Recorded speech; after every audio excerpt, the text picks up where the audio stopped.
Hey, everybody, welcome back to part 2 of today's Law of Self-Defense show, in which we are covering the manslaughter trial of Hannah Gutierrez, the armorer from the movie set of Rest. Make sure everything is working. Hopefully we don't have any of the audio issues we had this morning when we started covering the trial. We just wrapped up the state's opening statement in the trial, which was, well, pretty bad. It was pretty bad in terms of presentation. The state prosecutor was very poorly spoken, looked incredibly nervous, and just was not very articulate. Was not very articulate at all. That was District Attorney Jason Lewis gave the opening for the state. Not great. Now, on the facts, on the facts of the case, those sounded pretty good. Of course, we're only hearing one side of the argument so far. And that is the state's side of the argument. But certainly they have facts which, if uncontested, unchallenged, would could provide grounds to find Hannah Gutierrez guilty of both manslaughter for the death of Halyna Hutchins, as well as tampering with evidence. The hiding of the purported bag of cocaine. Now, as I say, the court had taken a 10-minute bathroom break just when the prosecuting opening statement was concluded, and I had to go on a discovery case for a client of my own. So I stopped the broadcast then, paused it, and now we are bringing it back. Excuse me. So to the extent possible, now that we're not live from Court TV anymore, I'll do my best to speed up the proceedings. Let's see. Well, it looks like and it comes back on pretty quick. That is double speed. Reporter. Right at little bench conference real quick.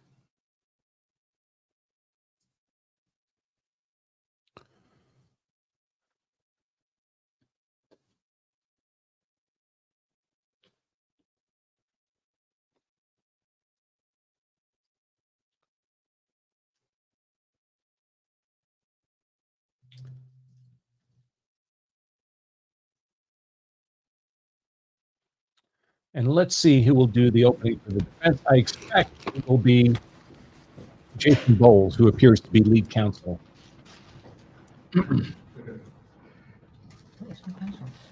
He's the guy there with the shaved head behind Gutierrez, his client, lead defendant. And I don't know who that weird thing is. There is a second defense attorney, but he's a male as well. So I don't know who that woman is at the end. Maybe a paralegal.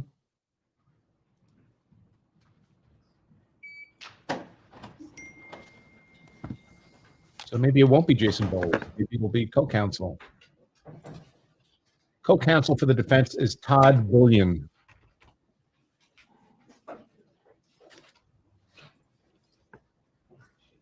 The jury's being brought in, I expect.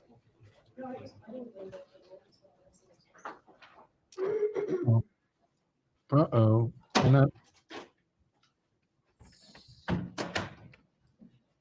Okay, that should be better. Whoops. Oh, that's not what I wanted to do. Let's go back.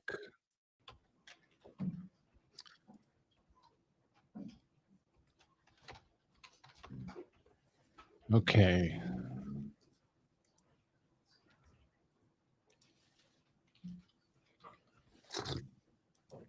And still no hairbrush for the judge. Amazing. It looks like they found a homeless person on the street and put a black robe on her.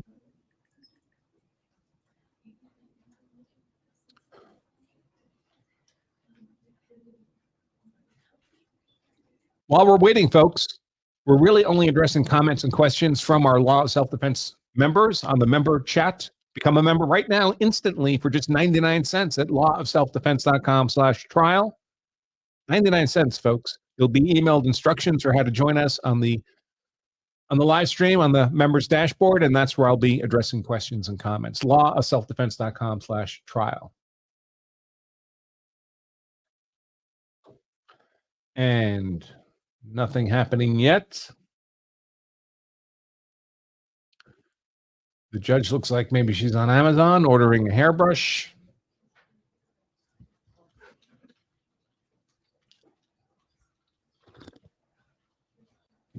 I don't know, ladies, you tell me, but the judge knows she's going to be on TV. All right.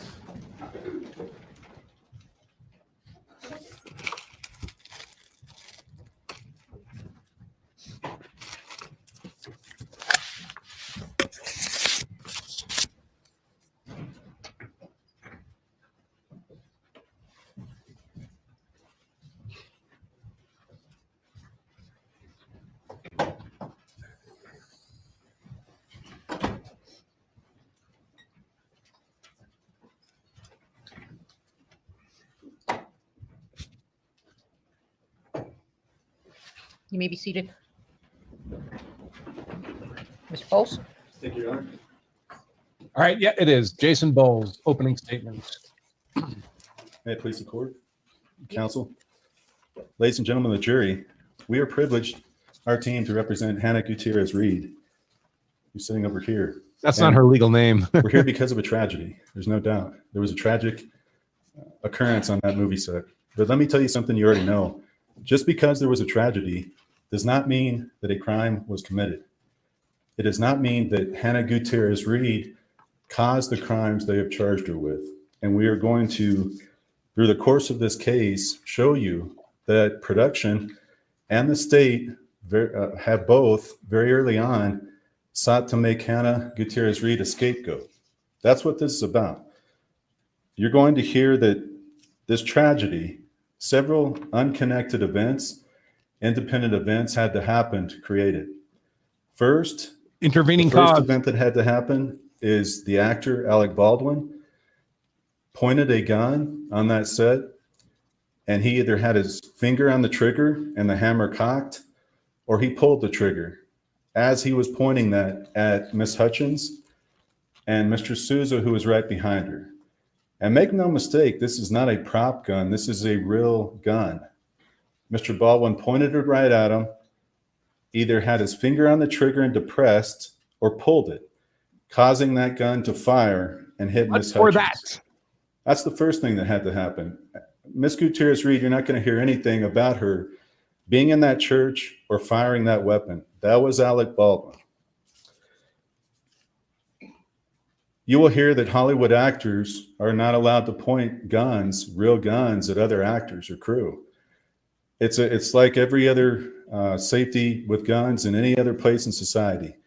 You learn these rules and go into the classes. You learn these rules if you've ever owned a gun. Rule number one, never point a firearm at somebody unless you intend to shoot them. And that rule was broken. And that's going to be the first thing you're going to hear that caused this tragic accident. The second thing is that Hannah is being made a scapegoat for are deliberate errors and mistakes by production. So the opening, counsel for the state talked about Miss Gutierrez-Reed and tried to put all of the onus on her. At the time, she was 24 years old. She had been hired for two duties, a props assistant, and you're going to hear what that is, and the armorer role. Two different duties. So they were splitting her between those and making her, for example, roll cowboy cigarettes. That was one of them for the movie, and they had props that the actors have. And so she was having to do that to take away from her armorer duties. You're going to hear about that. Now, OSHA is a New Mexico agency And that New Mexico agency inspected the movie and investigated this shooting after the shooting. You're going to hear that OSHA found fault with production. They found numerous faults, numerous mistakes on production's part, not Ms. Gutierrez-Reed on production. You're going to hear that OSHA indicated that there was a rush set, that there were several safety errors, and I'm going to talk about those in a moment, but I want to make that very clear. When the state talks about Ms. Gutierrez-Reed being negligent, what really happened is production was negligent. Production put her in that position. They put her in the position of having two jobs, a props assistant and an armorer, and expected a 24-year-old under really tough conditions to keep up with everything that was going on. And you're going to hear about that. You're going to hear that Ms. Gutierrez-Reed emailed the production manager, Gabrielle Pickle, who's on this set. You're going to hear Gabrielle Pickle. And she asked her for more armorer days. She said in this email, when I'm not able to focus on my armorer duties, this is when mistakes happen. And she was telling her this. Now, Ms. Pickle came back and said, no, we only have 8 armorer days, and that's all you're going to get. So out of the whole course of the movie, they didn't allow her to be an armorer and to perform those duties to the extent that she had to. And that's going to be a very important point too. They moved her between two different things, props assistant and armorer. Counsel for the state in his opening said that Ms. Gutierrez-Reed had the job of sourcing the ammo and sourcing the firearms on set. Now you're going to hear when you go through this about another name, and her name is Sarah Zachary. Sarah Zachary was the props head. So as the head of props department, she was Ms. Gutierrez-Reed's boss. In that role, Sarah Zachary had to source the ammunition and had to source the firearms. So that was not correct, what counsel stated in the opening. In reality, that was Sarah Zachary's job. Now you're going to hear that what happened is those two worked together in conjunction. Hannah was, Ms. Gutierrez-Reed was supposed to be doing armor, and then she was supposed to run over and help Sarah Zachary whenever she wanted the help on props. So a lot of what you're going to hear is a chaotic scene created by production and forcing somebody to do these two different roles. You're going to hear witnesses in this case, including professional armorer that the state has hired, and other people that will tell you it's completely inadvisable and a terrible decision on a movie like this with so many guns that you have a part-time armorer. It's not a good idea. And that's a terrible idea, but that's what they did. Now, as counsel stated, you will hear that this scene in the church was a blocking. It was a getting ready for a rehearsal. So you're going to hear that Ms. Gutierrez-Reed had brought the gun to Mr. Halls, that Mr. Halls never should have handled that weapon. And you're going to see he had a lot of experience in movies. He knew better. He had the weapon. He did not inspect that fully. And then you're going to see that Mr. Baldwin didn't inspect it at all. So when counsel showed you that video on the first part of it, when he's sitting in that pew and doing that cross draw, you're going to hear about that. You're going to hear how dangerous a seated cross draw is. It's one of the more dangerous draws you can do because you're pulling the weapon across your body, and you can also pull it across other people. So you're going to hear that Ms. Gutierrez-Reed specifically requested to train Mr. Baldwin in a cross draw. You're also going to hear that he did not do that training. He did not set that training up. So when this tragic shooting occurred, it was in the very motion of a cross draw. You're also going to hear that this scene, this blocking, didn't even require him to draw that weapon. So it's just going to be an extreme close-up scene of his hand pulling out of his holster. And they were going to focus on that, create tension in the scene in the movie. Instead, for whatever reason, Mr. Baldwin pulled it out, and it ends up being pointed right at Ms. Hutchins, the camera, and Mr. Souza. You're also going to hear, we're going to talk about in the course of this case, there's Hollywood tricks. These guns should never be pointed at another person. That instead what should happen is there's camera tricks that you can use to make it look like it's pointed, but it's not. There's also things we're going to talk about that Mr. Baldwin did at that moment that he violated, and safety rules. Our gun and ammunition expert, Mr. Kuski, who you're going to hear from, is going to discuss safe gun handling and usage and go through safety bulletins. These safety bulletins apply on this set to movie actors, and he's going to talk about that. Second, let me talk about the live rounds. Now, the state has a relatively new theory, which is based totally on pictures. And you saw some of those pictures.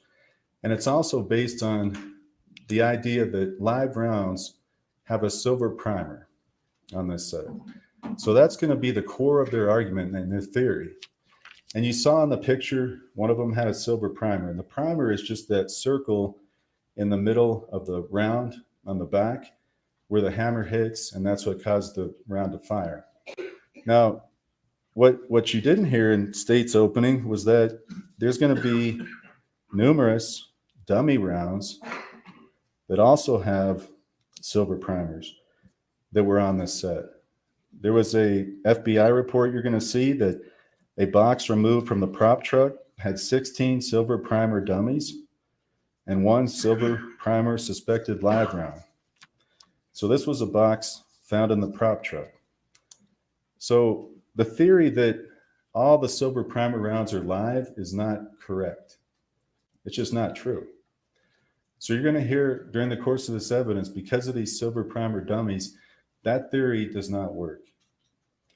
Second, you're going to hear that Rust Production ordered all the dummies on set. Rust Production sourced these primarily from a man named Seth Kinney. Seth Kinney owned PDQ Props. PDQ Props was the primary supplier to the Rust set. Now you're going to hear that after the shooting, Seth Kinney was extremely active in contacting the sheriffs and trying to work with them and trying to point the finger away from himself. And you're going to hear about that. You're also going to hear that Sarah Zachary, who I told you about earlier, after the shooting, she sent a text to Seth Kinney and it said emergency. Now, Sarah Zachary works for Seth Kinney on PDQ Props. She worked on set, but she was under him. She sent a text to Seth Kinney saying emergency. You're then going to hear that they had a phone call very shortly after. This is just minutes after the shooting. Sarah and Seth are talking on the phone. Now, we don't have that actual phone call, but whatever was said, here's what happened the very next thing. Sarah Zachary goes over and removes rounds from 2 of the weapons, 2 of the actors' guns, and she throws them away. Now, that's absolute and complete scene tampering. And when she first was interviewed by the sheriff, Sarah Zachary said, "I was panicked, and that's all I can tell you." Now, I expect in the course of this case, you're going to hear that when she was interviewed, she's going to say something like, "I threw them away because that's what we do after scenes." And you're going to get to evaluate her credibility and determine, why would these be thrown away? If they're dummy rounds, they're rounds that can be reused. They cost money. It doesn't make sense. You would just throw them away. And what was the real reason Sarah Zachary threw those rounds away right after her call with Seth Kinney? Now, you're also going to hear that right after the shooting, Sarah Zachary went over and she shook some rounds and determined that they didn't shake, meaning she felt like they were live rounds. So then she throws these away. Now, they're thrown in trash. She tells law enforcement, but on that day, they don't find them. But she threw them in trash right by the prop truck, you're going to hear, but they didn't find them. So we don't have those rounds. And you're not going to be able to hear this in the course of this case or see what Sarah Zachary threw away. You're not going to be able to have that because they were never recovered. That's scene tampering. You're also going to hear another instance of scene tampering, that Sarah Zachary carried items from the prop cart. And I'll tell you a little bit more about that prop cart. Right after the shooting, she carried items to the prop truck. So she moved items from the cart, knowing there had been a shooting, knowing law enforcement's going to be here, to the prop truck. So the other problem with the state's theory now, and showing you that picture of those boxes in Benavides' truck and how they were kept on the seat, is that we don't know what was taken from the cart completely. What we do know is that one box, Seth Kinney's box, appeared and was found in the prop truck. And we know that Sarah Zachary transported items from the prop cart to the prop truck. We know that. But we're never going to know exactly what was on that cart at the time of the shooting because it was tampered with. We're also not going to know, because you're going to see on Officer Benavides' lapel video, that right after the shooting, Miss Gutierrez-Reed was taken into his vehicle and segregated. She was segregated from all the other witnesses. She's sitting in his vehicle. Officer Benavides Deputy Benavides feels like he has to stay with Miss Gutierrez-Reed because she's distraught. So he tells another person to go get the prop cart. The prop cart is over by the church. He tells somebody else to walk over and get it. Now, I think he's going to acknowledge that he should have gone and got that prop cart. Problem with that is this is just a random, this is not a law enforcement, not random, we know who it is, but this is law enforcement's job to secure the scene. After a shooting like this, you don't want evidence to go, you don't want it to go missing. You don't want it, because we're here on a reasonable doubt standard. That standard is the highest standard under our law. That means you can't convict somebody in this country, no matter who they are, unless you prove the case beyond a reasonable doubt. And what we've got here is theories based on evidence that has already been tampered with. And you're going to hear that in this case. That's not even going to be questioned. So you're going to have to take the leap that whatever Sarah took to the prop truck, we don't know. And whatever she did with those rounds, we don't know. And you may not know why. But I can tell you, it occurred right after the call with Seth Kinney. And you're going to hear about that. You're going to hear about his contacts with a witness named Del Reed. Del Reed is the father of Miss Gutierrez-Reed. Del Reed is one of the most renowned armorers in the history of movies. You're going to hear that he's been doing this for over 50 years. He's trained Brad Pitt, Sharon Stone, Denzel Washington. He did Tombstone. Some of you might have seen that. He did 3:10 to Yuma. He's the real deal. And you're going to hear that he trained Miss Gutierrez-Reed. She was very well trained. She also went to film school, and she completed a bachelor's degree in that.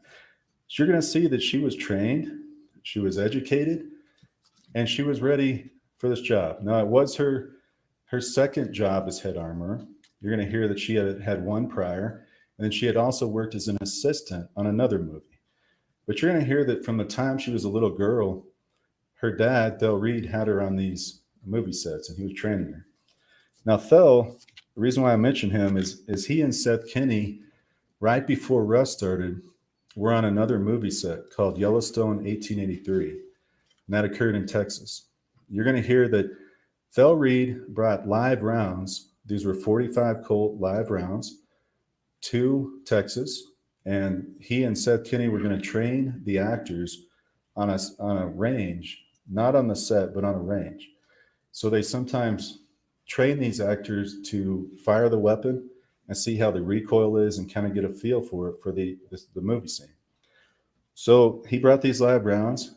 They did the training. They did Yellowstone 83.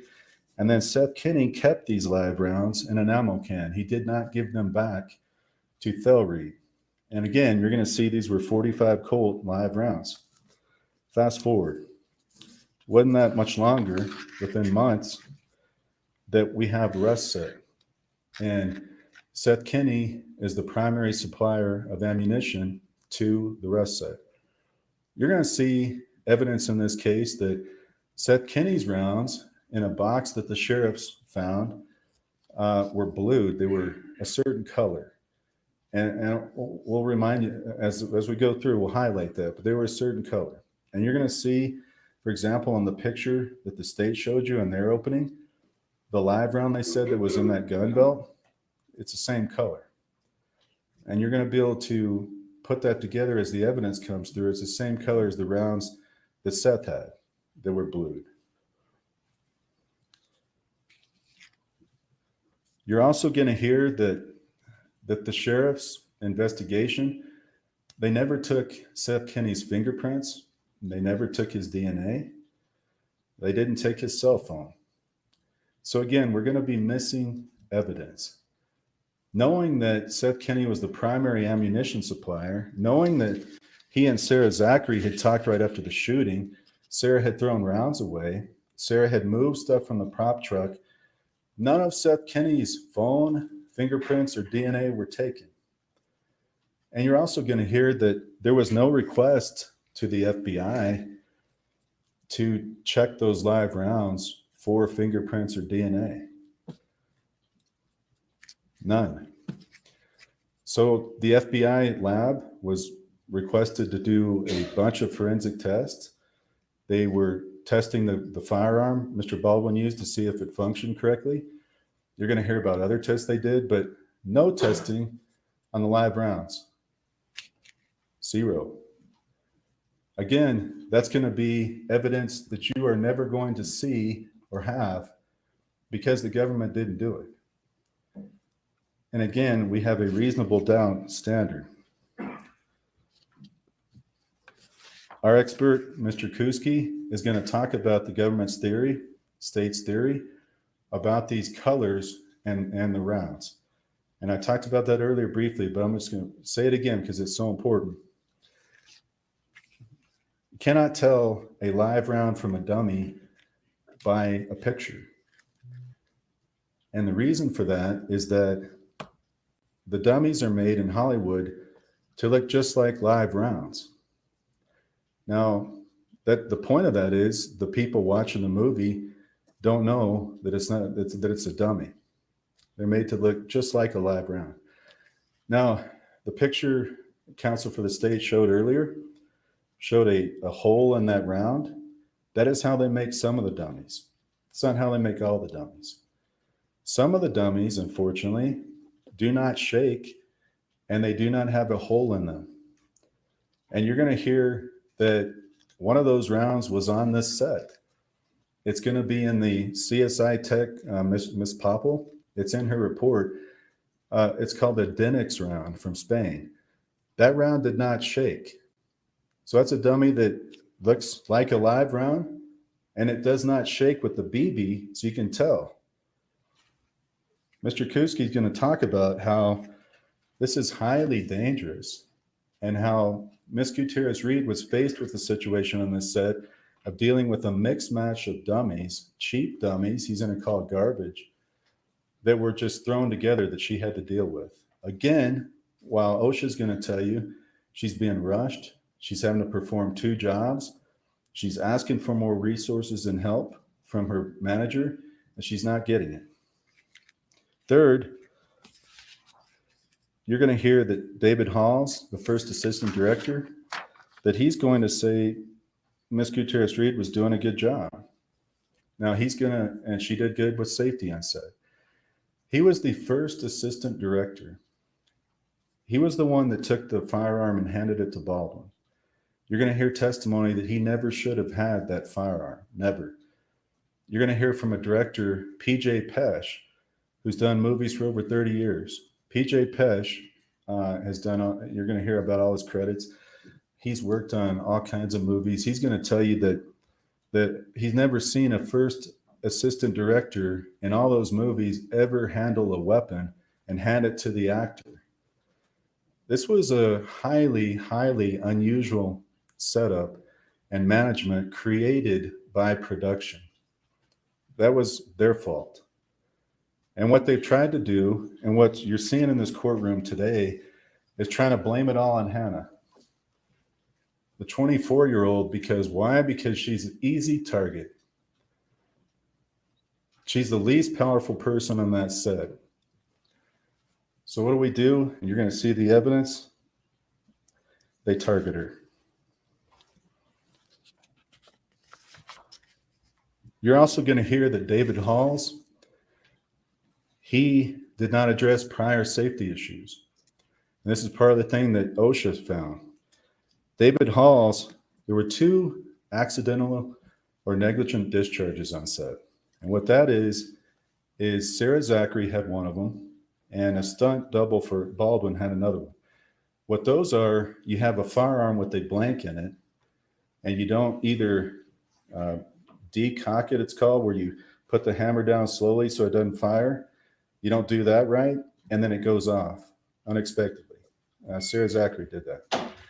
The second one you're going to hear, a stunt double had a misfire, and these were on the same day, 5 days before the shooting, October 16th, the same day within an hour apart.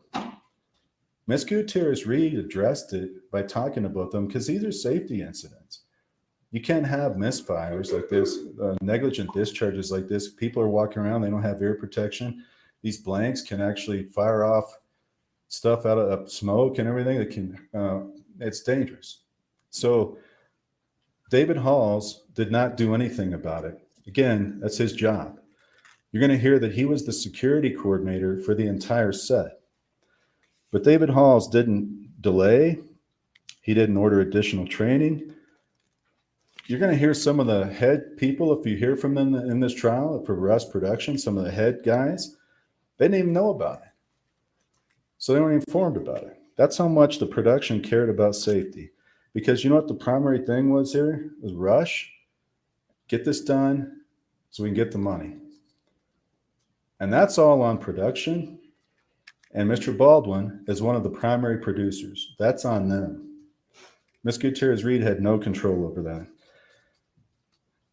Finally, you're going to hear from OSHA that Russ Production didn't adhere to several safety rules that they have to adhere to on set. That's why they were fined. They gave them the largest fine in the history of New Mexico over this case because of what they did. You're going to hear that they didn't have a procedure to ensure live rounds were not brought into set, nor did they give Miss Zachary or Miss Gutierrez-Reed enough time to thoroughly inventory. You're going to hear that Halls did not conduct daily safety meetings, and there was no safety instruction prior to Baldwin using the gun in the church. You're going to hear that Russ failed to accord Miss Gutierrez-Reed more training days, and she was not able to train Baldwin on the cross draw. And you're going to hear again that Mr. Baldwin, one of the lead producers, head actor in the movie, who really controlled the set, you're going to hear that he violated some of the most basic gun safety rules you can ever learn. From a young age, we all learn you don't point a gun at somebody ever, unless you want to shoot them. You treat all guns as loaded, and you keep your finger out of the trigger until you're ready to shoot. He violated all of those. It wasn't Miss Gutierrez-Reed, that was Mr. Baldwin. Now you're going to hear from some other witnesses. There's going to be a lot of them, but the core principles at the end are you're going to be missing critical evidence. You're going to not hear about Seth Kenney because the government didn't investigate him. It chose not to. Mr. Kenney, primary ammo supplier, talking with Sarah Zachary, she's throwing stuff away. They didn't go after him. They went after Miss Gutierrez-Reed. And you can think about that. Why would they do that? Miss Gutierrez-Reed did the best job she could under very, very tough circumstances, trying to get into this profession, a profession she really wanted to do. She was trained by her dad, a longtime armorer, 24 years old. She had insufficient time to do her armorer duties because she was also forced to do props. And management made a number of mistakes and did not create the proper atmosphere. Rust Production and the state want to scapegoat her. She is not guilty of the crimes charged against her, and the prosecution must prove that beyond a reasonable doubt, and I submit that they part. will not in this trial, for the reasons I've stated and the evidence that you will see.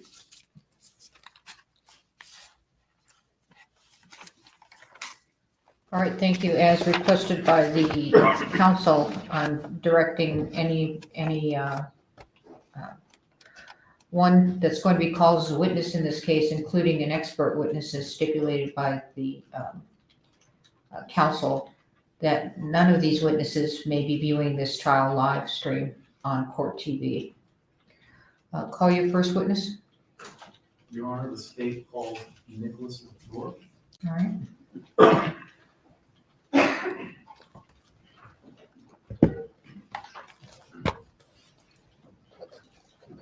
Nicholas McClure, is that what he said? Earlier, before the trial proper started, the court said something about Court TV not being allowed to show this witness, or maybe not show a video this witness has. So we'll have to see about that.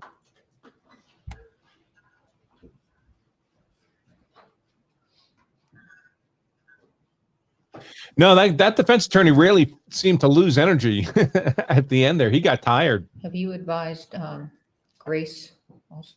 You said I wonder if the courtroom is really warm. Thank you. We did previously, But, yeah.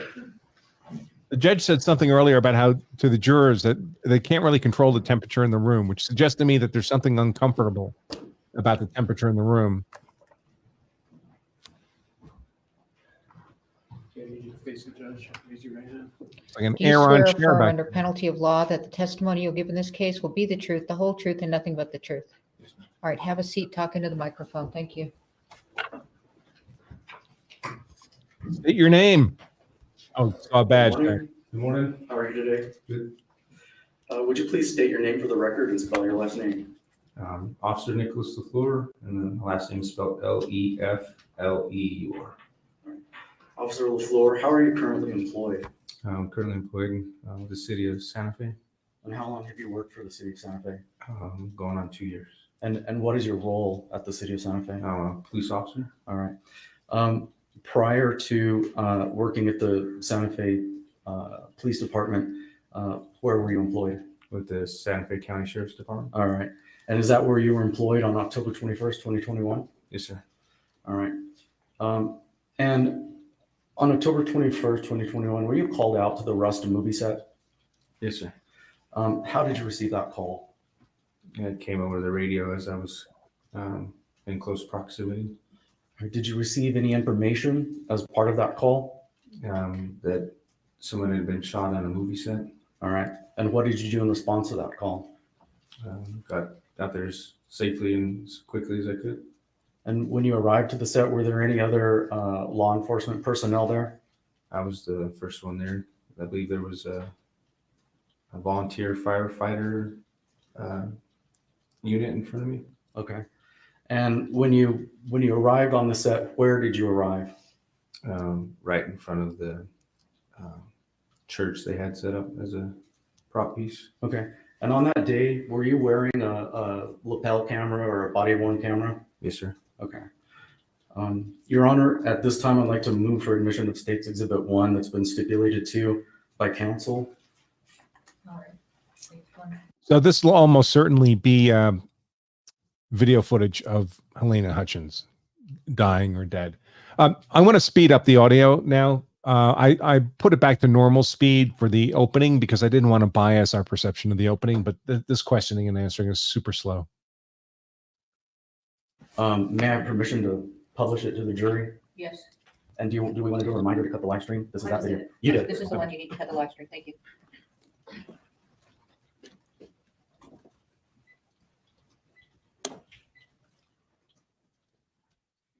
Right. This is what the judge said. She didn't want live streamed.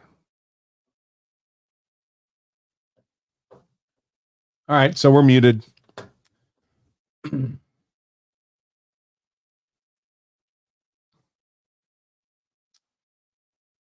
I mentioned that I had to break up today's live stream because I had a client matter. One of our Law Self-Defense Platinum members was involved in a use of force event, been charged with a couple of felonies. So, of course, they called our hotline, and we're providing a legal consult to their lead counsel at no cost, as we always do for our Platinum members. In fact, Platinum members are the only people for whom we provide legal consults. If you're not a Platinum member, we can't help you. It's pretty cheap to be a Platinum member. For 82 cents a day, folks, you can become a Platinum member for 5 years and get just about $3,000 worth of all our educational content, courses, and more. Learn more about this Platinum opportunity at lawofselfdefense.com/82 cents for just 82 cents a day, or scan that QR code right there in front of you.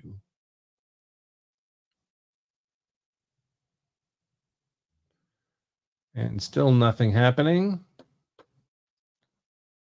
May as well speed it up, huh?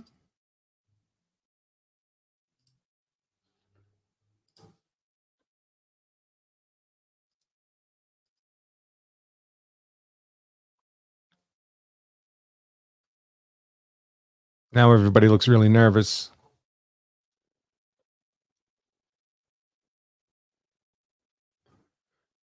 So I'm sure what's being played here is the body-worn camera interaction when he got on scene.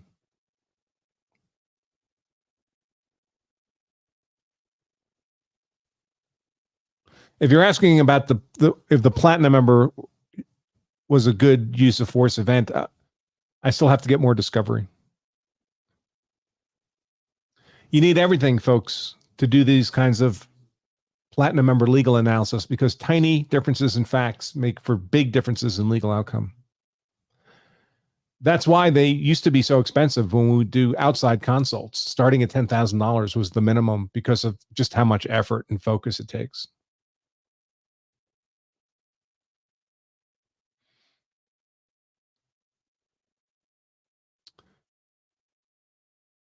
We have a very high success rate in consults, almost 100%. But as they say in investing, past performance does not ensure future results. I'm largely stuck with the facts that are given to me.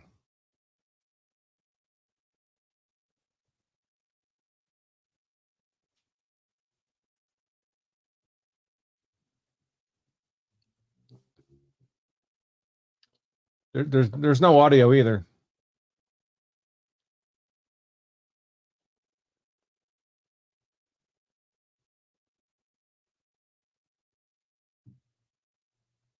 So this is the prosecutor on the left. I believe this is the second defense attorney here on the right.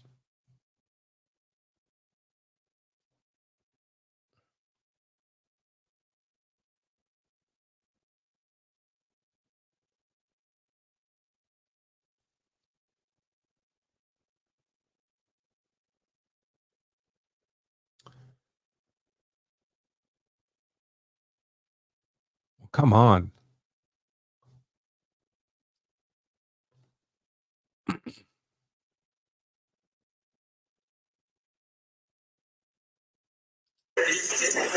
All right.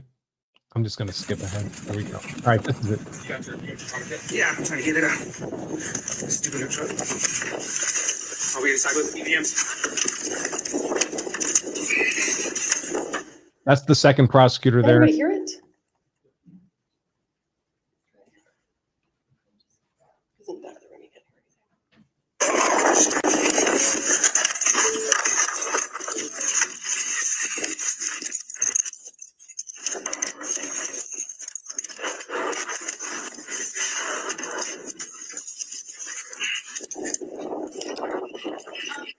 Let's stop there. Officer, what are you getting out of your truck? What's happening in that portion of the clip we just watched? So I arrive on scene, go around to my passenger seat where I keep the shooting trauma kit, hand it to what I believe was one of the volunteer firefighters, and then have some trouble with everything that's locked because it was a new unit and everything.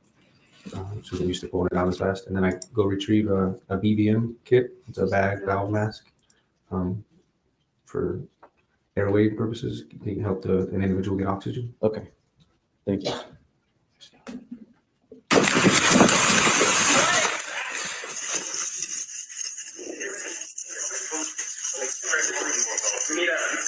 Where you at? A seal?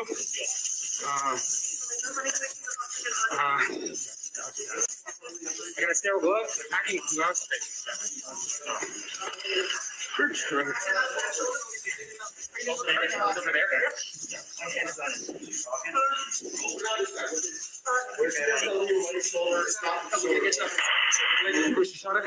She came in here, went across the chest. And came out the back. You want air flight? Yeah, we all in that. Okay. 32 Santa Fe, one female shot in the chest, male shot in the stomach. Request an air flight.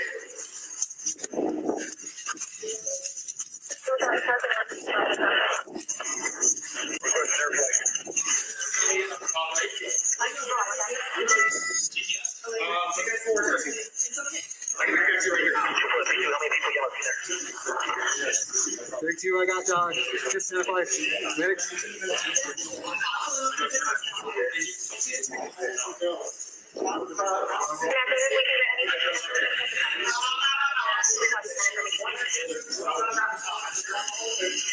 Thirty-two Santa Fe, both approximately 140 pounds. Elderly male and young female. She's used to pull it down as fast, and then I go retrieve a BVM kit. It's a bag or mask for airway purposes. They can help an individual get oxygen. Okay. Thank you. I think we may need court IT. That was just a replay of I his know. previous testimony.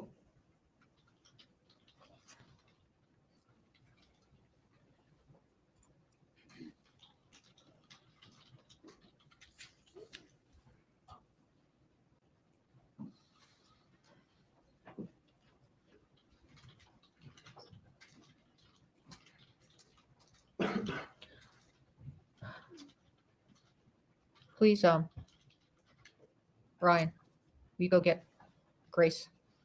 You Ryan, go get Grace. bailiff. Grace must be an IT person. Approach the bench with counsel. Court's going to take a break. Oh, Grace. Grace is the court TV lady.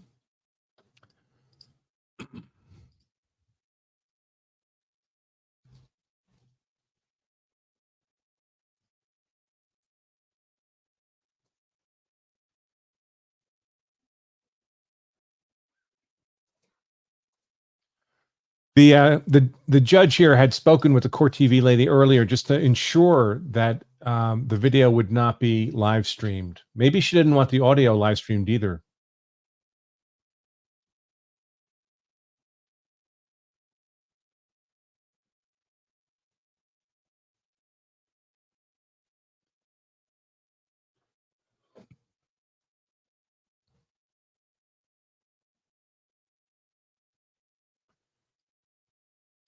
I think the prosecutor and the judge have like no hairbrush tattoos.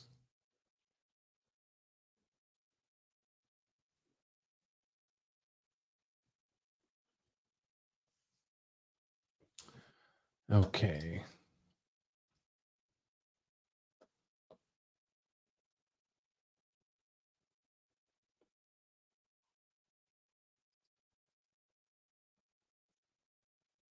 Hey, folks, if any of you are interested in what's mistakenly called self-defense insurance, you might check out CCW Safe. They're a provider of legal service self-defense memberships. I'm personally a member of CCW Safe. My wife is personally a member. If you're looking for self-defense insurance, I would encourage you to check out CCW Safe.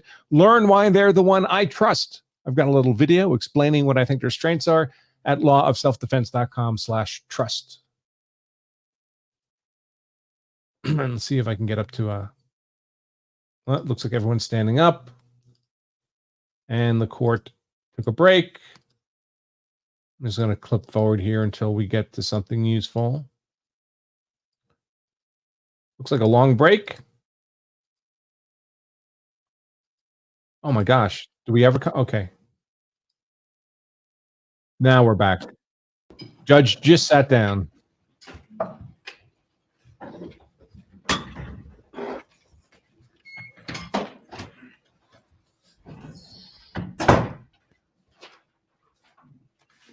Very post-coital hair. Yes, I would agree with that, Salvador. It's got that particular look.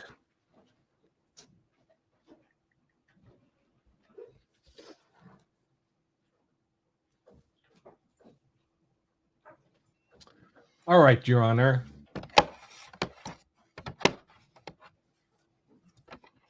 Double speed.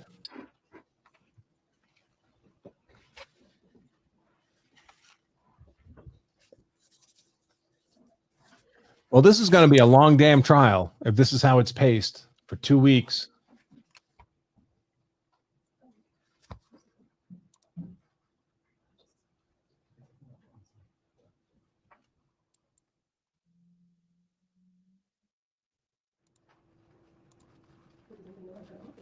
Nobody in the courtroom.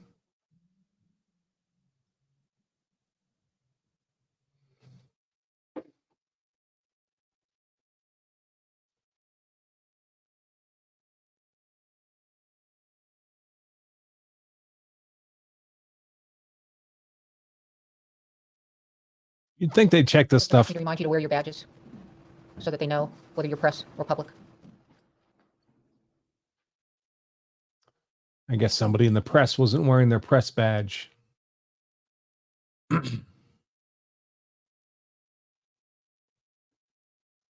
Okay, well, that was nothing.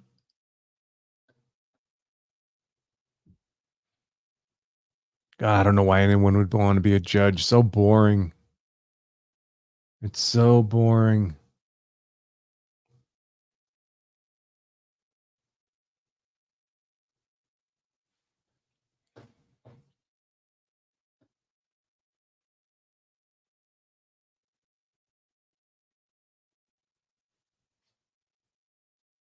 Yeah, I thought on the merits, the defense opening was pretty good. I mean, they have a problem, right? Their client's the armorer. There was live ammo on set, and there was a live round in the gun. And I got to be honest, folks. I mean, listen, I'm a defense attorney. My job is to compel the state to prove the client guilty beyond any reasonable doubt. But I'm also zero tolerance when it comes to gun safety. We ready? Okay. Yes, Your Honor. Yes, Your Honor.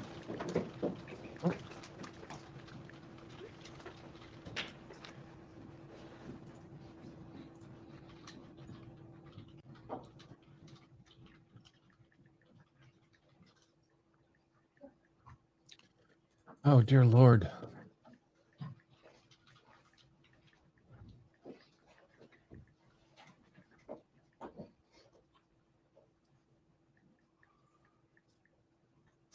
I'm getting pretty close to caught up.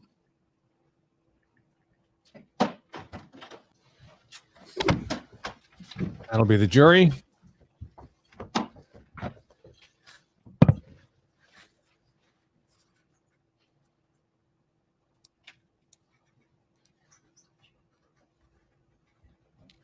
The state's whispering about their tech problems.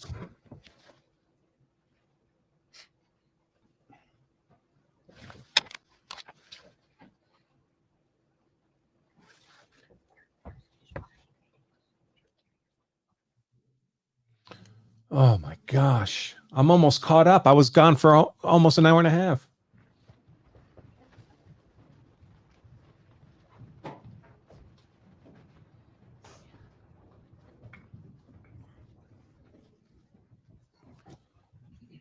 Oh, why do I do this to myself?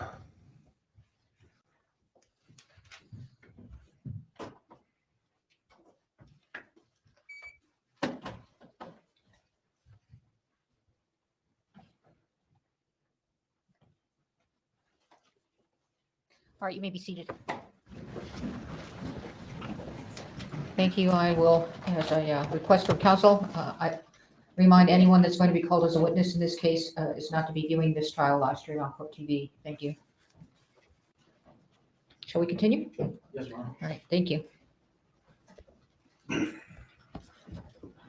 Okay. you, Your Honor. Ladies and gentlemen, thank you so much for your patience. We think we have this worked out now. We've managed to work a bypass through the system, so we're going to plow forward. He's so confidence What I- inspiring.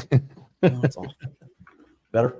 Thank you. Oh man, we're gonna have to We're look at gonna that plow crazy broad in the I'm going background. to Whole start the trial. video from the beginning. We only got about a couple of minutes in, and I know there was a lot of start and stops. So I'm going to start from square one with you all. Officer LaFleur is back, and we're going to pick up with the video.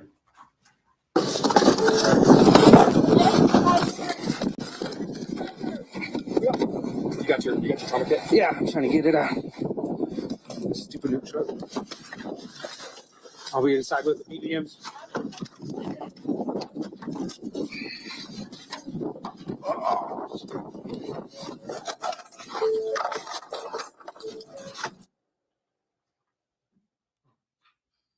Every time the jury's in the room, the audio and video fails. Oh my Lord. Where's your IT guy? We sent him to get another Bluetooth speaker so that this one doesn't run out. The problem is that there's a compatibility issue with the video app and the court system. So we can play this video just fine on our computers and it never freezes. But when we connect to this, we get a freezing Wonky. problem. Oh, We'll try it. Let's try it again. Someone go to Walmart, just buy a big screen TV. I did that. What's that cost these days? Get a cheapo Walmart one, $500-600. Instead of wasting everyone's time. Go get him.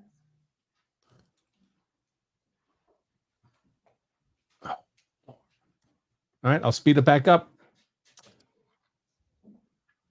I slowed it down to normal for the body cam audio because I don't want to miss any of that. And it's, you're already starting off with the rough audio to begin with.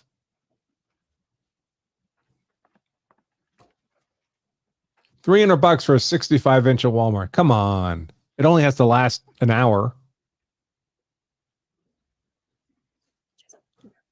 I have 4 lawyers here. Just their billable time alone. It's over there.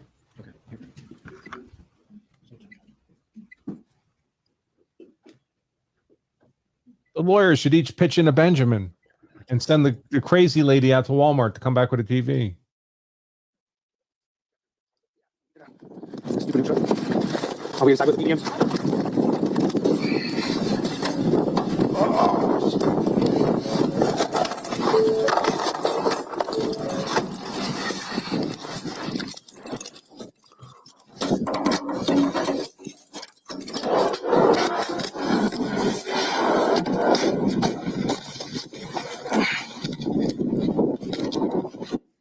All right, officer. Explain to us what you're getting out of your truck. In the beginning, from the passenger seat, it's a trauma kit. And then from the back of the truck, it's a bag full of other medical supplies, to include a BVM, the bag valve mask system, and to help with CPR. Okay, thank you.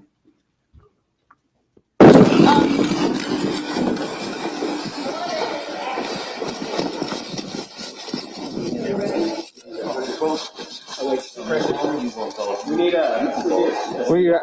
A seal. You have a seal? A seal?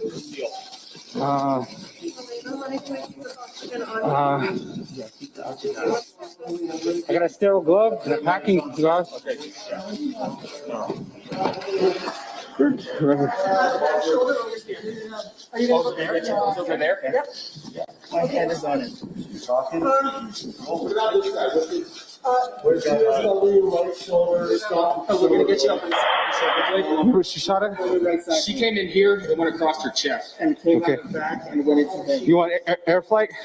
Yeah, we got one in route. Okay.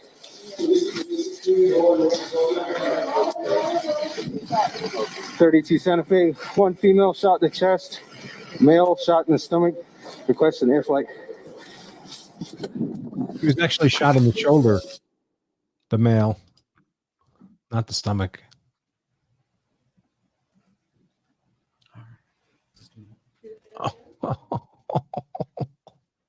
Don't become a lawyer, folks. This Are is you what normal using lawyers. Your Apple still? That's what the question is.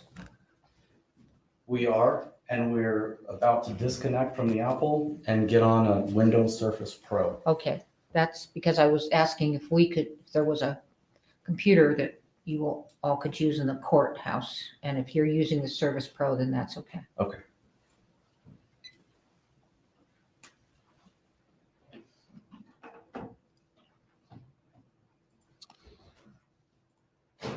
Oh my gosh. All right. I'll speed it up again.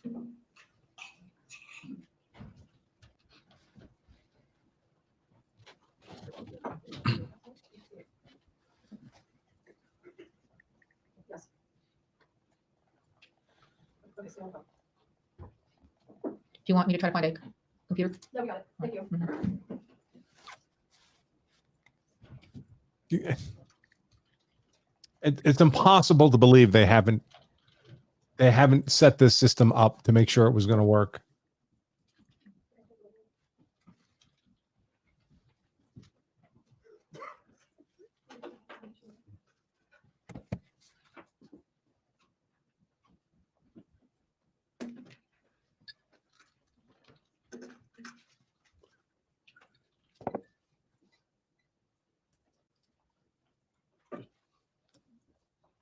I mean, is this reasonable doubt?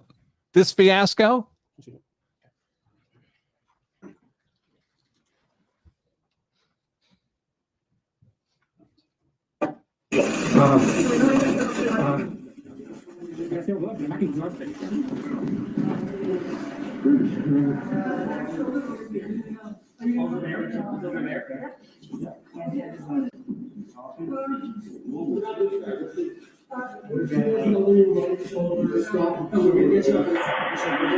She shot him on the right side. She came in here and went across her chest. And came back and went into the... You want air flight? Yeah, we got one en route. Okay.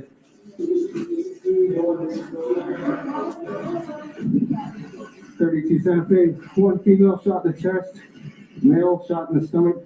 Requesting air flight. Okay, officer, who are you speaking to when you're on your radio? Whichever dispatcher was on the radio at the time. Okay, great. And what information generally are you providing to them? Patient update and any additional services I'm in need of. Okay, thank you.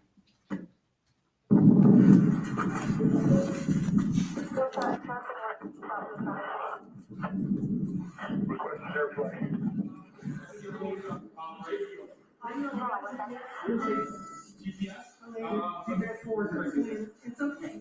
I got you right here. 32, I got just Santa medics. I can't have a drink. I'm working.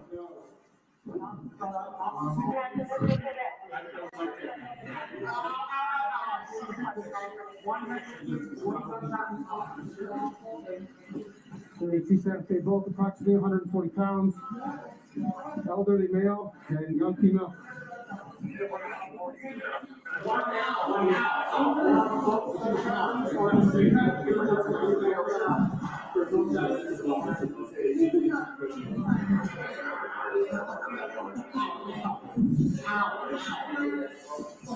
Who do you need me here?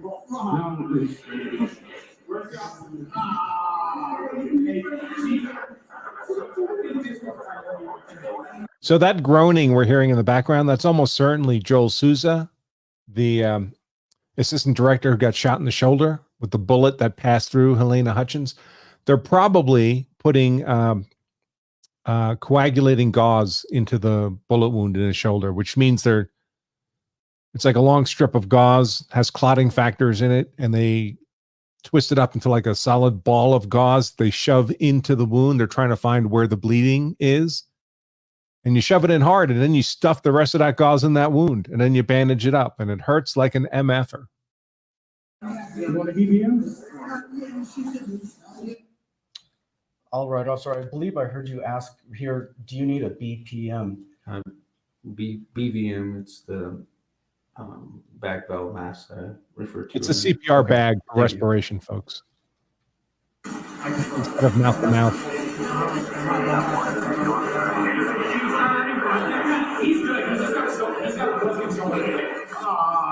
This is Alex.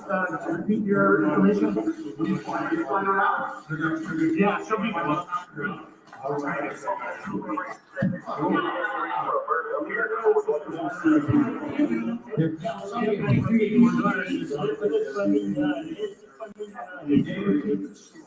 this is why the judge didn't want it shown. There's going to be blood everywhere. The jury's seeing it.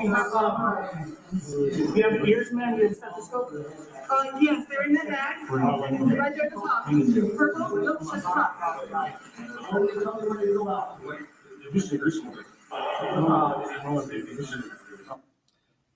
All right, officer, are these your arms that we can see holding that yellow BVM? Yes, sir. Okay. And can you explain to the jury exactly what you're doing here?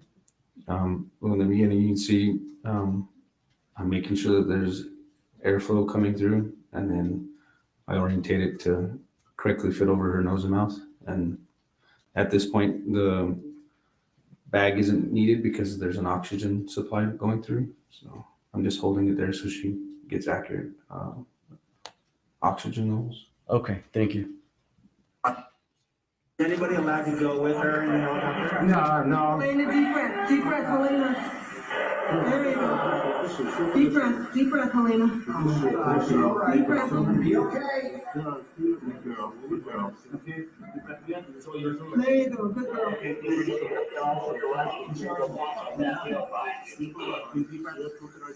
Deep breath.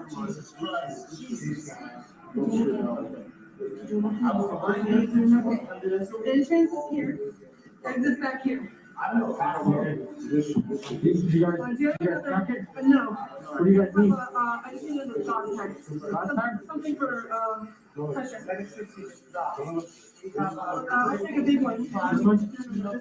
This one? No, This one? Training in underneath the right shoulder blade, muscle area coming through.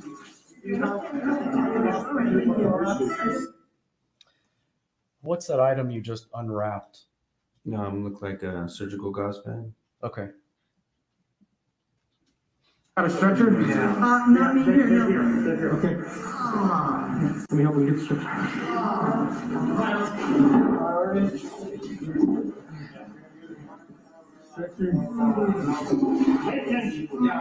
So here's part of number one. Let's clear all this stuff out there. Right in here. All right, we got air flight in now. Not on me here, but you can do it. Halyna? Halyna? This is Halyna Hutchins. Don't stop right here. Some of this side.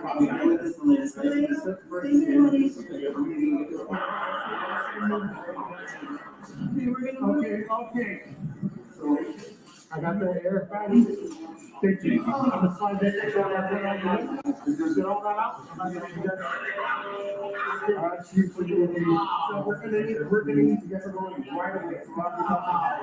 We got it through and through on her. We went through and through. Who is the gentleman that just walked into the frame? That would be Lieutenant Benavides. Okay. And was he your supervisor? He was a supervisor that day, yes, sir. Okay, thank you. To the test, and then you got one in the arm over there. And I believe I heard you say that she got a through and through to her, and you got one in the arm over there. What did you mean? That the female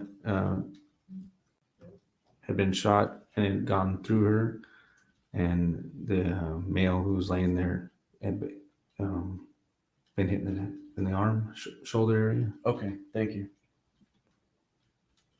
Everybody stops what they're doing right now. This is the crime scene. Okay.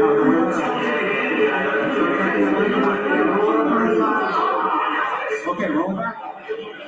Roll here on the side. Over through.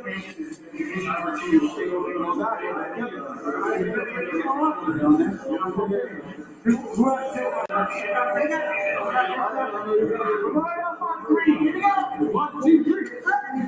Underneath, pull. Yeah, good. I'll circle down.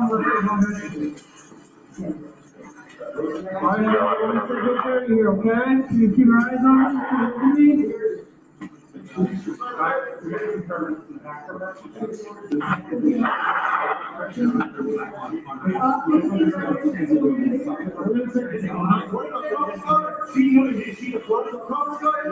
You know where the hurt is right now? Yeah, go to the side, just on All right, we got some stairs, guys. Go stairs, the first step.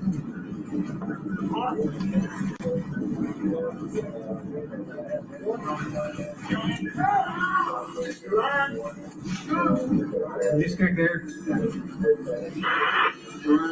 You got it? Hey, just you take over that.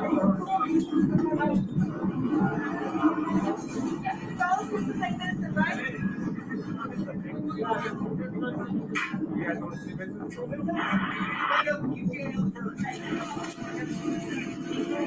32 sound. Okay, what's ETA on the bird?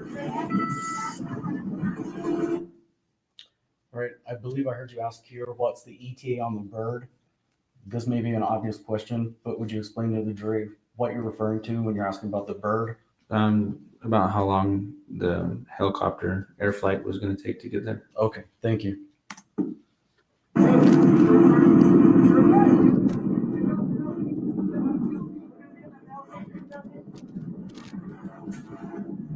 We got the bird right here.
Chief.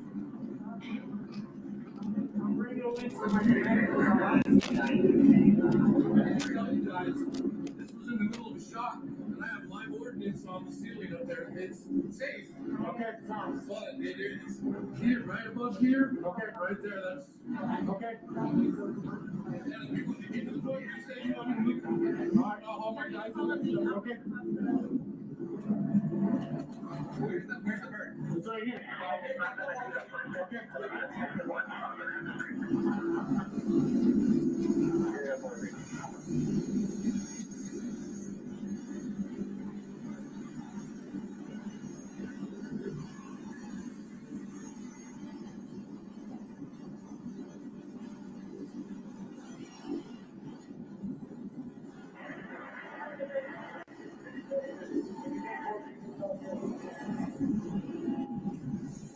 We got approximately 23-year-old female in the back of the ambulance right now. Gunshot underneath the right arm. Went through the back left. Can you carry this back, please, sir? You got it?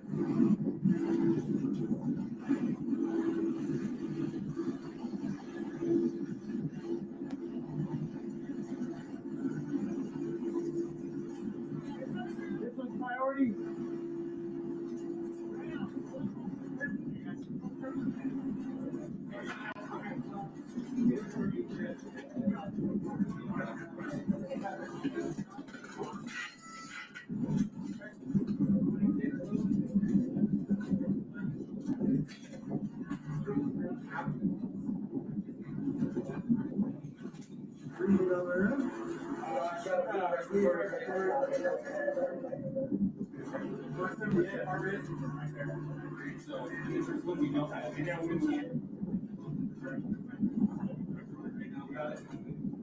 Guys, just get a couple IDs. They're not sure whether they're eyes or not. You open your eyes for me? Yep, there. That's it.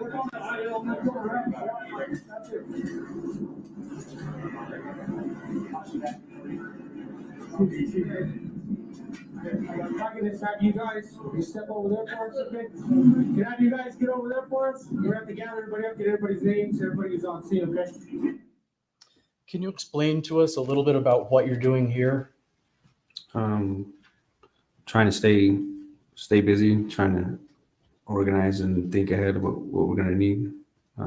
Telling people that are just obviously that we're there to corral in one area, to wait for the next steps. Okay, thank you.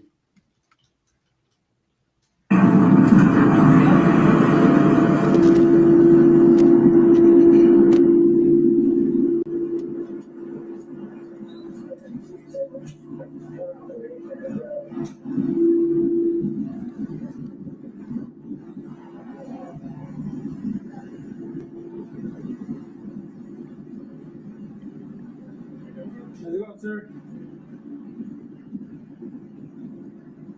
I believe you guys will be taking this one. Did she go in the bird? No, not yet. They did an IVs, did an IO, and then they're gonna take in the bird.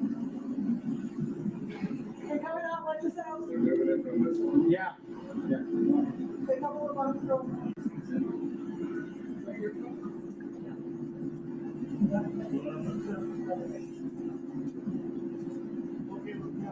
And whose jack is that? Joel's. Joel's? Okay. It's got his phone. It's bloody. Okay. It's got his phone. It's got his other stuff in Okay, well, we're gonna just keep it here.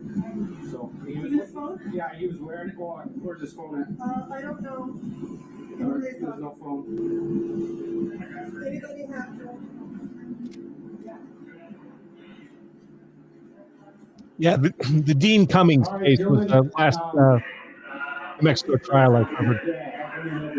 I just need your IDs, and then have you guys step outside and wait for the investigators to get here. Okay? Cool. I see people saying that one of Dean Cummings' defense attorneys is the prosecutor here. I don't think that's right. Why are you asking these folks for their IDs? Because it was apparent they were in there when I got there, and they were still in there when I went back in. They could have been possible witnesses and people I need to, or not myself, but people who need to be talked to. Okay, thank you. Outside, wait for the investigators to get here. Okay? Cool. This is my Who's the props guy? Who's in charge of props? She has green and purple hair. You can't miss her. Okay. All right. You hear them mention the props guy being a female with green and purple hair? Yes. Okay, were you able to identify who that was? Not me personally, no. Okay. Not at the time. Okay, thank you. I was here when it happened. You were here when it happened? Yes, sir. Who else was here when it happened?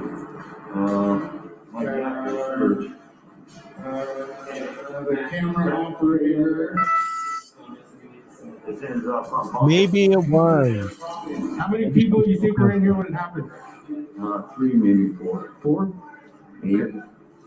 So 2 more other than you two? Reed, as soon as I see him, he was the camera operator. Reed, yes, sir. Okay, who else? Reed Russell was here. Alec Baldwin was the actor on set that pulled the trigger. Alec Baldwin? Yes, sir. Where's he at? You help me find him? Yes, sir.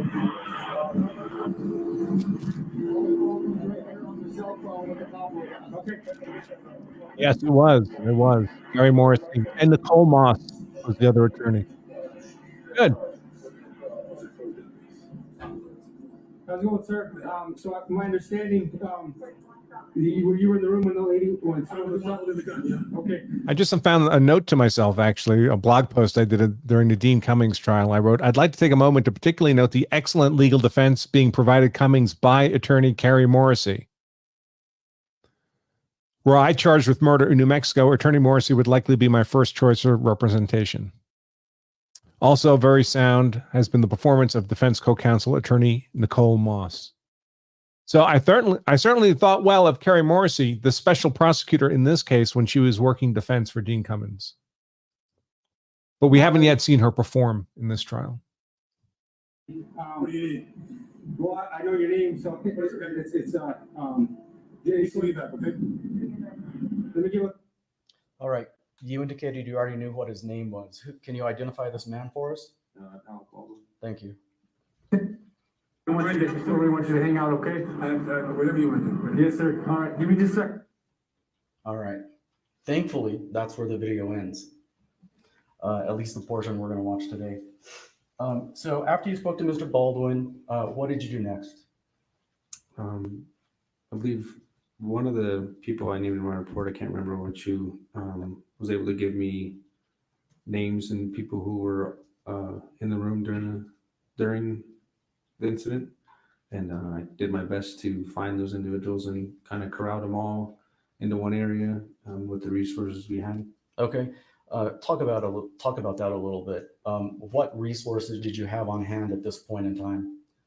At this point in time, there was only 3 deputies, to include myself, lieutenant, and a corporal. Okay. And approximately how many people were you needing to corral? At that time, it was unknown, but there was the numbers were not in our favor. So, a couple hundred people were there, total on the whole scene. Okay. And do you have an approximation of how many you ended up kind of corralling off? I think maybe 10 without looking at the report. But okay. Once you have the folks corralled, what were your next steps? As more resources got there, we just trying. Somebody in the law self-defense chat, Philip, is asking, what does this have to do to prove the defendant is responsible for the death and wounding? Well, it's evidence that's relevant to a death and wounding having taken place. You have to prove those things to the jury. Trying to figure out where they're going to take all these people, how we're going to get them there, where they're going to start conducting interviews, because we're out in the middle of nowhere, essentially. Okay. And was that pretty much conclude your involvement that day? Once you had everybody corralled? Yeah, just the rest of my involvement was keeping people corralled and then staying with people as they were changed out to be interviewed, and ultimately was in one of the trailers. Okay. Okay. We'll pass the witness, Your Honor.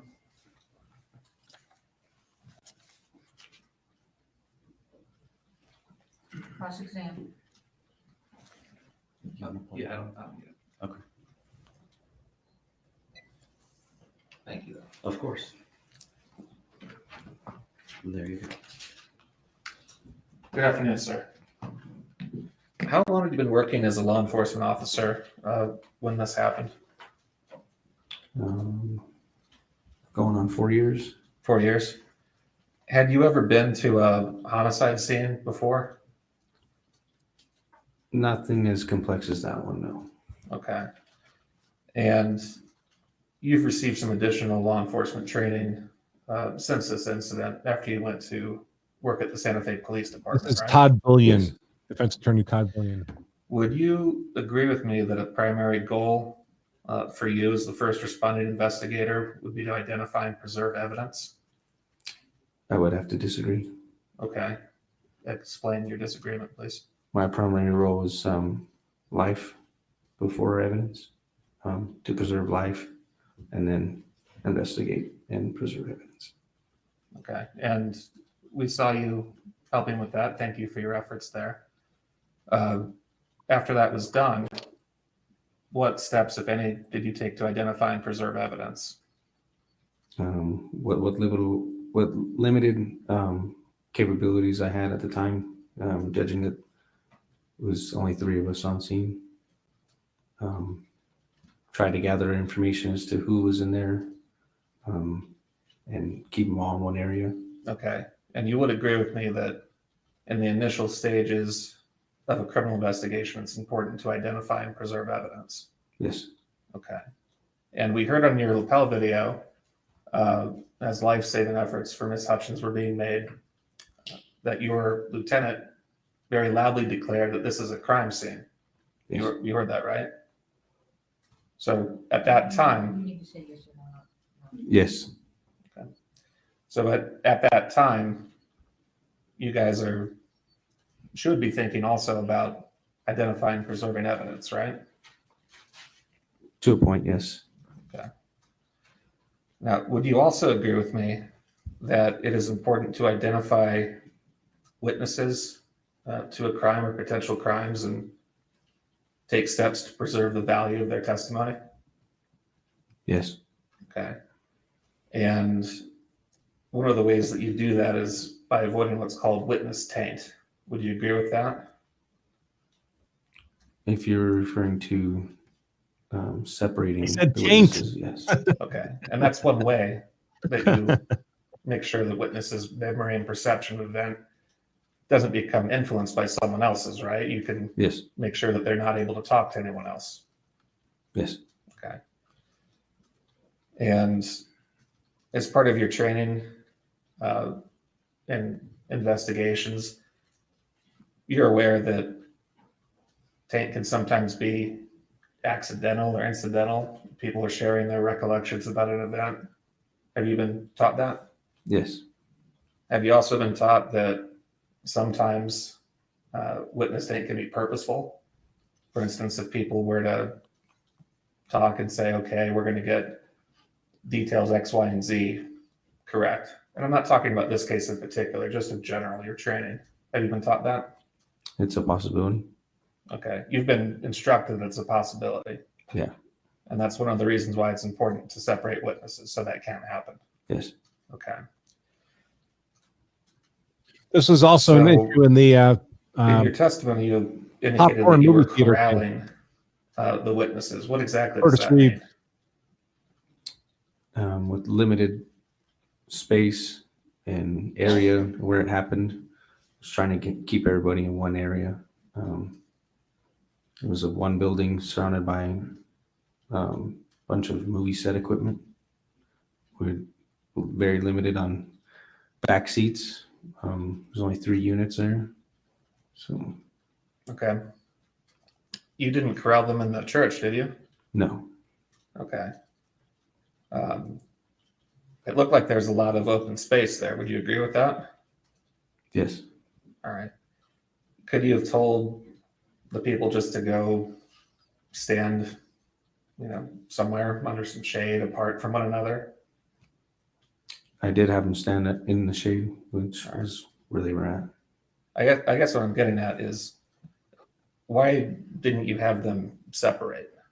Why do you have them stay together? Again, there's only 3 officers on scene at that time. I'm trying to keep them all on my site and in close proximity. Okay. Did you tell them not to speak to one another? I about did what ask them several times to stop talking. And Okay. Did you hear that on the video that we just watched? no, that video is redacted. It doesn't show the whole length of the body camera. Okay.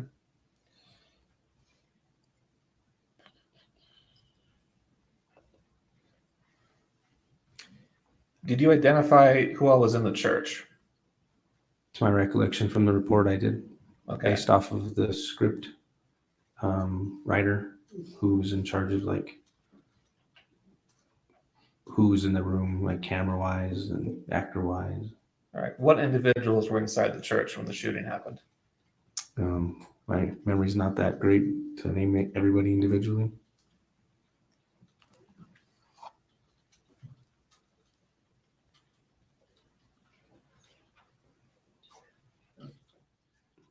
Judge, may I approach the witness?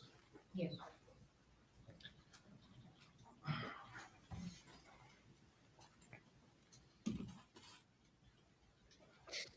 every time I see that poor woman back there, I think Space, right? RuPaul. Yes. Would looking at your report refresh your recollection as to who was in the church? Yes. All right. I provided you a copy of your report. Let me know if that refreshes your recollection. Yeah, I'm reading 12 different names, but All right. Who all was in the church? I'm going to butcher these names, but Sergio Sunto, labeled as a chief lighting technician. Not quite right. He should be asking him. He can't. He shouldn't just be reading names off of a computer if he has no personal recollection of that being correct. Anybody could put any names on that computer in front of him, and now he's just reading them.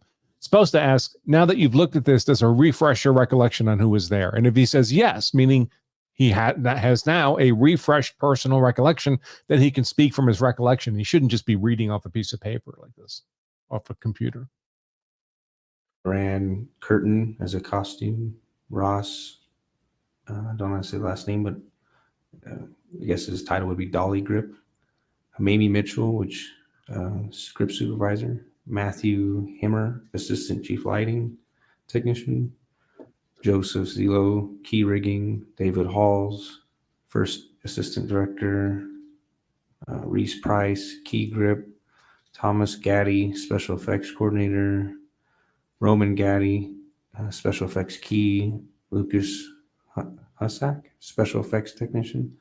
And Alec Baldwin, actor. Thanks. Judge Conner, your mind. Thank you. Thank you, sir. If you need to look at the report again, let me know.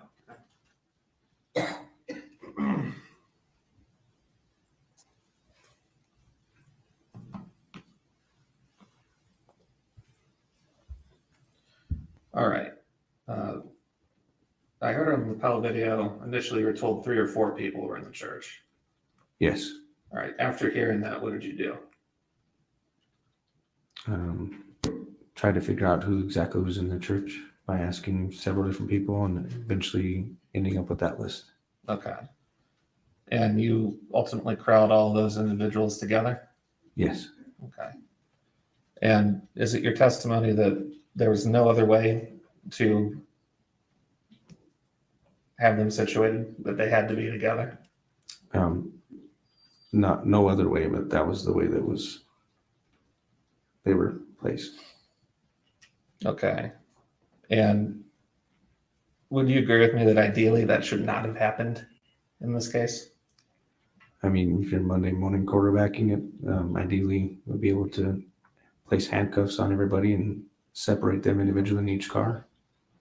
But with limited resources and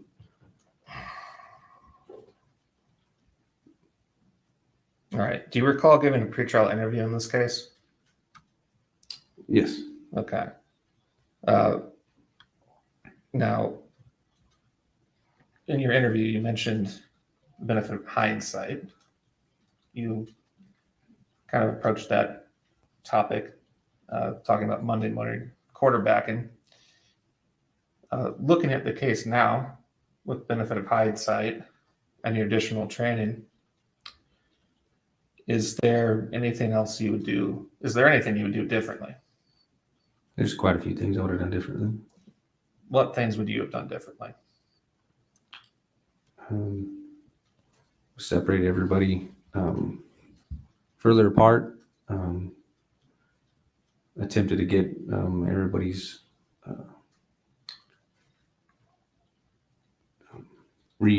disposable cuffs, collect phones, stuff like that. Okay. And you actually told my investigator you do this scene completely differently. Yes. All right. And is one of the reasons you would do that differently is that you're now aware of the valuable evidence that can be found on cell phones? One of the reasons would be the more training that I've received and experience. Okay. When you approached Mr. Baldwin, was he on his phone? Yes. All right. After you spoke with him, did you tell him to stay off of his phone? I believe so. Okay. Not in that video, no. But Did you take his phone from him? no, I did not. Why didn't you take his phone? During that portion of my career, I wasn't, I guess, knowledgeable on the fact of what cell phones provided and the availability to detain and Well, this is good for the defense. secure I people's mean, just cell on phone the devices. theater of it, they've got Aside stop from on the the scene witnesses saying speaking to he's one beat up the another, scene was there anything else that was happening on this because he was ignorant, movie didn't know set better. that could have affected what they told investigators later about what they saw? I'm not too sure. Could you rephrase that? Yeah, as we sit here today and having looked at your video and hopefully having done some prep for this trial, is there any other thing that you can think of aside from the witnesses being corralled together that could affect the statements that they gave to investigators? Other than being placed apart and separate, I don't think. Okay. anything else. Do you recall an attorney who was present at this movie set? I do remember somebody claiming to be an attorney for the movie set. I don't Okay. remember her name. And she specifically identified herself as an attorney for the production company? Yes. All right. And what was she telling people? I can't remember at the time. Judge, it goes to, do you want to argue here or approach? It doesn't matter, whichever you all are more comfortable with. Judge, goes to the effect on the listener and what he did, and that it's highly relevant, but it's not offered literally for the truth of the matter asserted. Well, I'd have to see what it is. Approach.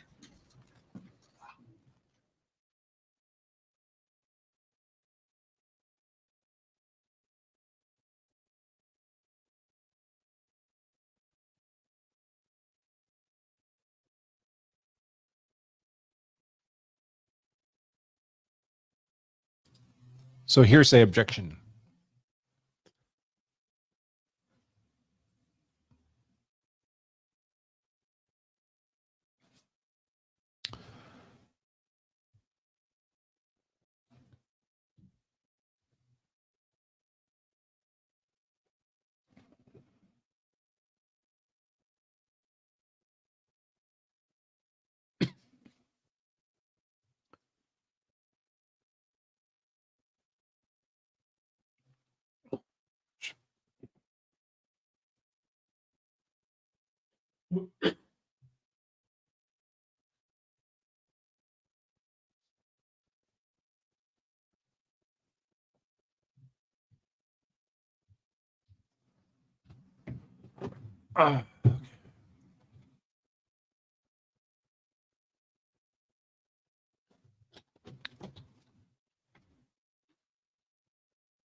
What was the attorney on the movie set doing? Speaking to people who were potentially involved or asking them what they seen, I believe. I didn't really hear all the conversations he was having. Okay. Have you ever been to a crime scene where an attorney shows up and starts talking to witnesses before the police do? No. Okay. And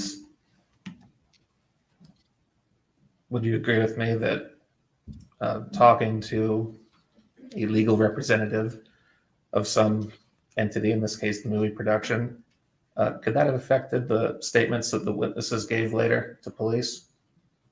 There's a possibility of it, yes. Okay. Why did you not take steps to stop that from happening?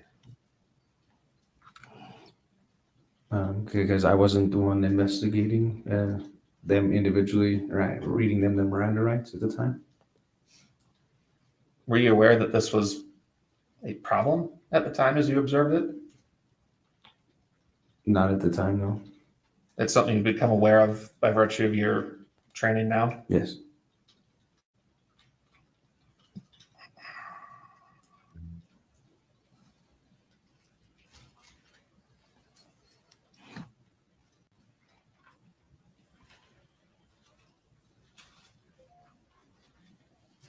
Nothing further. Thank you.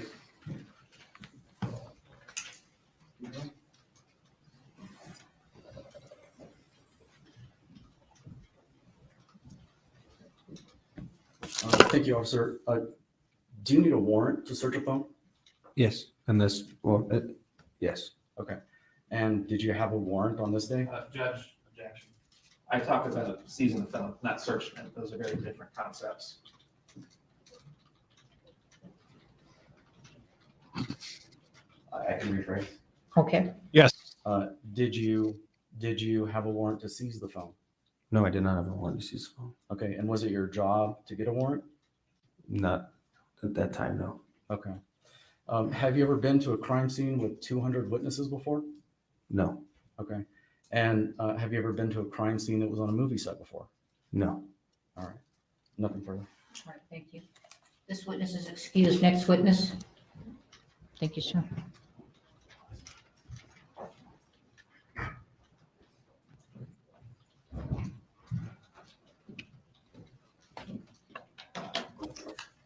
The next witness the state calls is Tim Benavides. He should be on his way in.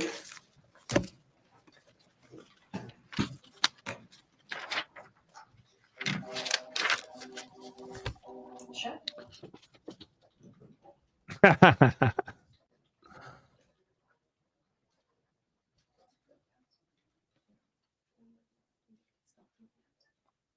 Did I get blurry? Looks okay on my end. She's chugging that water. Stay hydrated, baby. Let's see. So this gets connected in here.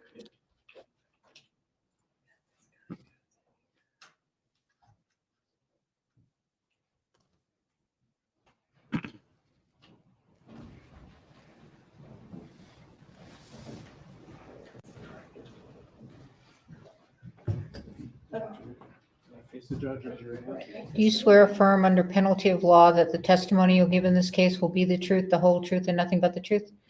All right, thank you. Have a seat talking to the microphone. Hang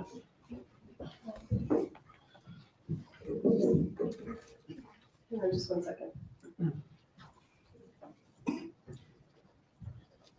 Give us just 1 second. When we switched computers, get that. Hold on. Here to drive. State your name. Spell your last name for the record.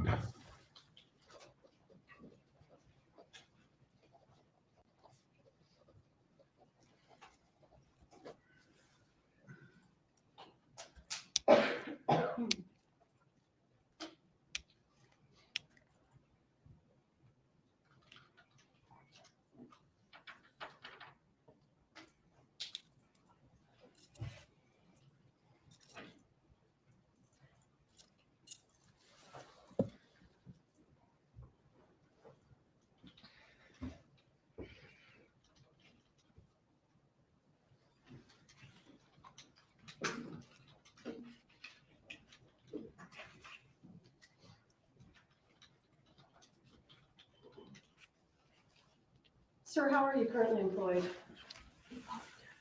I am not. Congratulations. Why are you not employed? I retired from the Santa Fe County Sheriff's Office in July. In July. Did they get his Okay. name? And how are you employed on October 21st of 2021? I was a lieutenant with the Santa Fe County Sheriff's Office, day shift commander. Give us an idea of your background and experience in terms of your law enforcement experience. I did 20 years with the Santa Fe County Sheriff's Office, going through the ranks from deputy to lieutenant. How many years? 20 years. And did you have any law enforcement experience before going to the Santa Fe County Sheriff's Department? I did not. Okay. And how did you become involved in the incident on October 21st, 2021 at Bonanza Creek Ranch? I was a day shift commander. We had gotten dispatched to the Bonanza Creek Ranch. What did you think you were being dispatched to? Dispatch advised that there was a accidental shooting with a prop gun. And what did you do when you received that information? Due to the nature of the call, I activated my lights and sirens, and I proceeded to the movie ranch. And tell us what you saw when you arrived. What was going on? Describe the scene to us. Coming upon the movie ranch, there is security. The movie ranch is quite large. One of the security guards at the time told us that to follow him in because it was quite large, the movie set. As soon as we got to the movie set itself, it was chaos. There was people everywhere. Deputy LaFleur was already on scene. I didn't know where he was. And I was being directed to the makeshift church. And sir, did you also have a body-worn camera? Yes, I did. And did you run your body-worn camera? From the time I activated my lights to head to the movie ranch, it was activated. So is there a fair portion of your body-worn camera that is you driving your car? Yes, there is. I was on the other side of the county, of Santa Fe County, when the call came in. So it took me, I believe, 16 minutes to get to the call. And after you arrived on scene, did you make contact with anyone? With the security guard, and then myself and the corporal at the time, Corporal Alderete, we made contact at the church. And was Corporal Alderete there before you? I believe me and him went in at the same time. So prior to you and Corporal Alderete arriving, was it just Deputy LaFleur? Yes, it was. So was there a way to effectively separate the witnesses at that point in time? There was not. With 3 deputies on scene. We were trying to, at the time, find out how the victims were in the church. And fire personnel was telling us for help to land a helicopter. So there was no way at the time. We were trying to corral everybody and keep everybody corralled as much as possible to as witnesses.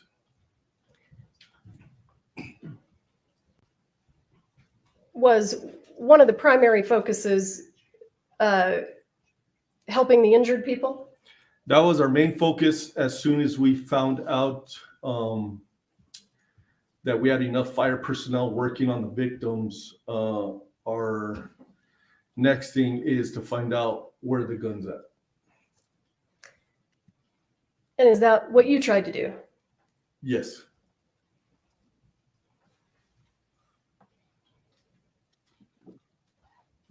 Sir, have you had an opportunity to review the footage from your body-worn camera recently? Yes, I have. And I would like to move for the admission of State's Exhibit 2. And permission to publish. States 2 is admitted. You may publish. And we are going to start this video at 16 minutes and 5 seconds so that we don't spend 16 minutes watching him drive to the scene. We're going to secure the film and all the crew members. Okay. Cool. Thanks. I have like 200 people out here, so. Alrighty, let's see if, yes, I already called for them.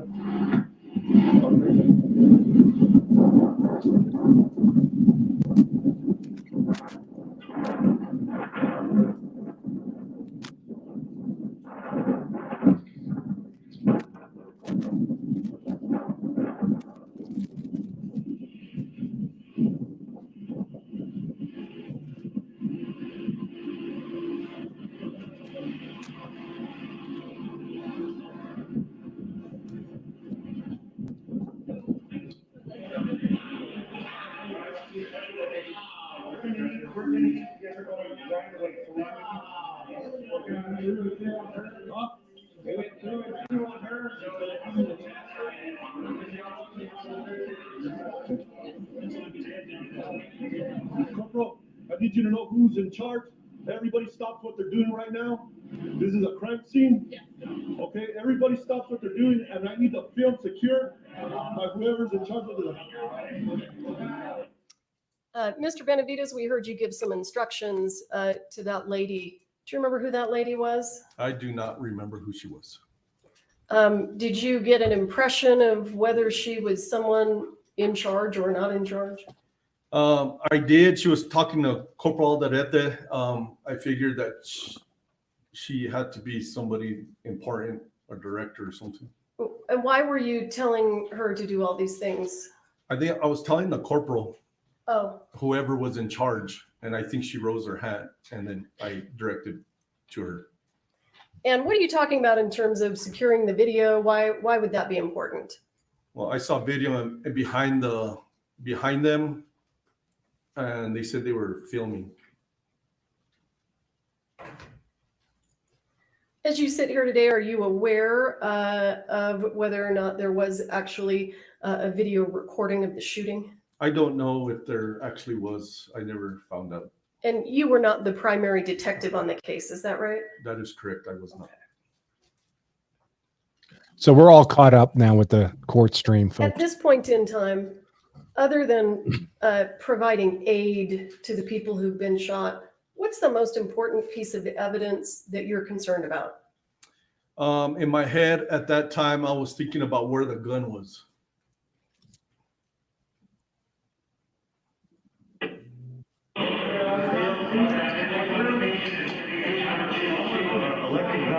Can I please get them the helicopter? Yes, please.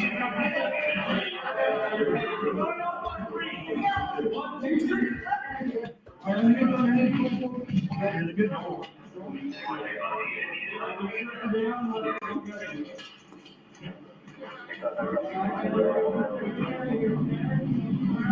Hey, I need pictures right away. Why are you asking for pictures? Trying to preserve the scene as much as possible. I know I'm wearing my body camera, but I'm trying to preserve everything I can. On this particular scene, was that easy? It was not.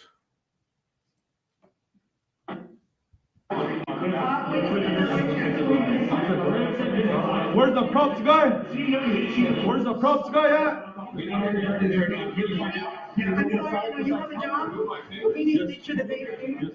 They're taking care of business. What else do you need there, Chief? What's my radio? It's just here. Thank you. Area cleared the gun. Where is it?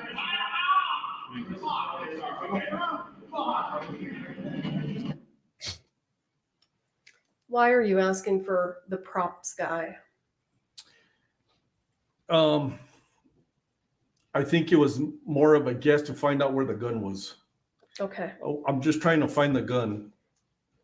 And did you hear that person screaming in the background?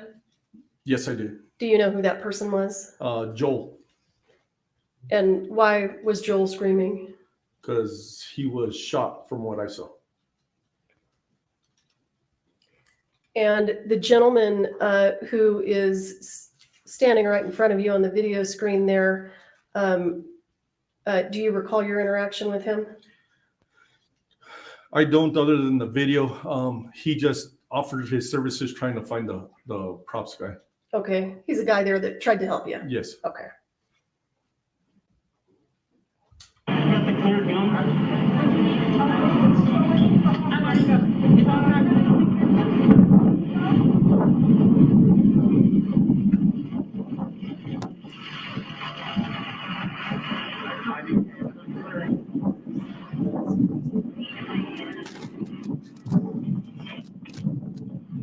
Where is it? It's not here. There's one there and there's one there. That's none of them. Okay. What happened there? I believe he's a director, and he took me to a gray cart, and there was 2 guns on the cart, and he told me that those weren't the 2 guns used in the church at that time. So not the gun you're looking for. Exactly.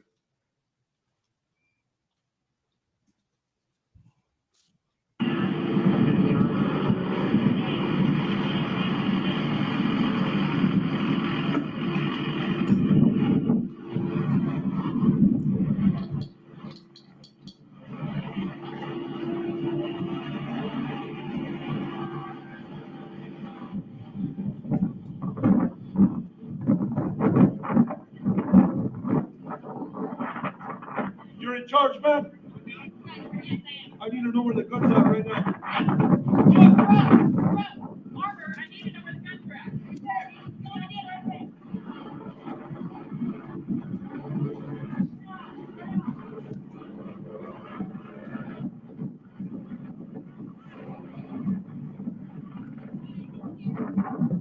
How do I know this is a gun?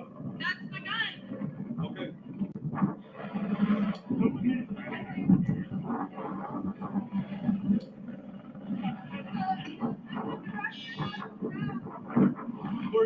Where are they at?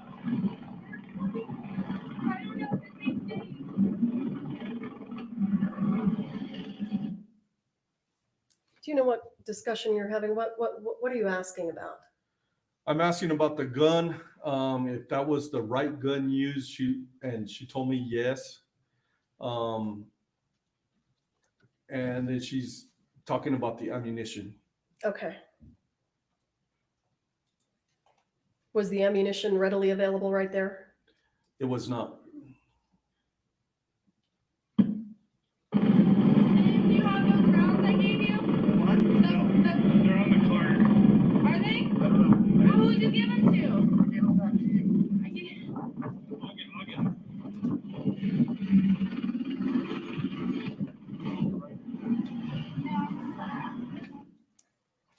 Mr. Benavides, why did you let that gentleman with the hat on go collect the rounds or the cart or whatever it was he said?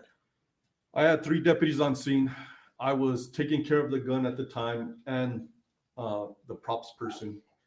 I had 2 other deputies trying to control their part of the scene. I was keeping my eye as much as I can on the person going for the ammunition. Did he bring something back to you? He brought me the gray cart that we had gone, and we were looking for the gun that was used. That was the gray cart that he brought back. And you saw that cart previously because the other gentleman walked you up to it, right?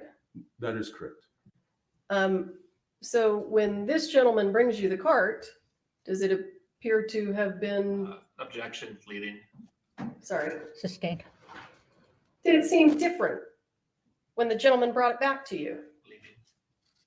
Sustained. How did the cart look when it was brought to you? The cart looked the same to me. It was in disorder. There was still 2 guns on top of it.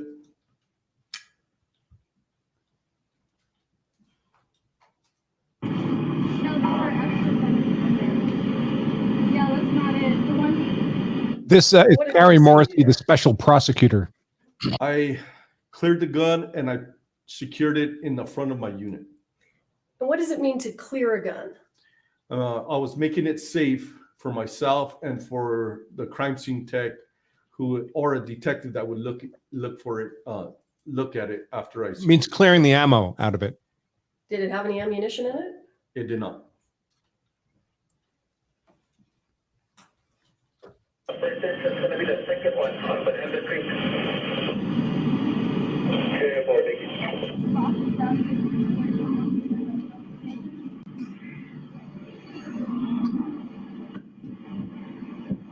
What did you do with that gun? Look at that hair. I secured it in the front of my unit and I Doesn't locked look the like door. that in court.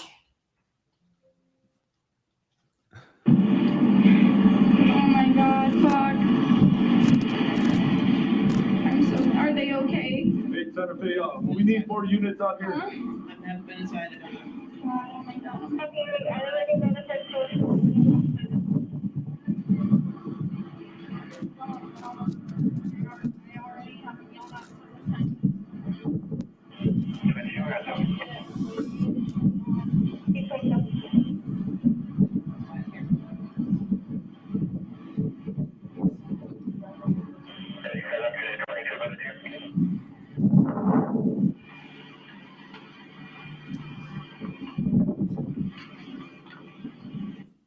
Is this the cart you spoke of?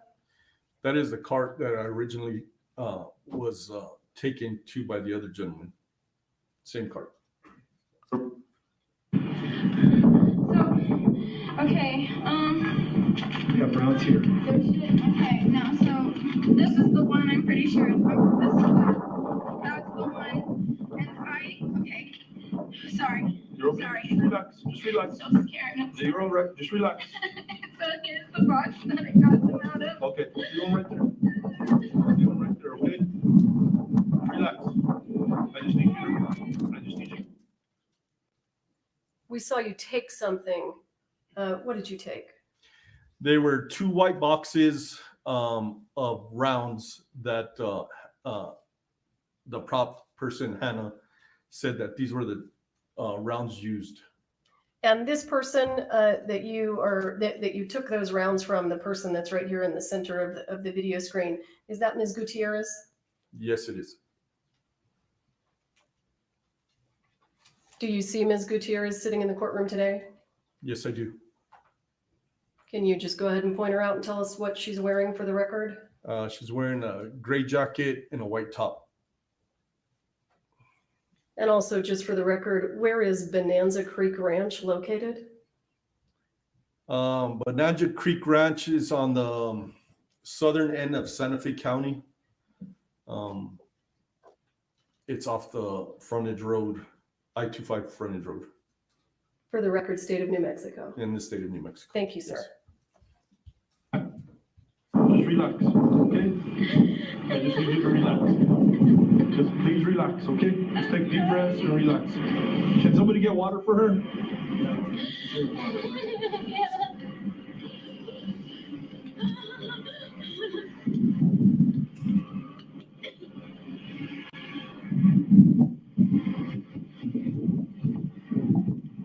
The ambulance?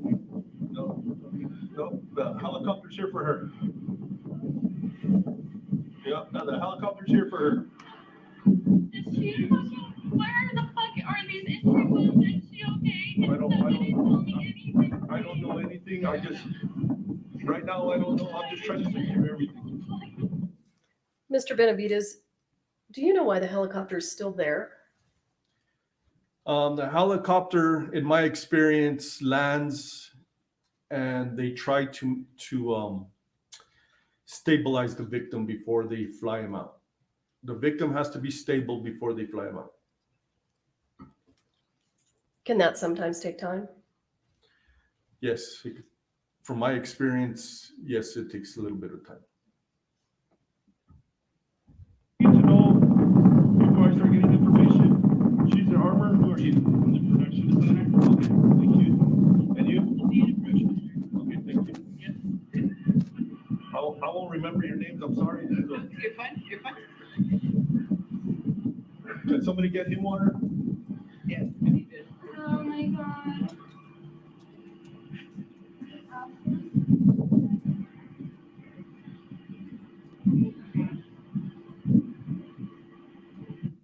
Do you remember where those boxes of ammunition are right now? Yes, they're on the left side of the cart on a piece of paper. And are you keeping an eye on them? I am. And you saw what they... Did you see them when she handed them to you? I saw them. I know what they physically look like, yes. Thank you. My name is Shannon. Hi. My husband and I own the ranch. Okay, my name's Tim. Nice to meet you. Okay, so, yes, I'm not worried about the insurance. I'm worried about her life. So, Oh, absolutely. Okay, That's so- what I'm saying. So, No. no, No. What can I do to help? we are bringing a whole lot of units here because there's a whole lot of people here. Yes, we're trying Okay. to clear them out. No, nobody's getting cleared out. Everybody is staying where they're at. Okay, Okay, we're trying, that's what's so difficult. We're trying to hold everybody where they're at. okay. Okay, what I'm gonna have you do is sit in here. Okay? Arrested? You're not arrested. The door's gonna stay open. Since you're the armor, they're gonna wanna talk to you more than anybody, okay? Mr. Benavides, why did you ask Ms. Gutierrez to get into your truck? With the scene being so active, and her being the armor, I couldn't have her walk off and lose her. So I put her in my unit. As you heard, she was not under arrest. They just needed to talk to her. Can you describe the inside of your unit? Yes, it's caged from the middle of my unit. My windows are caged up also, and you cannot get into the front of my unit at all. Not even if you're sitting in the back? Not even if you're sitting in the back. You do not have access to the front of my vehicle. Can I please have that water? Yes. Oh my God. Just relax. Okay? I'm just trying to, there's a whole lot of people here, so I'm trying to secure everybody. You want me to stay with you? You can stay right here with us. I'll stay right here with you. I will not go anywhere. You can leave the door open. You don't have to do anything, okay?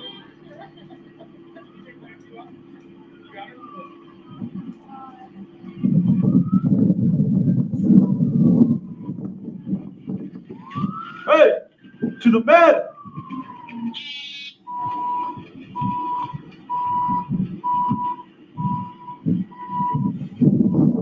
Do you remember what you're saying there? I believe I was telling Corporal Derete to put the yellow tape to the med truck, I think. Or I and was why? asking for a med unit to come and check on Hannah. Understood. And why would you ask for a medical unit to come check on Hannah? The way she was pretty much hyperventilating, and I didn't want her to pass out, and then we have a bigger problem. Okay. Santa Fe. If I could have a unit head to St. B's, we got one shot in the shoulder. That one's going to St. B's. The helo just landed, and they are trying to get that other 41 stable. So if I could have somebody go to St. B's and it's other subject. What is St. V's for people who don't know that short name? That's St. Vincent's Hospital here in Santa Fe. And why are you sending a unit to St. V's? For logistics, to help the detectives find out how the victims are doing.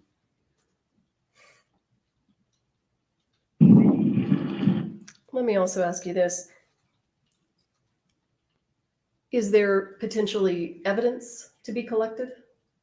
Yes, there is. Clothing, stuff like that. Yes. Anything else you can think of? Maybe the projectile still in them. I don't know. Okay. Yes, ma'am. Yes, ma'am. Are you radioing the truck down? No, not at all. I'm sorry. I didn't even step to that thing.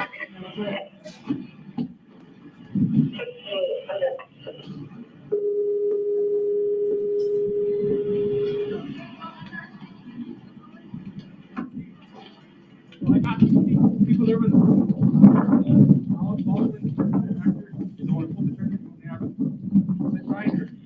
Yeah, you have to sit back. I have the armor in here. So there's you is in there, and I got the two people that were in the room. Okay. All the things he's not gonna get her. No, we know where he's at. We know who he is. Yeah. We just need to stay. Is he in a trailer? Very much.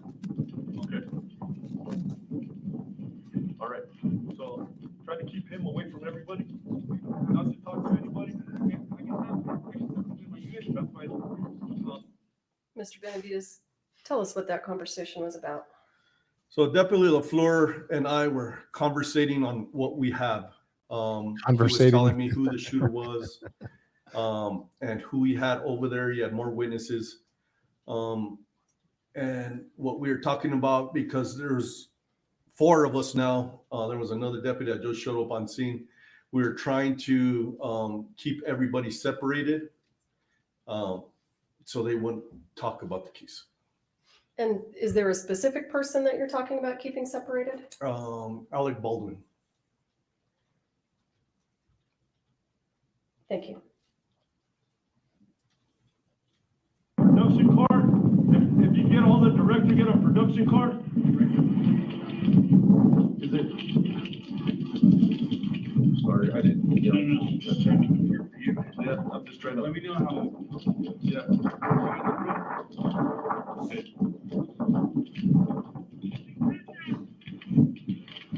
Right.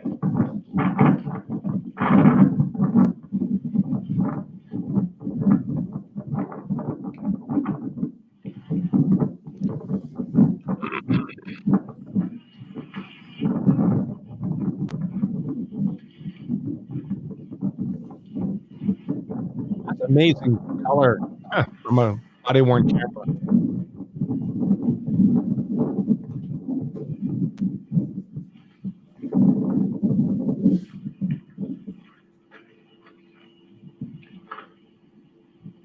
Yeah, this special prosecutor, this woman here, was defense attorney for Dean Cummings. She did a fantastic job. In that defense. So,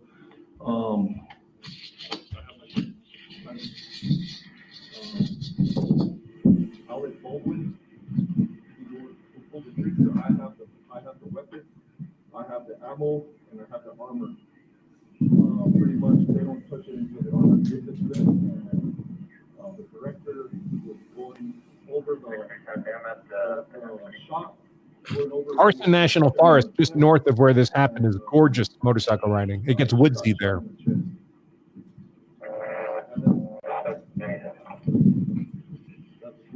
Heading out to like Los Alamos area. We do have pictures, but there's like 200 people here. There was four people in the room. There was 4 people in the room. And 2 were shot.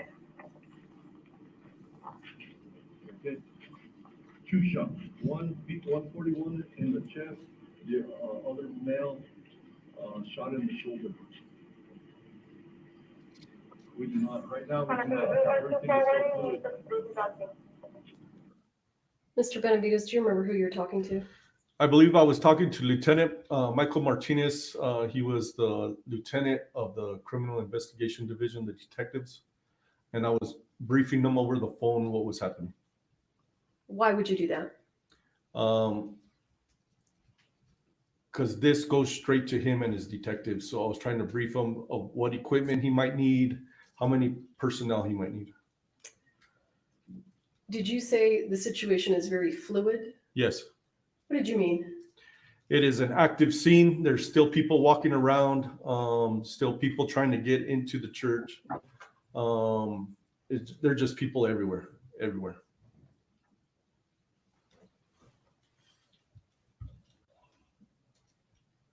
But it is like the file with Alex Baldwin. All right. Bye. Do you want to talk to me, sir?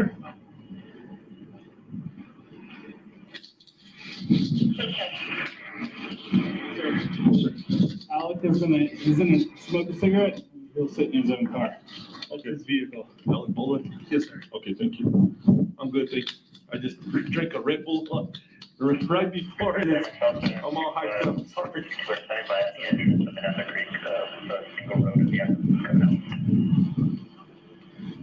Okay. I'm gonna stand by, so if you need to, yes, please.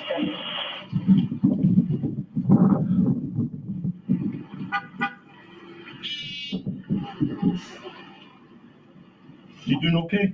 No.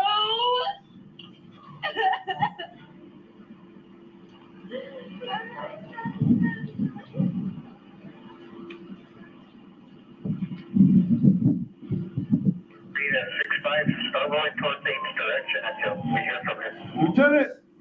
Lieutenant!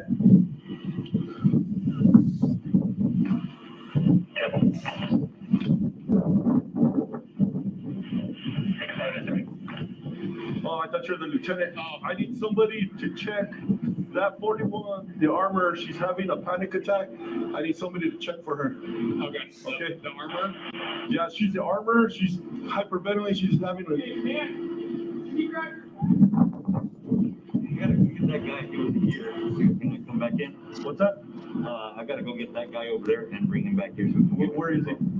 he's right there, just the guy with the cowboy hat, wearing the black. The one on the right. I'll go get him. Okay, yes, sir. Thank you. Thank you for helping.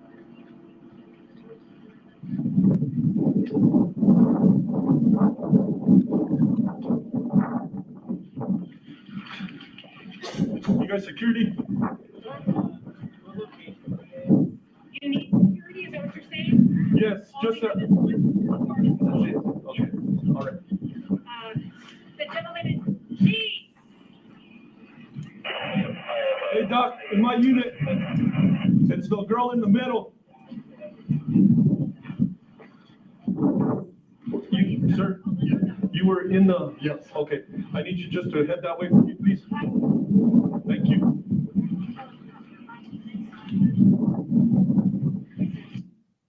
Where are you telling that guy to go?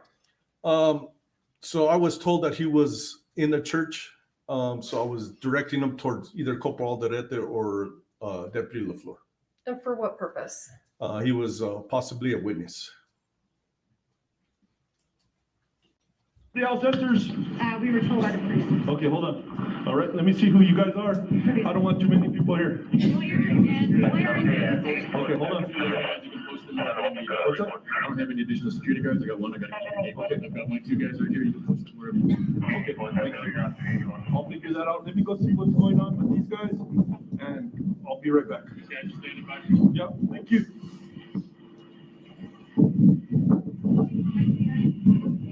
Oh, okay. You okay? Yes, ma'am.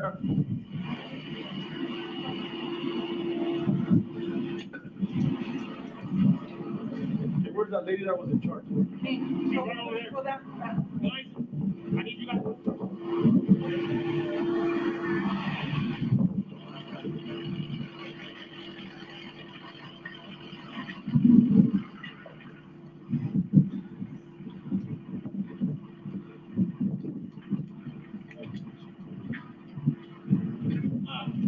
This is Reed, one of our camera operators. Okay, come here, sir. How's it going? My name's Lieutenant Benavides. Can I go to the hospital? Not yet. Okay. Not yet. So, Corporal, we got a camera operator who is in the room. Okay? Okay, it's just hard. We can't let all people in and out. So if you, I'm gonna try to get over here. Yeah.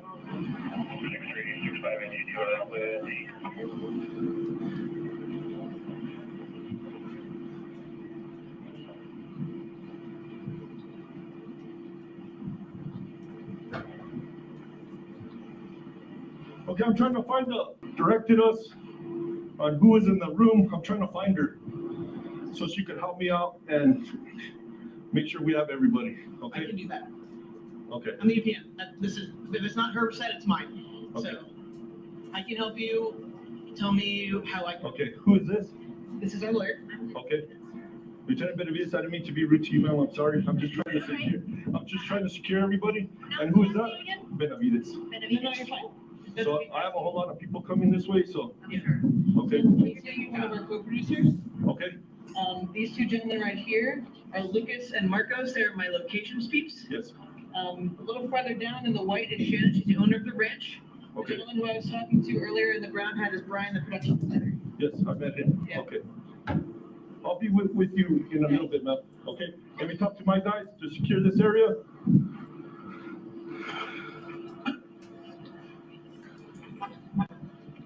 Corporal, I need somebody on that side to secure, so we're not going in and out.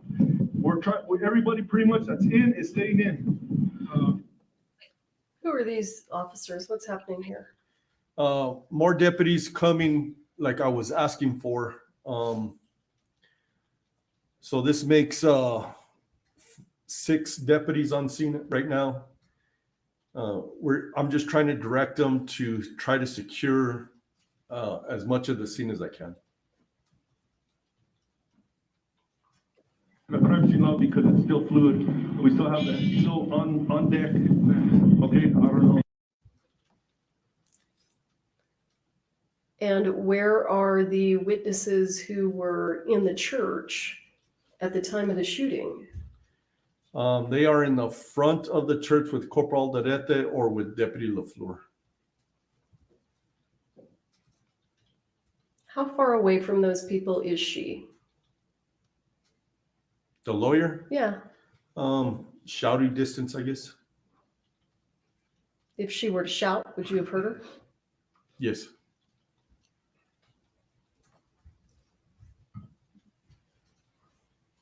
Verse for the med, date birth and social. For me or for her? For her. Would anybody have that? Yeah, give me 2 seconds. Thank you. Halyna Hutchins, Hylena. Here, I get it for you. You got it, Doc? Yep.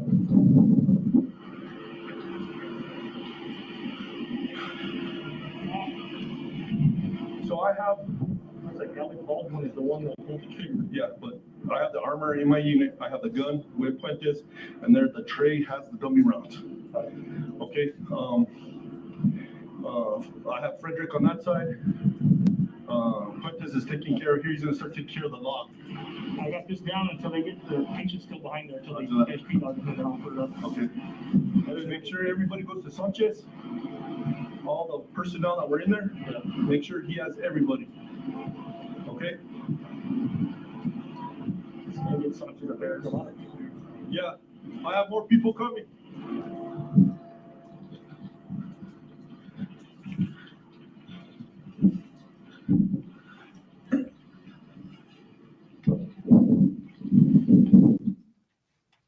Did we hear you say you have more people coming? I was hoping I had more people coming, but I kept asking for more people.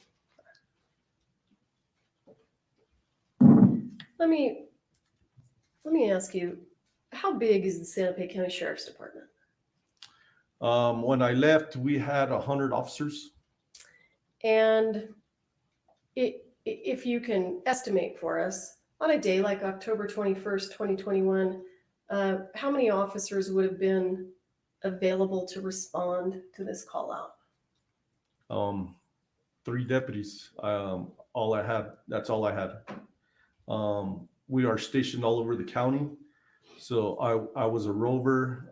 I believe the corporal was north of Santa Fe County. And then I had a deputy that was assigned to Santa Fe. But in this case, Deputy LaFleur was coming in for overtime, and he happened to hear the call and he helped out. Thank you. She okay?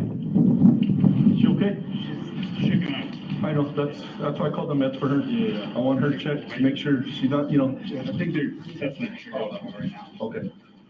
We just need her. Okay. Well, she's okay. She's already dealing with all this.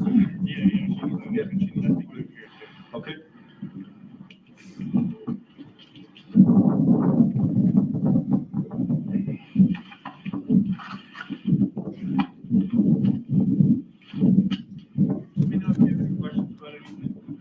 Yes, so she told me which guns were, which bullets came from it. What do you have in your hand right now? I have the 2 ammo boxes in my hand from the cart that Hannah pointed out that were used. We keep everything else the same. I'm gonna keep these, like these here. Those are dummies. Okay. Well, I'm pretty sure somebody will be happy. What did that guy just do? He reached over the yellow tape and he grabbed a bullet and he shook it to show that it was a dummy round. And then he put it back. And where did he grab it from? One of the boxes? No, he did not. There was like a little cubby on the tray. He just reached over, grabbed it, and put it back. And you saw that? Yes.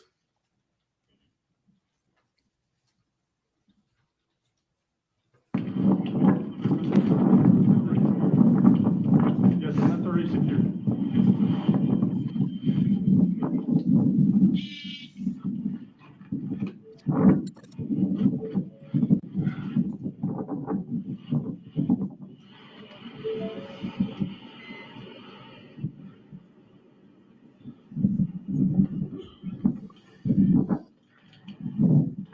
Somebody get it. Tell us what you just did there. With the 2 white ammo boxes that Hannah pointed out that were used that day, I secured them in the front of my unit on the driver's side seat. And was the unit locked? As soon as I closed the door, I hit my manual switch and I heard it and it clicked closed. Did you see anything that would cause you to believe that anyone planted evidence? I did not, no. Did you see anything that would cause you to believe that anyone tampered with anything on that cart? No. Any reason to believe anyone got into your unit and did anything with the evidence you had in there? No.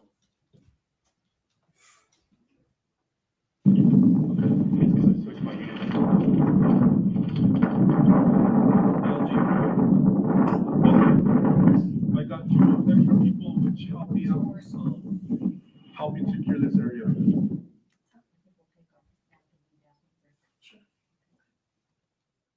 All right, we're going to take our afternoon break. Please don't talk among yourselves or anyone else about the evidence received here in court. Thank you. All rise.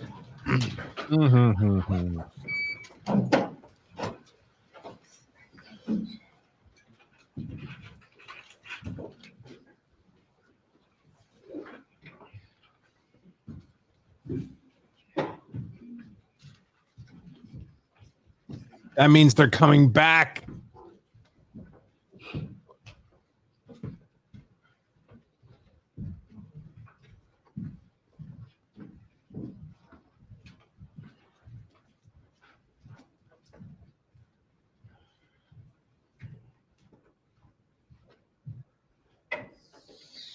All right, thank you. We're in recess. We'll beginning at be here at 20 of. Jury will be back probably at quarter of.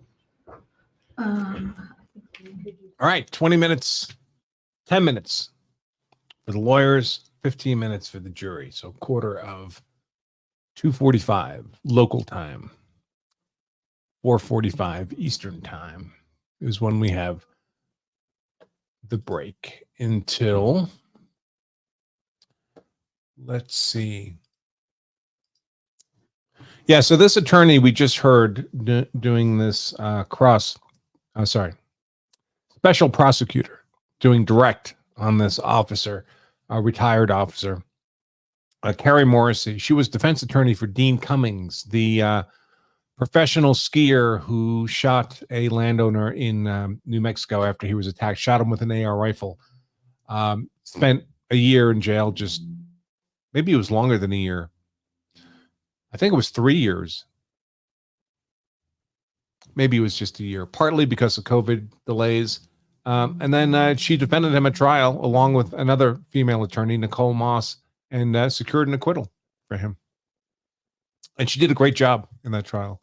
I made a particular note of her performance in that trial. So let's see what we have to keep us occupied.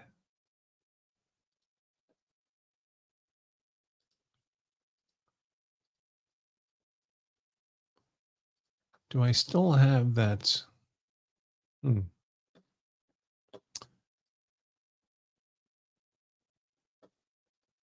Her interrogation. The Hannah interrogation by detectives at the station.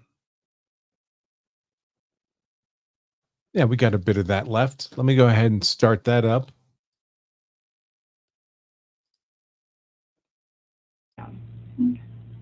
So COVID, yeah, I tried to stay out, and then I was definitely on the sides watching, and they weren't supposed to be pulling the hammer back or anything. Like, it was just supposed to be in the shot. And so I don't know why it was pulled back. I don't know what, yeah. I mean, if they wanted it pulled back, like, that's fine. I had no idea about it, you know. But even then, it shouldn't have gone on. Yeah, so that's why I was like, okay, like. So this is the interrogation of Hannah Reed that day, I believe. Let's see.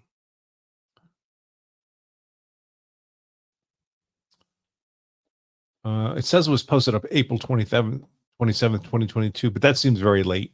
I believe she was interviewed that day. It's right there, you know, I stand right by whenever there's gunfire. I'm still there whenever the shit's there, but I'm not usually directly inside the room just because they don't find it necessary. Yeah, Carrie is much better than the male They're not who supposed did the to pull the hammer opening. back, but it still is a prop gun or prop. It's a real gun. Or It's a real fucking gun. But your prop. Yeah. Set. A real Yeah, effing gun. Yeah, totally. I know. I don't know. And everybody knew it. I wish I would have checked it more. Oh no. Is there anything that you think could have happened? I have no idea. I don't know. Like I said, that box was shown there for lunch. I will say it is hard to get 45 ammo. You know, ammo is super expensive right now, and ever since the election, pretty much all ammo has been like bought up a ton. I'm sure you guys know as a police force. Yeah. So I was just thinking, you had mentioned when you were loading, dumbing it up, one of the 6 rounds didn't fit in, correct? And you had to clean it. Yeah. Did that seem odd to you? You know, no, that didn't really seem that odd. That gun had been dropped a lot in the dirt previous before that. Yeah.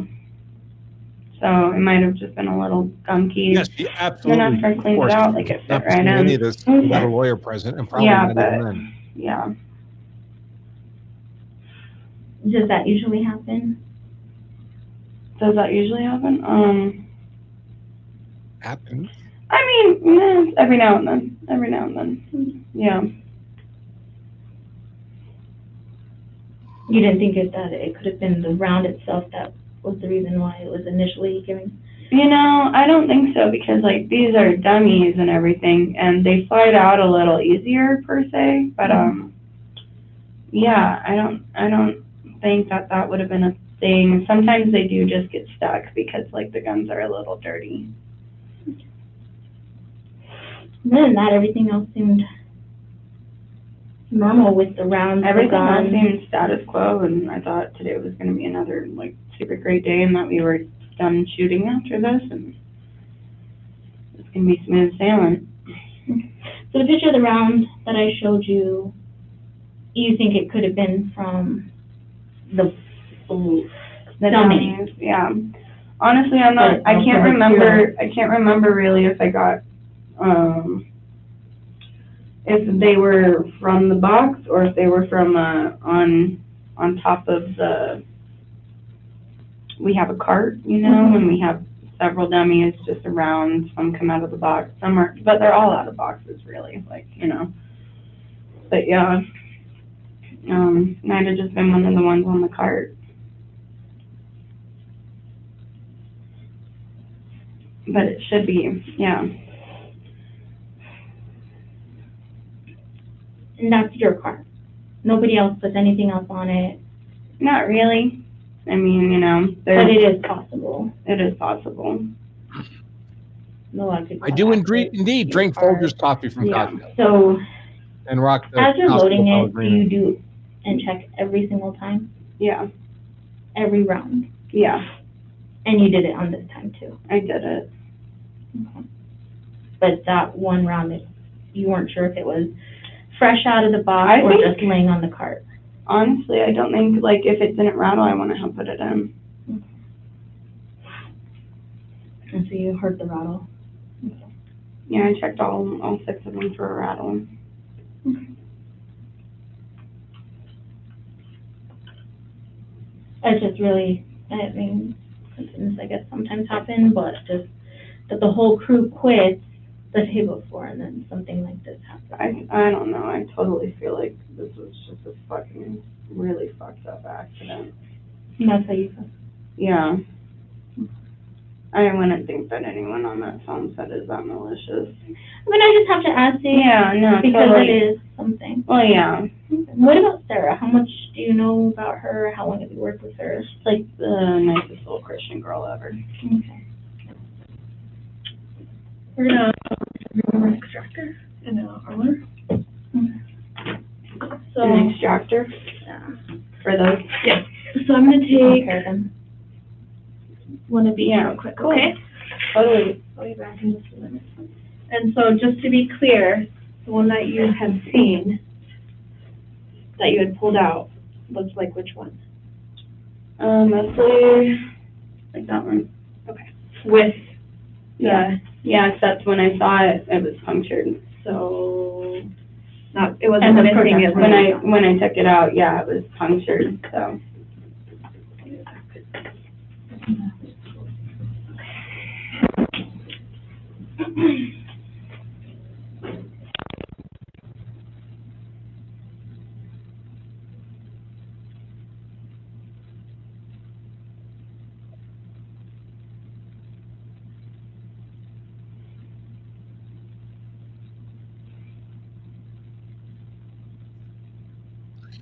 Okay, let's see.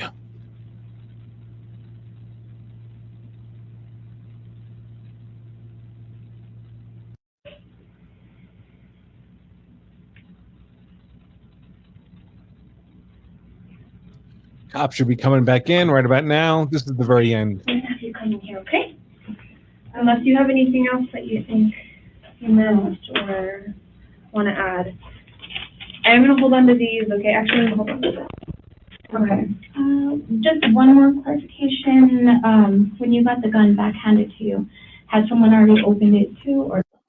We are back in the courtroom.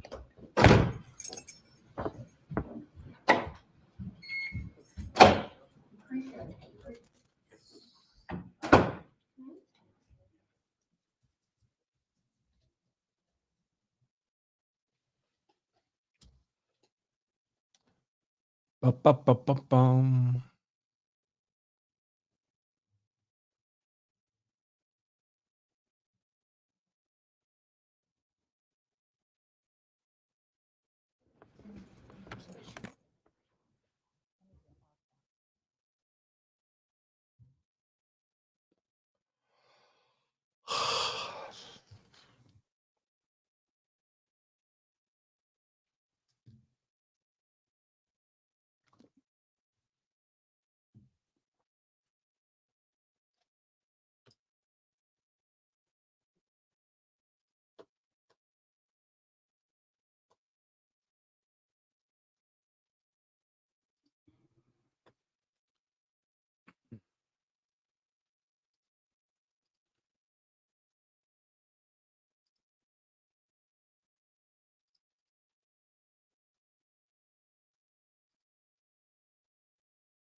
While we're waiting, folks, for audio, don't forget, you can get your own free copy of our best-selling book, The Law of Self-Defense Principles, at lawofselfdefense.com/free book. Check it out on Amazon, 5-star rated, but don't buy it on Amazon. They'll charge you for the book and shipping and handling.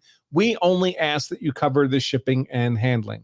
The book itself is free at lawofselfdefense.com/free book. Your handbook on how to be hard to convict if you ever are compelled to use force in defense of yourself, your family, or your property.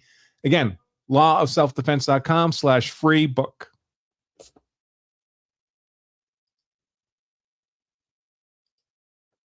And still no audio in courts.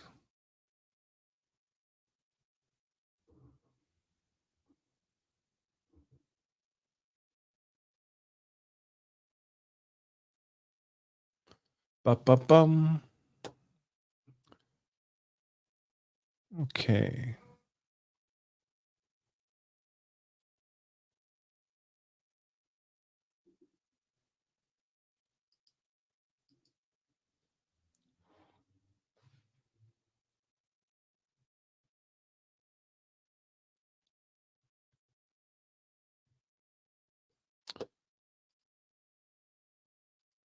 Do I need to go back, finish the last couple of minutes of this while we wait? You did all the manipulating of it. You did all the manipulating. So Dave just literally just handed you the gun, handed it to me, and it was still closed. It was still closed. Okay. All right. Let's see. Yeah, you want to grab that? There's a trash right there. Thank you.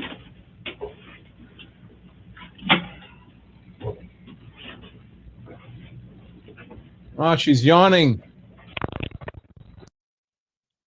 And that's it. That's the end of the interview, of the interrogation at the police station of Hannah Gutierrez-Reed.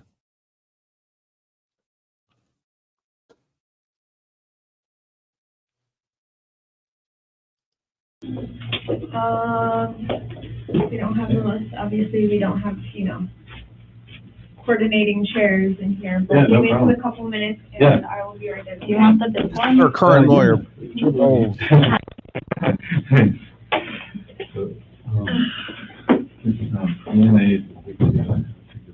Okay. Yeah. Oh, okay. So they take a little mouse swab. Okay, cool. And then Joel and her just I asked her, she said they've been taking, an hour or a little over an hour. So kind of want to figure Okay. that it's going to be fine. Okay. So this Hannah cleaned up at a later date? So I talked to your dad a little bit. Notice that she's talking, if it is, Yeah, she's doing good. this is her talking with her lawyer being recorded by the police.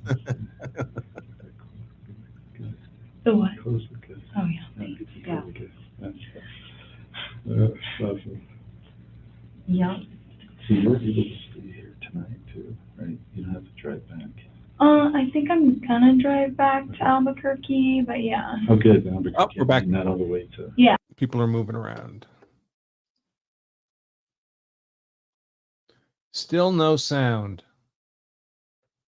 There's the bailiff George in the rather wide baby blue shirt. There's Carrie Morrissey, special prosecutor, talking to lead defense counsel Bowles.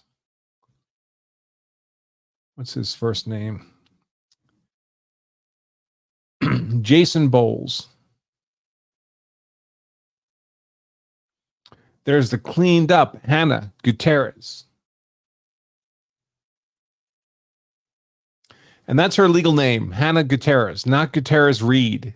She adopted the practice of attaching Reed to her last name to indicate her relationship with Belle Reed, the famous Hollywood armorer for many decades. But her legal name is Hannah Gutierrez.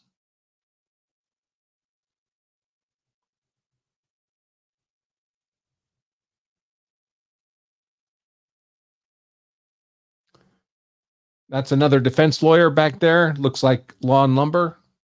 His name is Bullion, Todd Bullion. And sitting at the table here is the co-counsel for the prosecution. His name is Jason Lewis.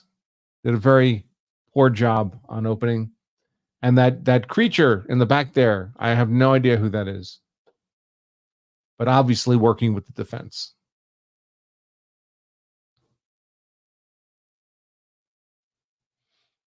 Yeah, no masks and no ridiculous plastic screens, plexiglass everywhere in this courtroom, finally.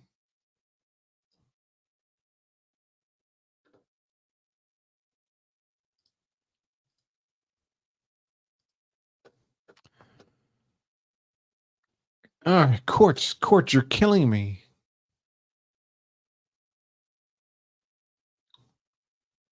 She's got her bangs going. Must have just had a breakup.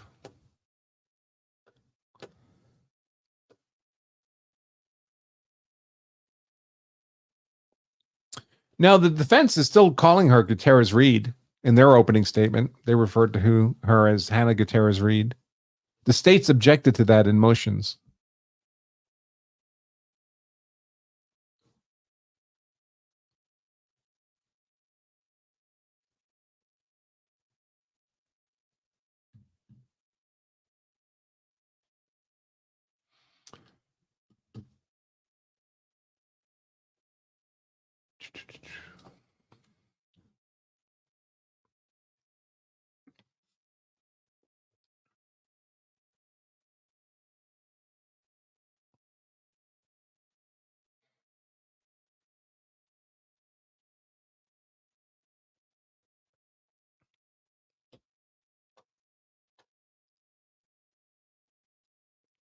There's another attorney. The defense attorney who did cross on the first witness, the former deputy, now police officer. I haven't caught his name, actually.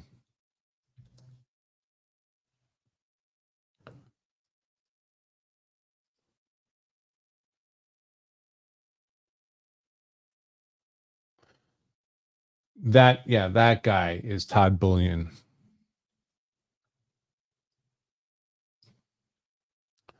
I'm going to put some photos here in my notes.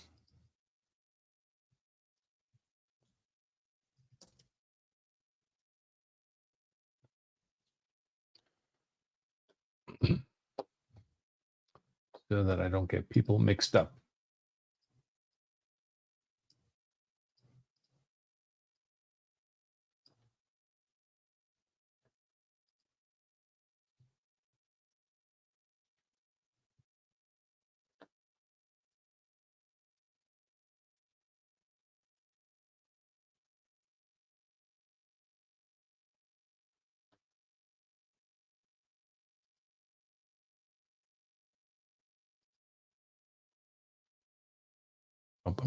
There he is.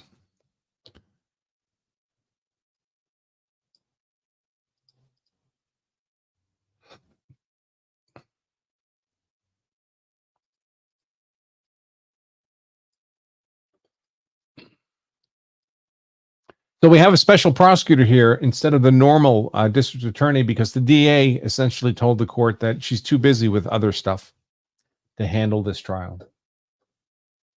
Not because of any conflict or anything like that.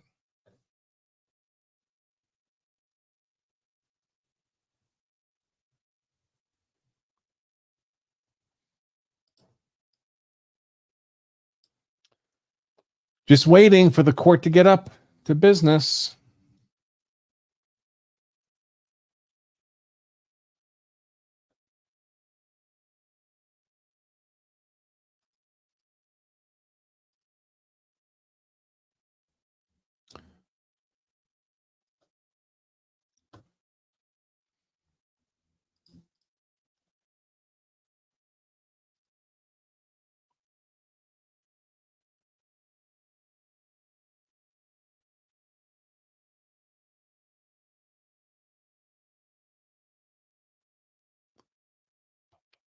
All right, come on.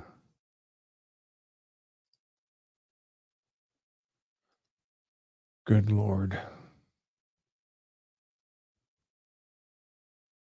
The judge is maybe the judge is looking for a hairbrush. Maybe she saw my coverage from this morning.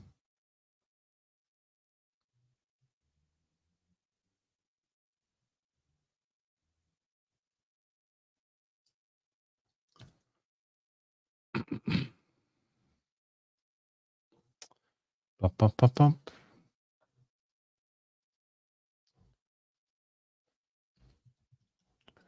I think the reason they had Jason Lewis do the opening for the defense is that they want to they want to have Carrie Morrissey do the closing, which obviously is much more important at the end.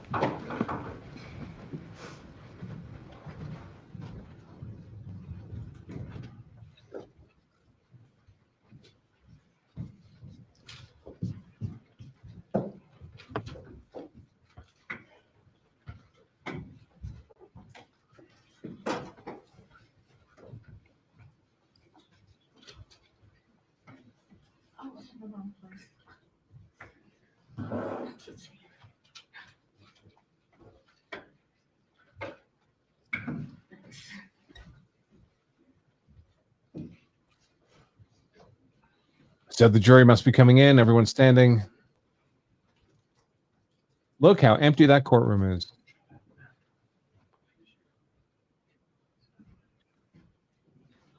You may be seated.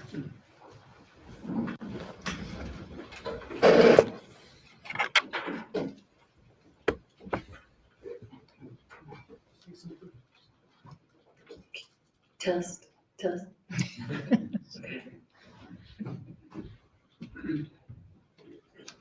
All right.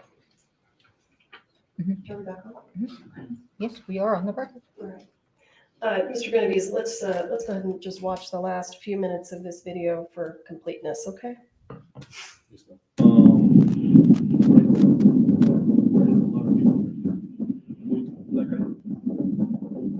Okay. So right now I do have the dummy rounds, the armor, and the gun secured. Okay. Yes, I grabbed her right away. She was and we did secure the film. We do have the film secured, which they'll have to go over with the product and all that, but that's going to be later down the line, I guess, or whenever. But everything was getting filmed. Okay.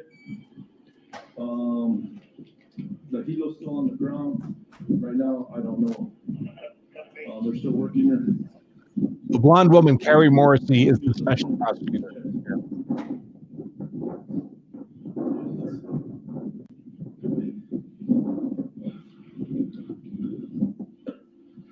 So this is direct of this sheriff's deputy, now retired. Did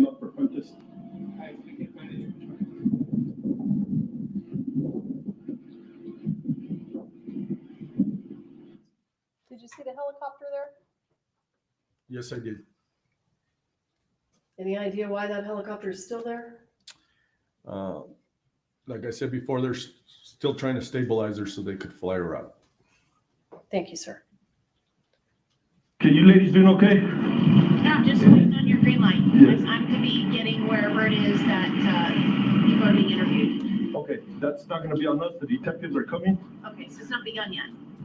What's that? The interviews have not yet begun. No, I have nothing. We just secured the armor. Okay. We secured the gun Okay. and the ammunition. Okay. That's the only thing we've done. That's the only thing that's happening right now. Yes, and then we are getting all the information, all the people that we're looking. Okay. Okay, I'm gonna go check on the victim. And all that. She's still here. They're trying to stabilize her. I will let you know how she's doing. I know you guys are concerned, so I'm gonna let you guys know. Okay. Thank you. I appreciate that. Yes, ma'am.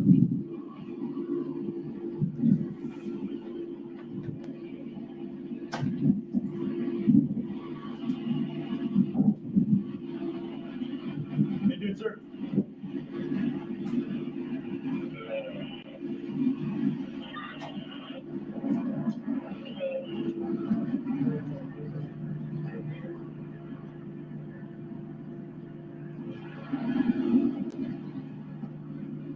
Hey, Doc, is there any way I could put the air conditioner on for you guys?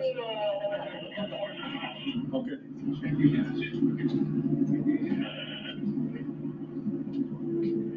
guys have any directives?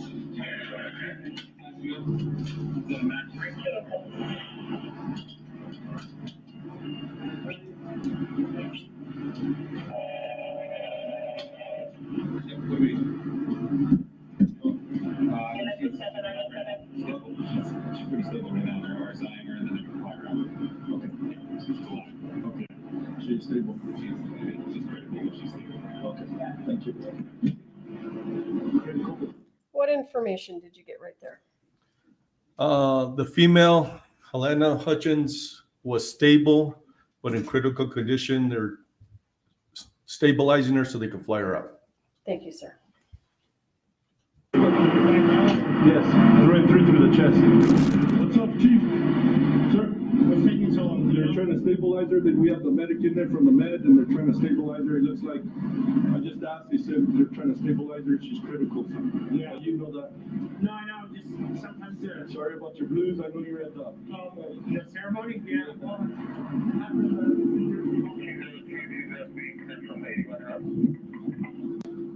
I have people heading on. Thank you. We're just gonna get names now. Yes. Sanchez! Where is everybody? Where are they? She's here. Medic, one of the guys went to the back. This Russell guy, Okay, I need everybody right here separated. I thought that's what the corporal told you. Get everybody here separated. Okay. Nobody leaves. All right. One guy already left the hospital. That was his best mate. Wow. See what that's going on? Yeah.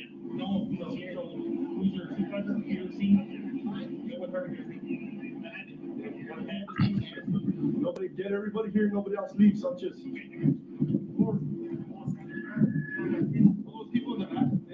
I think I have about 15 ties. Yes. Well, that's why I'd have to count them. because we have people everywhere. Like that. Was that discussion regarding a witness who left? Yes, it was. Do you know if that was a person who was inside the church or just a person who was working on set? I don't remember, but like I said, the scene was active, and we're trying to keep people together. But this one person did get out. Thank you.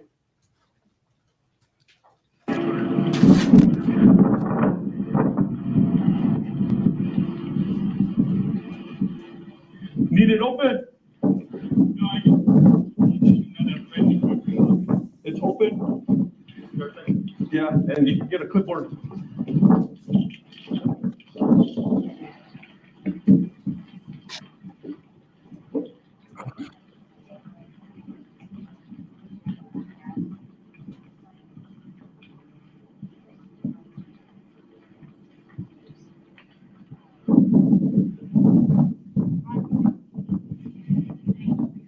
Okay, so she's stable but critical. They're trying to stabilize her so she can get on that helo. Okay, so that she is alive but critical condition, and they're trying to stabilize her so they could be comfortable when they get on that helo. Okay. Okay, but I will give you if you see them taking up to the helo, that's a good sign. They stabilize her, and they're gonna fly her out. Yes. Okay.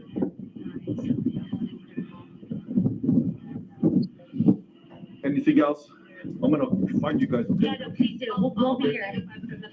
Okay. You'll see the detectives are all on unmarked cars. They're gonna come in a crime scene van.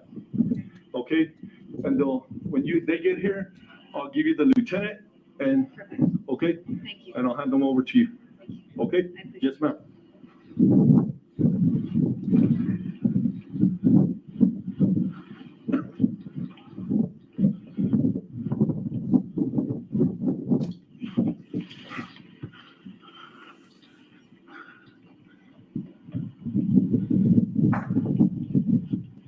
She doing okay? He was inside the. He was inside. Yes.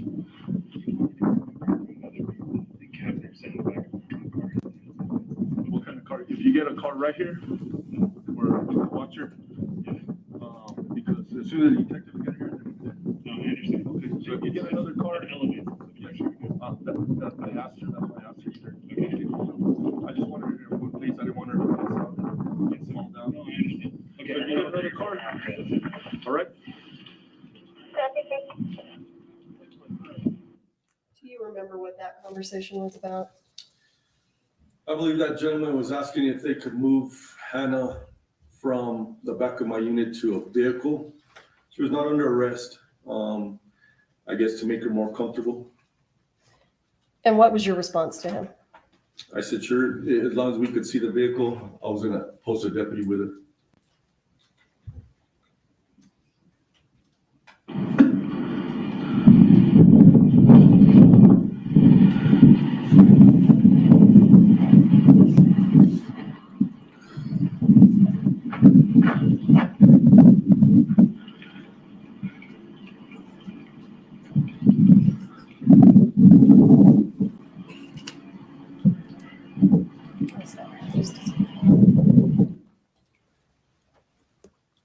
Is that the end of your video? This video anyway?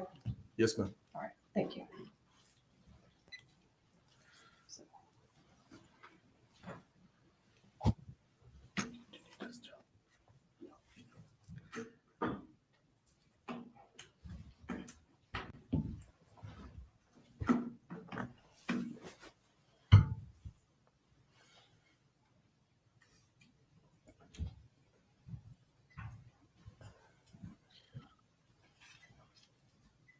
I'm not sure who that woman is with the nose ring. I'm not sure. She's with the defense clearly, but I don't know if she's an attorney. She doesn't appear to have signed any of the motions, which makes me think she's not an attorney. She may be a paralegal.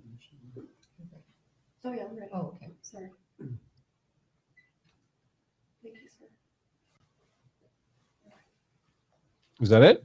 Mr. Benavides, Nope. I'm going to show you what has been marked as State's Exhibit 61, and I believe there's no objection to its admission. We'll do 61 and 62, no objection to the admission to 61 and 62. 61 and 62 are admitted. You may publish. Thank you. Sir, I'm showing you what has been marked as State's Exhibit 61. Can you see that? Yes, I can. Have you seen this photo before? Yes. What is this a photo of? That is the driver's side of the inside of my unit, and it has two white boxes. What are those boxes? Those are the boxes that I secured from the gray cart into my driver's seat. Did you take this picture? I did not. Who would have taken this photo? Our crime scene tech. So would you have left the boxes there in your car until the crime scene tech arrived to take a picture? That is correct. Anything change about these boxes? No.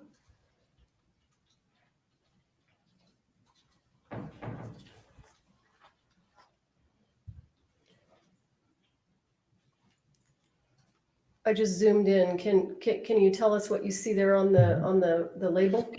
Yes, it says 45 long Colt dummies. Do you see something there in the middle? It looks like it's initials. Okay, and it's okay if you can't make them out, but you see what I'm Yes, right under the N. right there? Yes. Okay.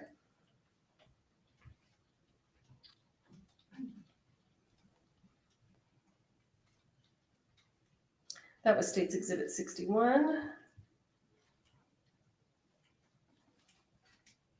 Oh, it was zoomed in, sorry. This is State's Exhibit 62. What we just looked at.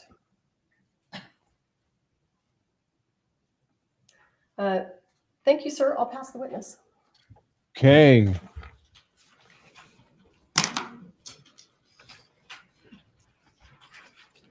Isn't it true you screwed up the entire crime scene? Sorry, I just unplugged it.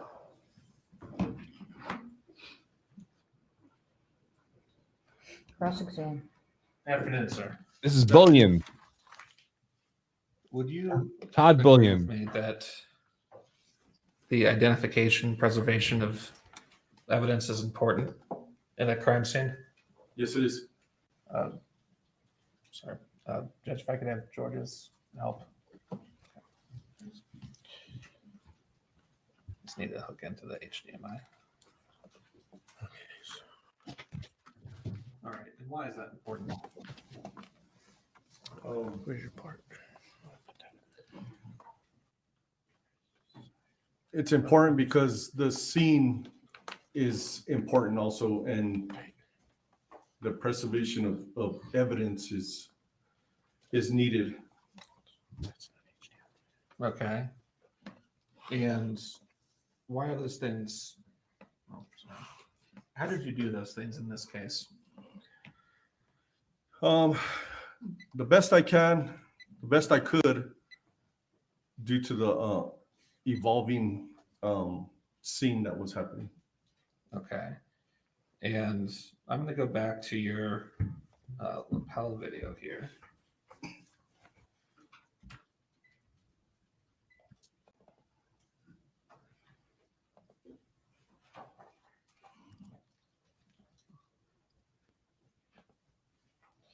You had testified, sir, that you had 3 deputies to work with? In the beginning, Deputy LaFleur, myself, and Corporal Derete. All right. And additional deputies did arrive, right? They did. All right. Do you remember when they got there? It seemed like a long time. I would say within 30 minutes. All right. How long have you worked with the sheriff's department before you retired? 20 years. All right. In the cases that your former agency investigates, do they keep dispatch logs? Yes, I do. What is a dispatch log? Just something that comes over the radio, and our dispatcher writes it, types it out. That they feel that's important. All right. And the time that an officer is dispatched to a scene is always noted in that log, right? I believe so. And their arrival time is also noted, right? Yes. All right. Do you have any objection to the dispatch log being admitted?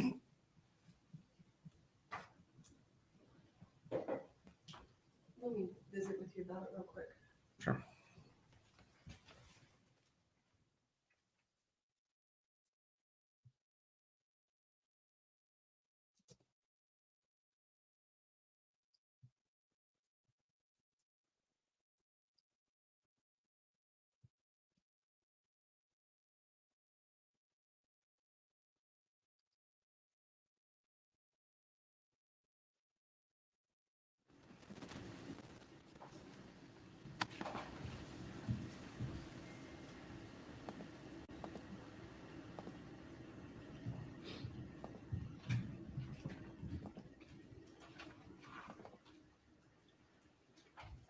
Page 1 and 2. Slow down a little bit.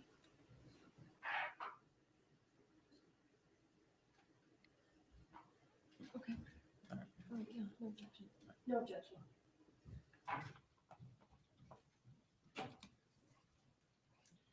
All right.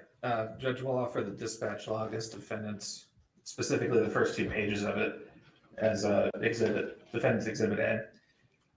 Sir, what are we All right, looking well, at here? Just a minute. Any objection to defendant's A? No, Your Honor. All right, you may submit it and you may publish. What are we looking at here, sir?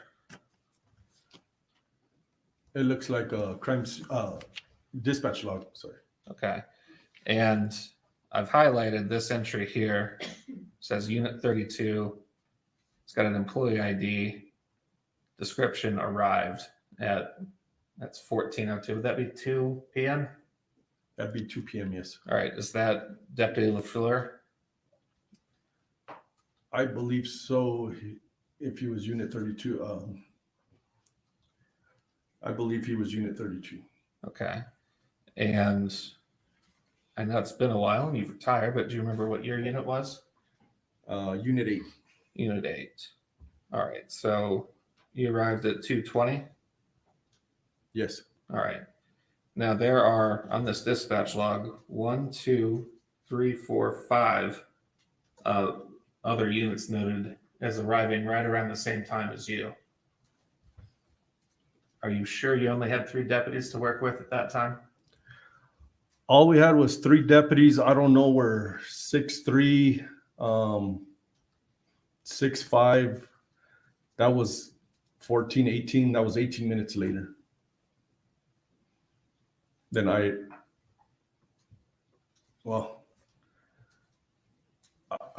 couldn't tell you about the misprints, but I know when I got there. Okay. I couldn't tell you. There was only 3 deputies, and you could see by my body worn camera that I only had 3 deputies. Okay.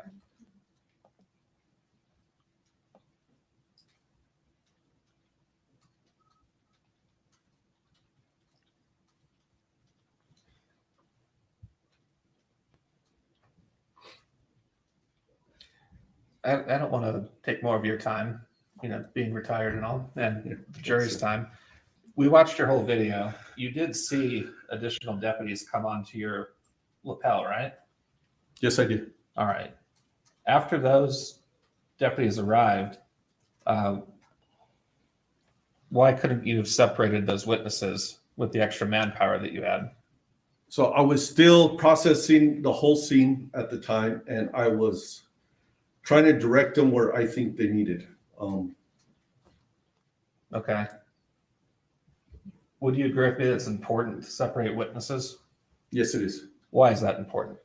Because you get witnesses telling stories, what they saw, and then they start getting mixed up when the witnesses start talking. So it can affect the integrity of their observations. That is correct. Okay. And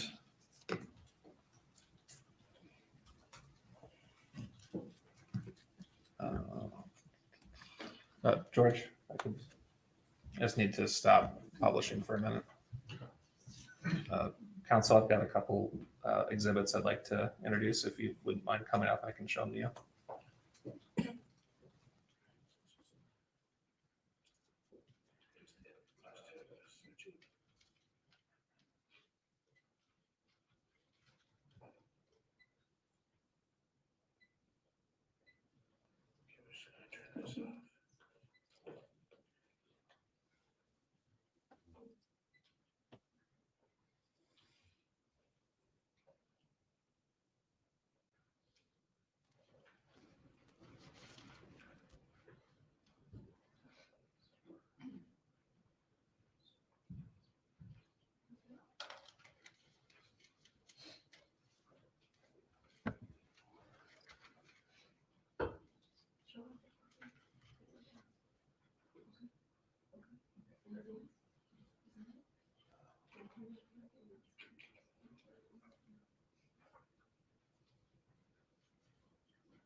Yes, okay.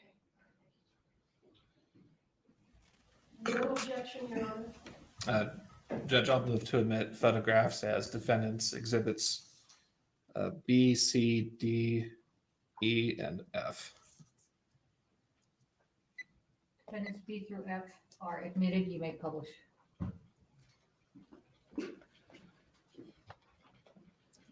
All right.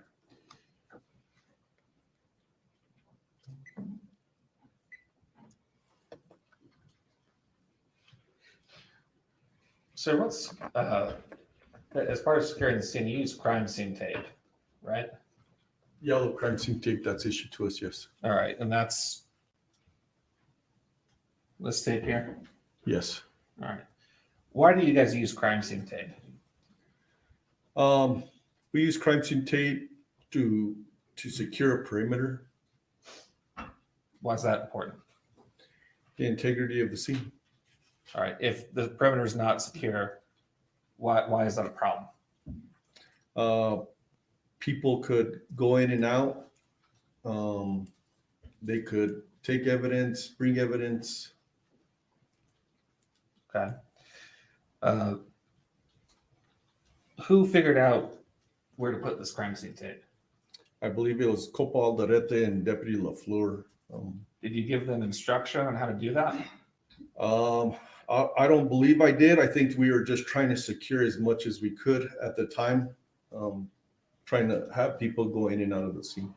Okay. And how did you determine, I guess, what the scene was? Well, we knew the scene was inside the church where the Joel and Halyna were. Okay. And one of the things you want to do when you're establishing a crime scene, when you put up the tape, the perimeter, you want to make sure that all the important evidence is within that perimeter, right? Yes, we tried to, yes. Okay. Do you see that black tent in the background? Yes, I do. All right. Do you remember walking up to that black tent on your lapel video? If I do, I don't remember, but I do remember seeing a black tent up there. All right. Judge, I've discussed this with counsel. I'll admit two excerpts of the lieutenant's lapel as defendants exhibits G and H. No objection. All right. Defendants G and H are admitted. You may publish.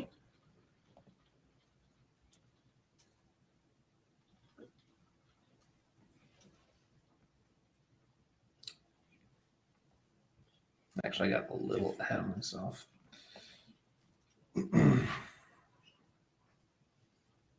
All right, this is back to State's Exhibit 1 here. There's the gun. Where is it?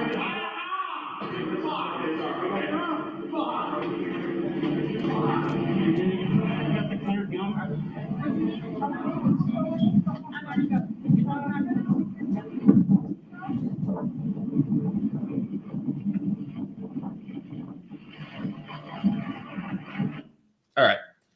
Do you think that's the same black tent we were looking at a moment ago in that photograph I showed you? Yes, I believe so. Yes. All right. And to the left of that tent, there's a white truck. Did you see that in the previous photo as well? Yes, I did. Okay. Did you guys look in that truck? No. Okay. Why not? I don't think we had a reason to. Okay. And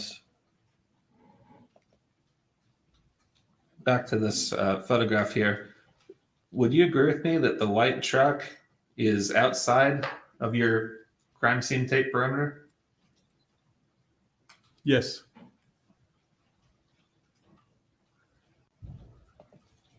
All right. And here is another photograph of Mr. Baldwin. Can you see on the left-hand side here, is this the same white truck we were looking at before, or is this something else? I'm not sure. Okay. But do you have any doubt at all that the white truck was outside of the crime scene tape? Yes. You have doubt about it? No, I mean, it was outside of the crime scene tape. Okay. All right. And if evidence was in that truck, its integrity would be compromised, right? I don't know if it would be. Well, if access to it isn't cut off, the things that you described earlier in cross-examination yes, could happen. People could be putting things in there. People could be taking things out of there, right? It could happen, yes. Okay. And how long did it take you to get to this scene? Like, after you were dispatched, about how long did it take you to get there? I believe 16 minutes. Okay. And this is in a fairly remote area, right? Yes. Okay. Would you or any other sheriff's deputy be able to attest as to what's going on here at this movie set before you actually arrived? No. All right. And that's because just you weren't there and you don't know. That's correct. Right? All right. I'll direct your attention, sir, in this photo to these people standing over here. Is that where the witnesses had been corralled by Deputy LaFleur? I don't know. Okay. I know I had instructed them to separate the witnesses, but I don't know where he separated them. Okay. Do you know who else, if anyone, was keeping an eye on these witnesses? I believe when deputies arrived, I had told Deputy Sanchez and Deputy Frederick Trujillo.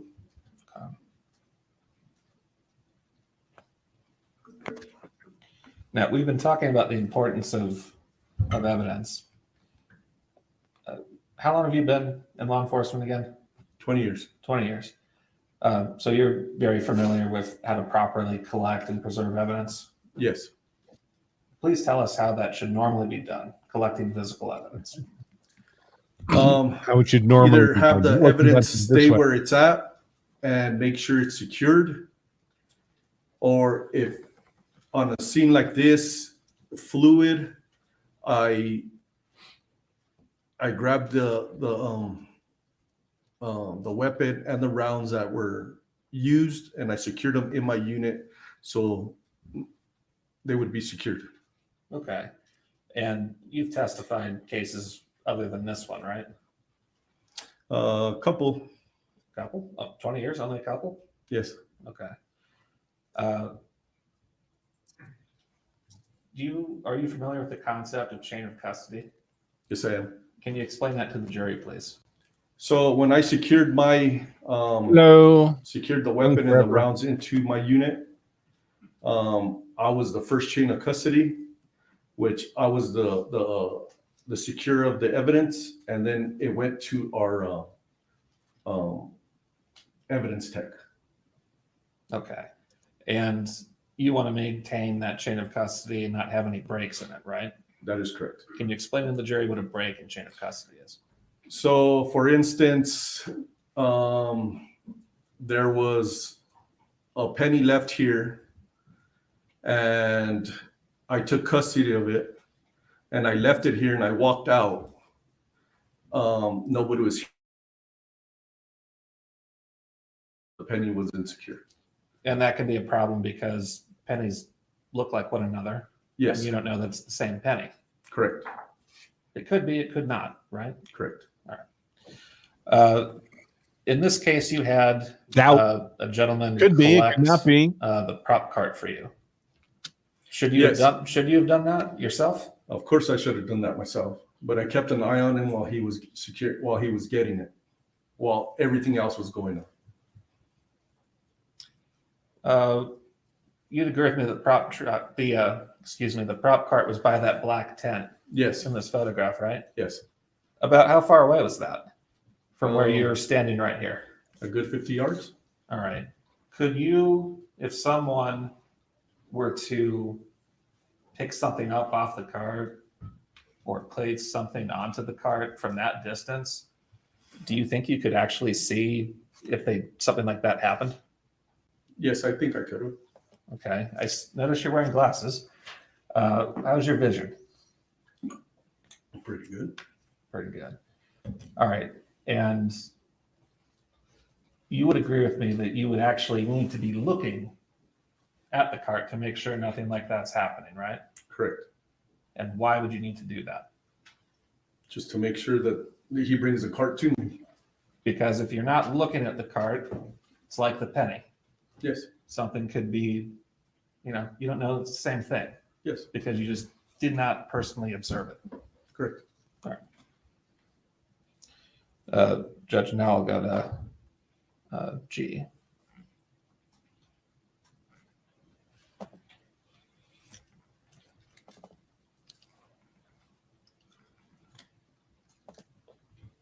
All right, so this is an excerpt from your lapel video, about 90 seconds.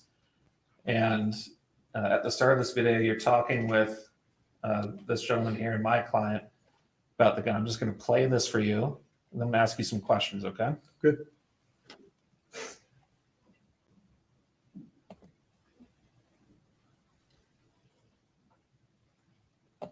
Rounds I gave you? They're on the cart.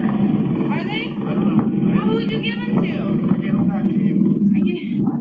I'll get them.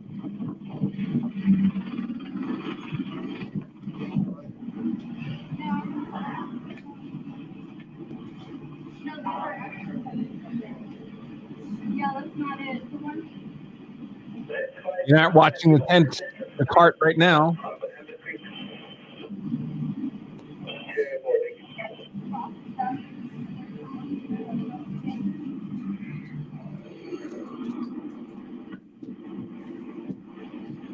All right, we've gone 42 seconds. From the vantage point that you were looking at, could you have seen this cart? Yes. Do you see it on the video? Well, the video's pointed because the video's on my chest. So the video's pointed straight, but my head's looking at the cart. Okay. Oh my God, fuck. I'm so, are they okay? Hey, turn the video off. We need more units out here. Huh? I'm not been inside of it. Oh my God. Okay, I already notified.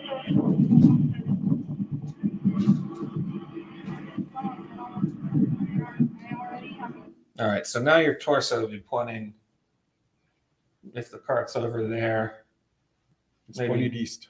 In that direction, about 180 degrees from the cart? Yes. Did you have visual contact of the cart at this point in time? Yes. Did I was looking at Hannah and I was looking at the cart at the same time because she was moving around. So I was looking at her and I was looking at the cart.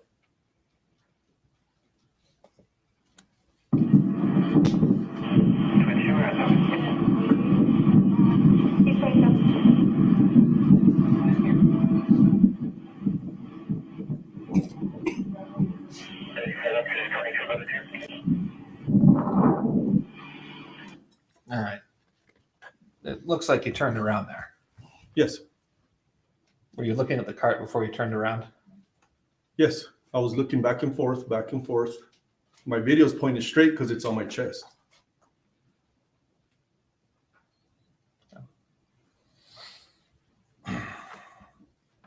Got to ask better questions, my friend. Did you keep the cart under continuous observation, or were you So- looking around? This gentleman here, he essentially is the collector of this evidence, right? Yes, he offers his services to go get the cart. Yes. All right. So he's the first link in the chain, Yes. and then you become the second link. Yes.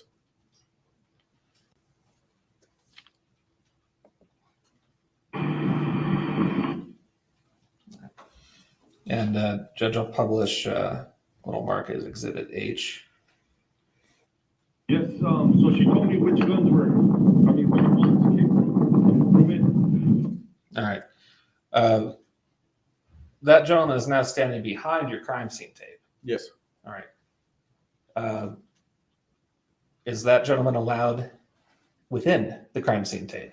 No, not anymore. What do you mean not anymore? We secured the crime scene tape, so they're supposed to stay out. Okay.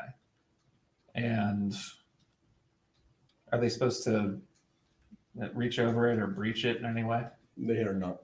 And why are they supposed to do that? Because we're the collector of evidence and it could be tainted. Everything else the same. I'm gonna keep these, like these.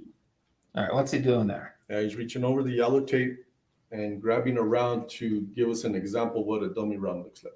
All right. Why did you not tell him, hey, don't do that? I don't know. Do you agree with me that that was an investigative mistake on your part? Yes, that was a mistake by me. Yes. Who is the deputy standing to the right of that gentleman? That is Deputy Puentes.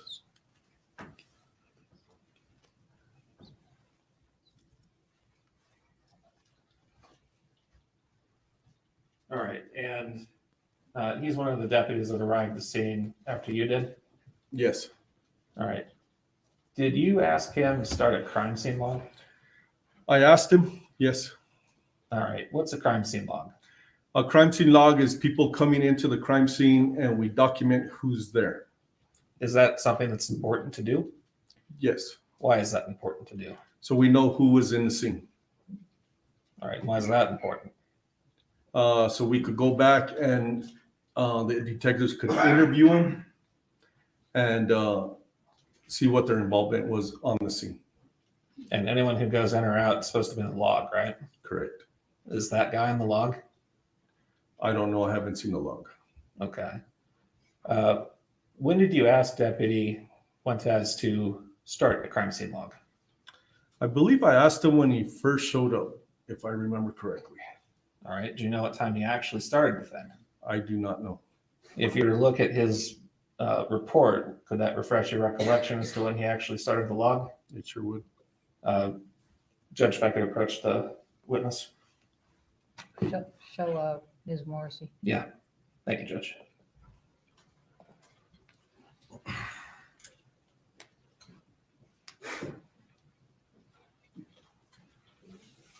Yeah. Is that his report?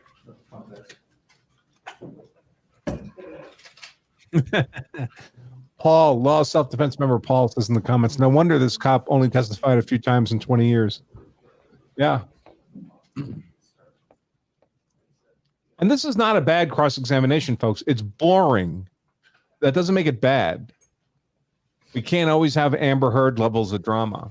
It's meticulous. He's making the points he needs to make.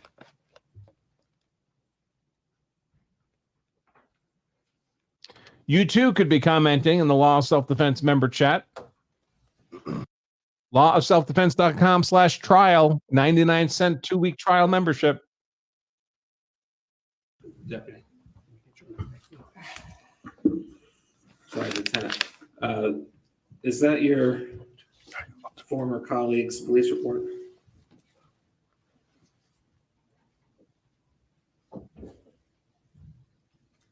Yes. All right. Having looked at it, has it refreshed your recollection as to when the log was started? He advised on his report it was started at 2:38 p.m.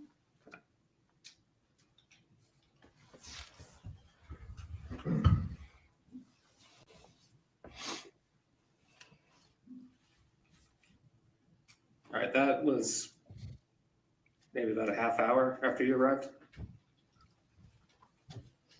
Yes, approximately, yes. Okay. Should that log have been started earlier? It should have, but the scene being so active and 3 deputies on scene, it was difficult to start that log.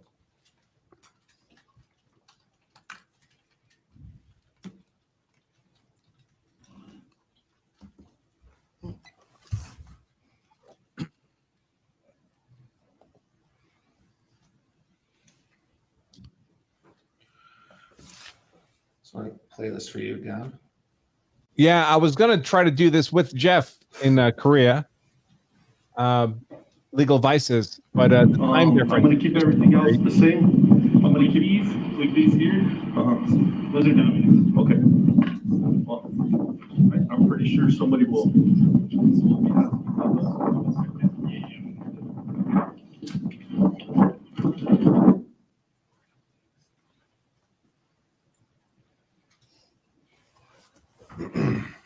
Should Deputy Puentes have said something to this guy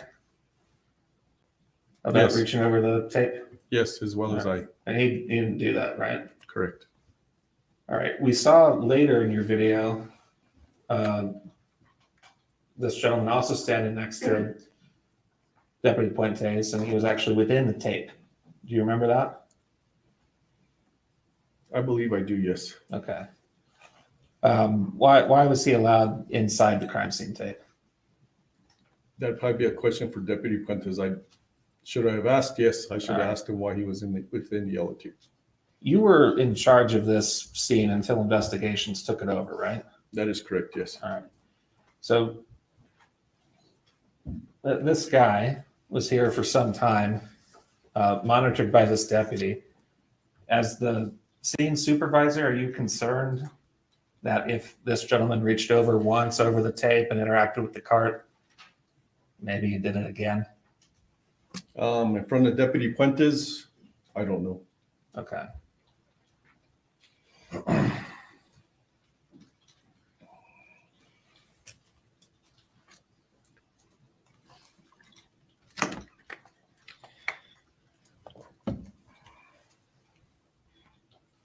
They're trying to undermine confidence in the evidence collected or not collected. Let's talk a bit about the gun. You said when you got the gun, you made it safe. What does that mean?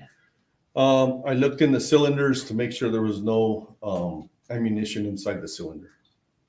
All right. And the shooting had just occurred, right? Yes. So the ammunition that was within the gun would be? It should have been still in there because it's a revolver. Yes. And it would be highly relevant evidence in this case, right? Correct. All right. Now, on the video we listened to, you can hear my client Hannah talking to Mr. Dave Halls, the first assistant director, and they're talking about where that ammo is, right? I don't know what ammo they're talking about. What's your understanding as to where the ammunition inside of the .45 caliber gun you collected went? I never asked that question. I do not know. You have no idea where that ammunition is? The one that was in the cylinder, no. What about the other 5? I do not know.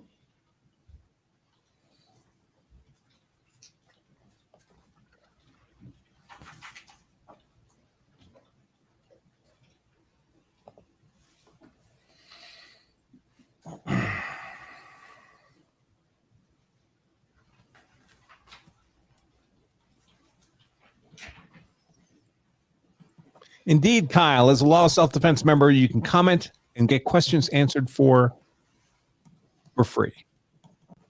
I mean, you need to be at least a standard member, less than $10 a month. What I know you said initially, or smarter, be a platinum member for 80 cents a day. But I've seen a lot of that would look like vehicles on your lapel video.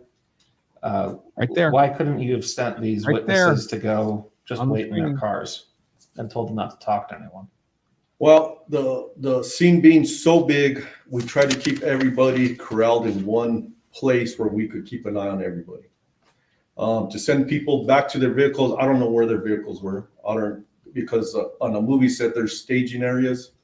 And I don't know if that staging area was somewhere else. I do not know.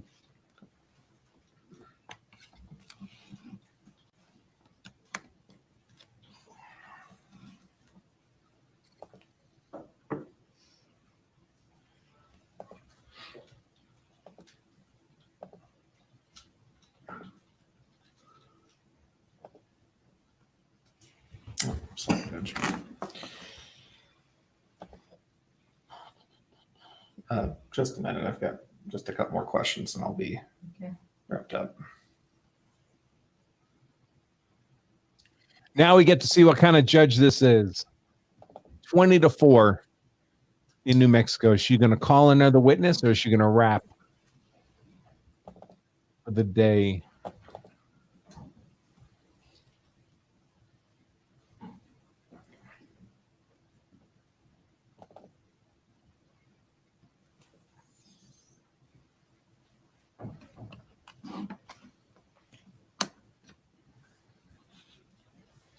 All right, Lieutenant, I want to show you just a couple specific timestamps from your video.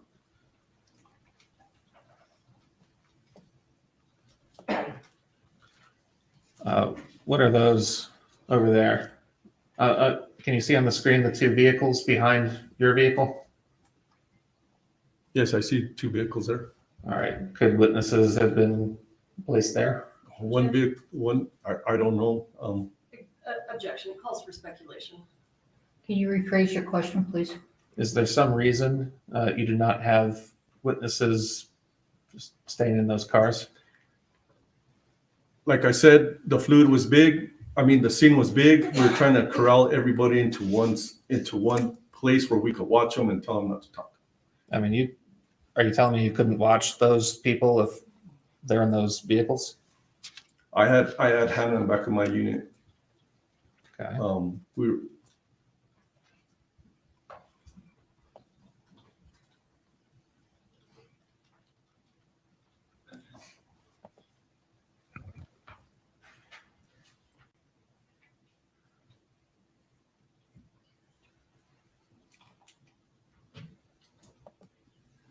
All right. Are there several vehicles looking straight ahead here? Yes, sir. Is there a reason you didn't ask to house the witnesses in those vehicles? That's farther away from what we wanted, and we won't be able to control the scene.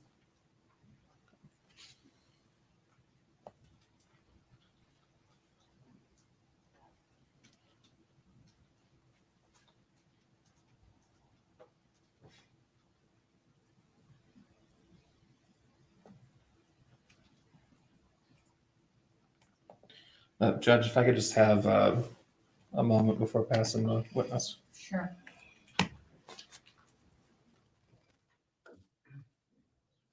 Just a moment. Just a moment, Your Honor.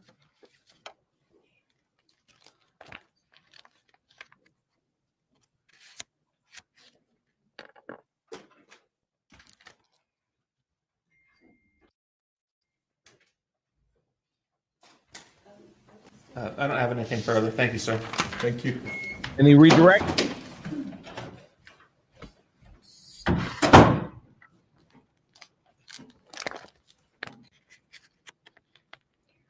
Redirect. Carrie Morrissey on redirect. Special prosecutor for this trial.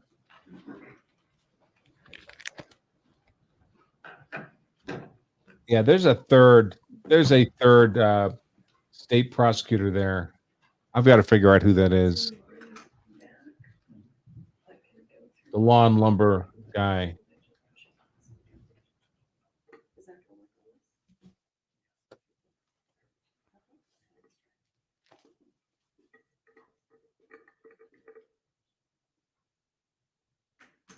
Or could that be their IT guy? He certainly dresses like a lawyer. What did they say about that?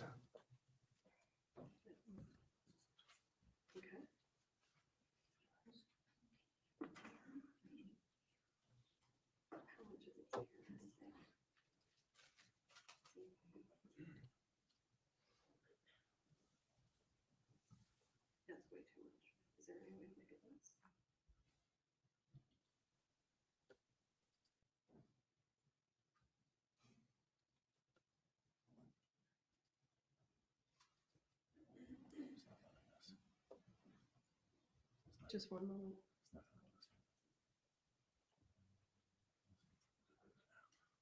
No, if you think that'll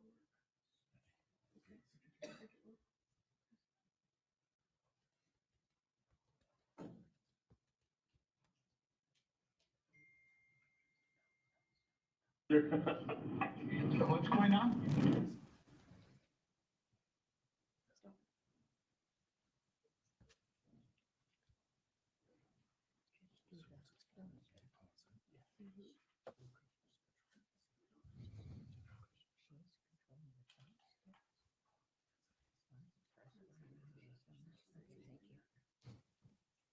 At least when you're the lawyers in court, you're thinking about stuff all the time. So you're mentally engaged.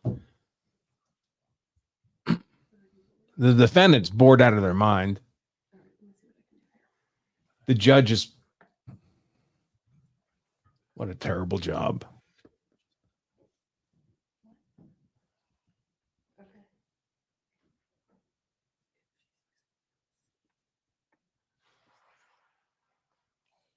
I mean, as a judge, you don't really have to think about anything until somebody makes an objection.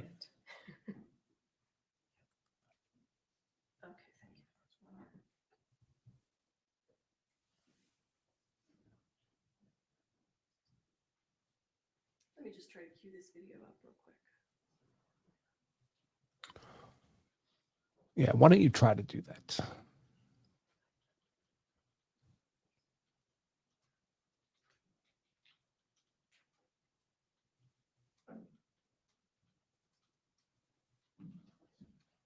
Literally nothing for the defendant to do except sit there and make zero facial expressions.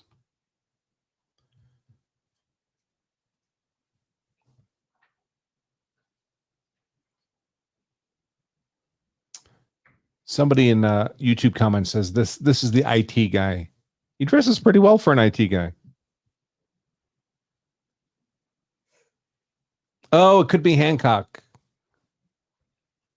They have a police investigator with them, like a case agent or something.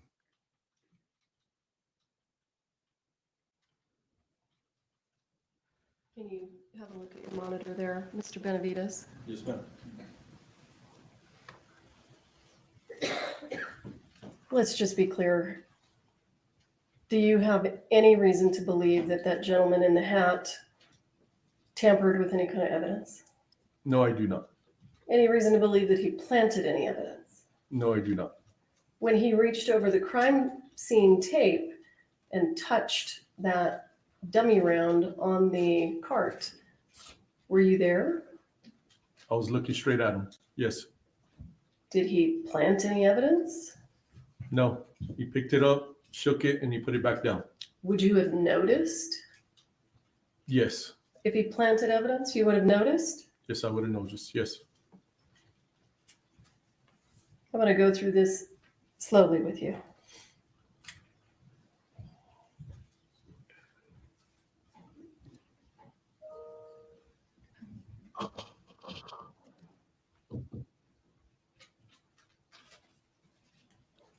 Can you see, even on your video, what he is reaching into? Yes. It's a little cubby hole, and there's quite a few rounds in there. When he shook it, did it rattle? I do not remember.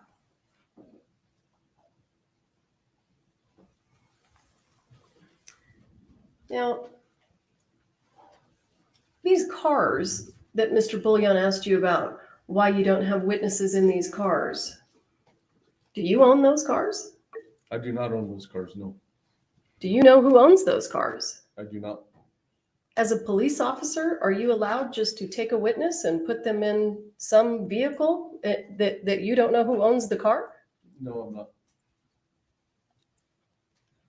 Have you ever done that in your entire career? No.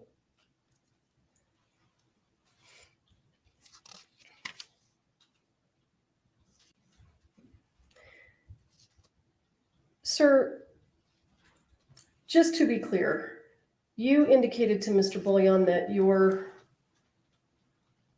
This is a very video is dangerous facing attorney. one way, but that doesn't necessarily show us what you're looking at. Is that right? That is correct. Do you have a full range of motion in your neck? Yes, I do. You don't have any injuries that would prevent you from doing that? No, ma'am.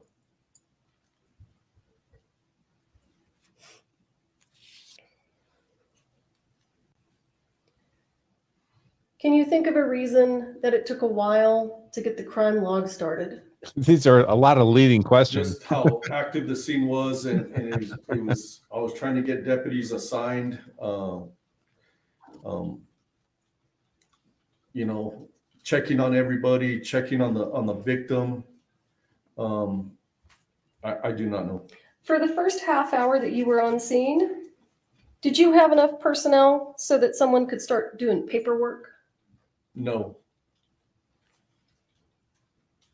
Is a crime scene log paperwork? Yes, it is.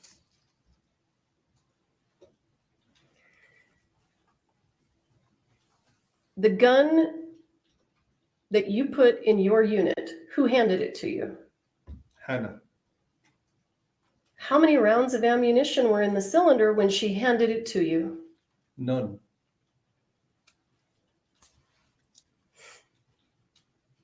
Thank you, sir. Council approach.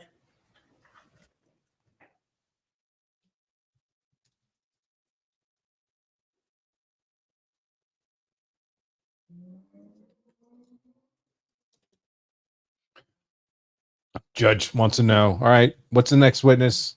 Going to be a short one? Going to be a long one? Anybody have a hairbrush?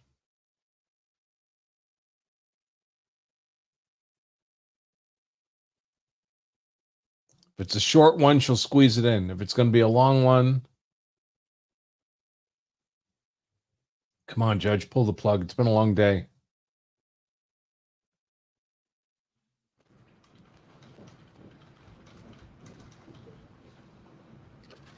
I don't have anything further. Thank you, sir. You're excused. Yes, ma'am. Your Honor, just to be safe, I want to reserve Mr. Benavides, so let's give him an instruction if he needs one. Please don't talk among the other witnesses about the case. Okay? Thank you. And anyone to be called as a witness in this case may not be viewing this trial live stream on Court TV.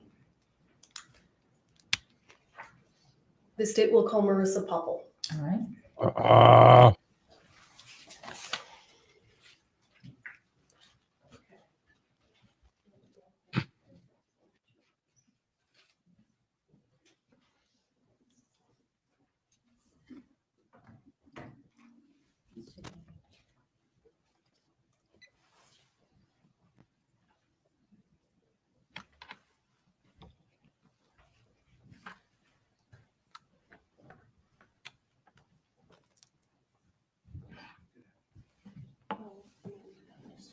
Oh, might be a short witness. Looks like some kind of document testimonies coming up. Do you swear or affirm under penalty of law that the testimony you'll give in this case will be the truth, the whole truth, and nothing but the truth? Yes. Okay, have a seat. Talk into the microphone, please. No.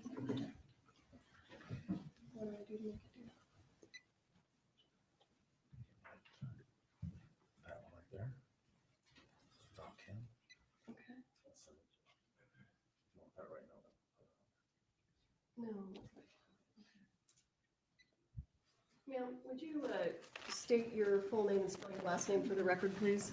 Marissa Popple, Poppell. And how are you currently employed? I'm a crime scene technician with Santa Fe County Sheriff's Office. How long have you been a crime scene technician with the sheriff's office? With them for almost 3 years now. And were you a crime scene investigator anywhere else prior to coming to the Santa Fe County Sheriff's Office? Yes, I was with Fort Myers Police Department in Fort Myers, Florida for 4 years. So total time as a crime scene investigator, what do you got? Almost 7 years now.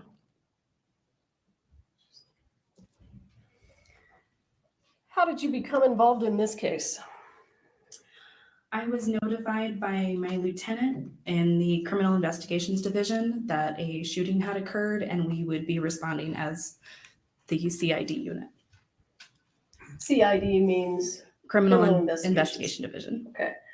And so if you recall, approximately what time would you have arrived on scene? I believe it was later in the afternoon that day, probably around 2 or 3 p.m. And what's your job as a crime scene investigator or a crime scene technician? What do you do? So I'm responsible for documenting any crime scenes, and this can be a variety of scenes, whether they be burglaries, homicides, shootings. I'm responsible for photographing any evidence, collecting that evidence, and packaging it as well. And after you collect it and photograph it and package it, what do you do with it? Depending on the circumstances of the evidence, I often am responsible for it getting sent off to the lab for further analysis if that's needed.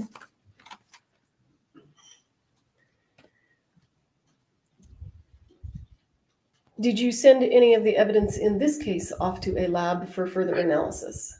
Yes, several items were sent to the FBI to their crime scene lab. Do you recall what items were sent? If I can refer to my report, I can tell you what item numbers I have that were sent. I think it's fine for you to refer to your report.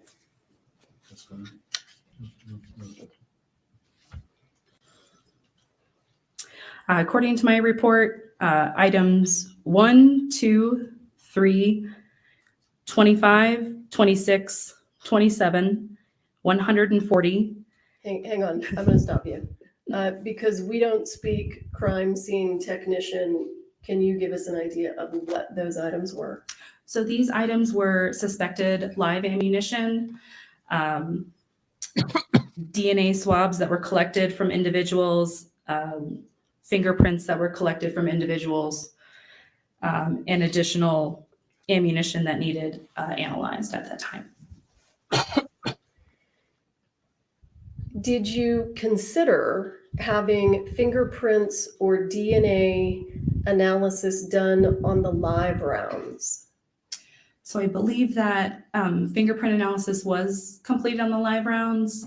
However, the lab does not do DNA on any kind of ammunition, and that's a standard across most forensics labs.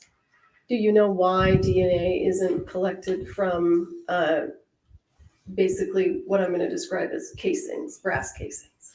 It's just a very small likelihood of getting enough cells to have enough for a profile to be developed, which is why they won't do it. Okay, thank you. So you couldn't actually have them take DNA off those live rounds? Correct. They wouldn't do it? Yes. Okay. They told you no? Yes. Yeah, I'm shocked anybody would leave Fort Myers to go to Albuquerque. That's good. Did you collect all of the evidence from the scene at Bonanza Creek Ranch? Yes, I did. And did you get to collect evidence from other items or other locations on different dates? Yes. What other areas or places did you collect evidence? I also assisted with the search warrant that was done on the prop truck at Bonanza Creek and a search warrant that was conducted at the warehouse in Albuquerque. When you're sworn in, folks, as a witness, it doesn't have to be in a Bible. It could be an oath, which would be the Bible, or an affirmation. You just say you're going to tell the truth. And do you recall when you conducted a... The point of the swearing in isn't to make people magically not lie anymore in the witness stand. They lie all the time. The point is to make them aware that if they're caught lying now, it's going to be perjury. It'll be a crime. search on the prop truck? I believe that was the week after the incident, if I can refer to my report.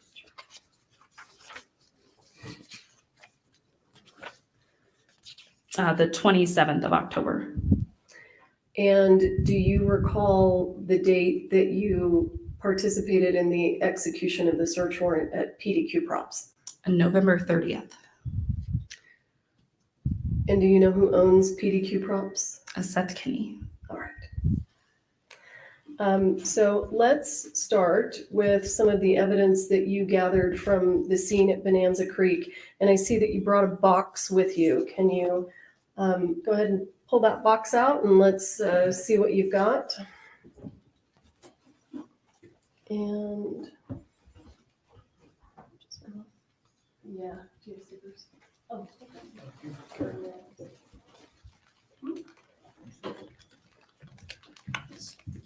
Do you want to just go? Do you want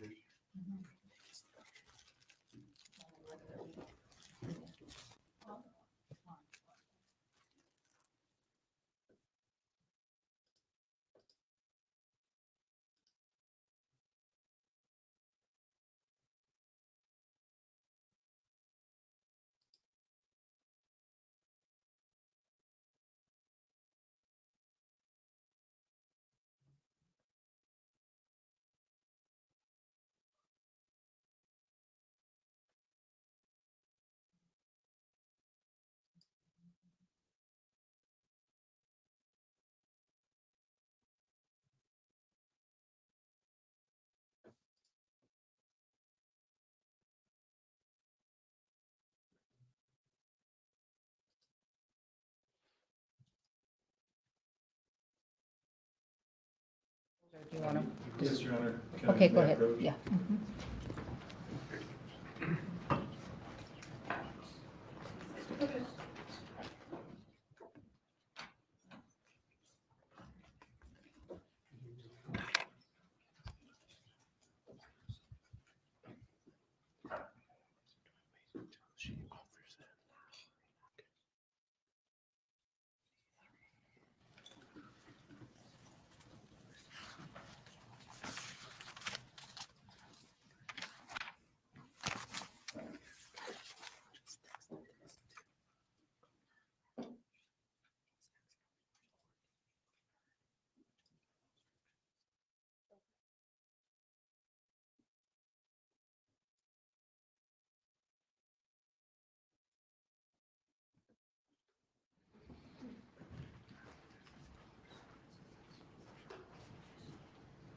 All right.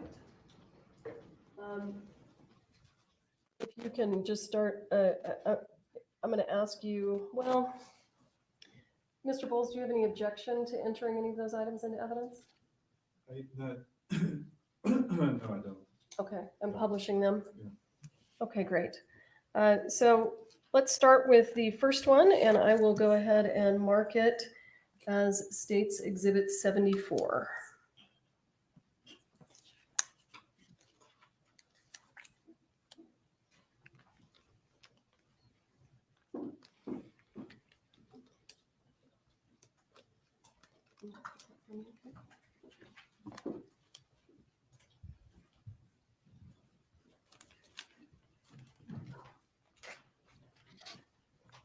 Opposing counsel are certainly cooperative. They had some pretty snarky motions going back and forth pre-trial.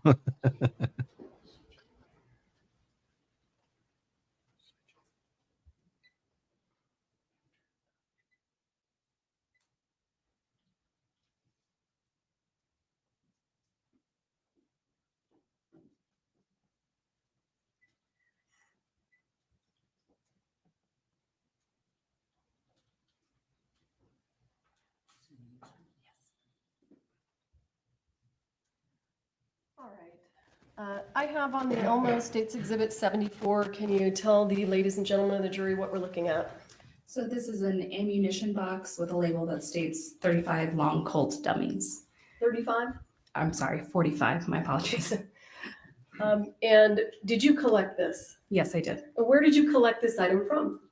This box was located in Lieutenant Benavidez's vehicle. And was it in this condition when you collected it? It was not. Tell us what condition it was in when you collected it. It was fully intact with a foam insert and rounds inside of it. Okay, great, thank you.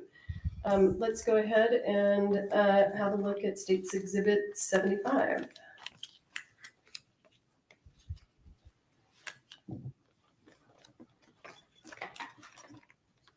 Yeah, I can do that.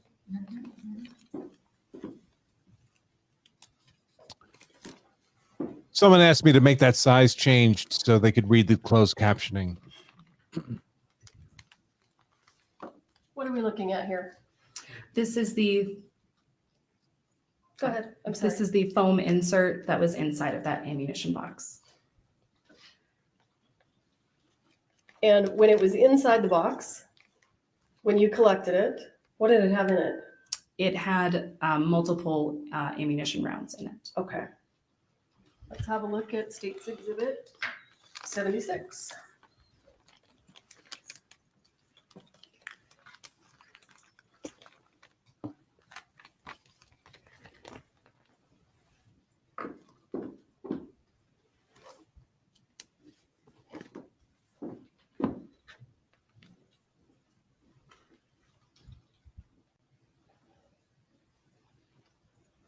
Tell us what State's Exhibit 76 is.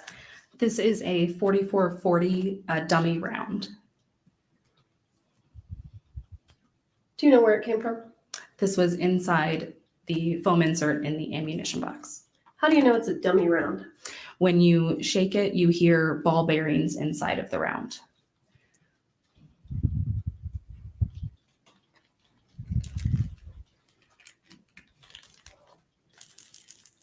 Can everybody hear that?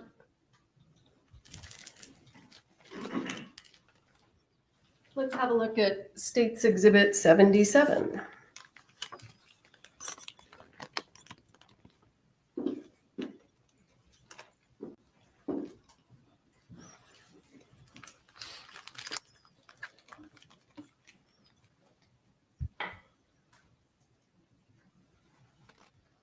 What are we looking at here?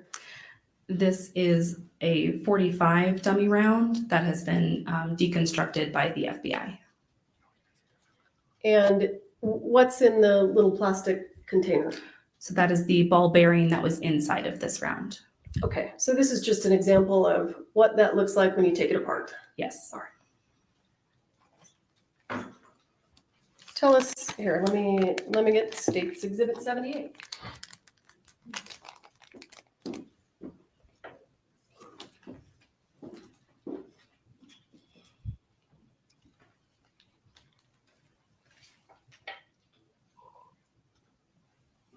What do we have here?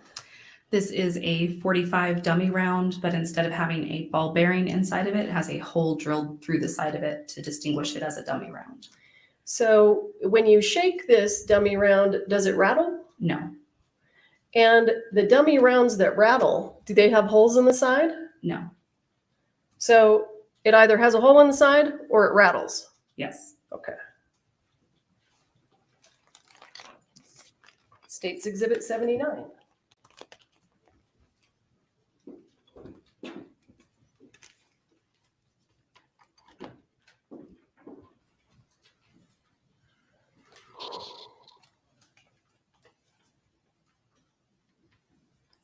Tell us what we're looking at. This is a 45 live round that was located inside of that same ammo box. How do you know it's a live round? Inside the plastic cylinder is all of the gunpowder that the FBI forensics lab took out when they deconstructed the round. That's not enough gunpowder, not by a long shot.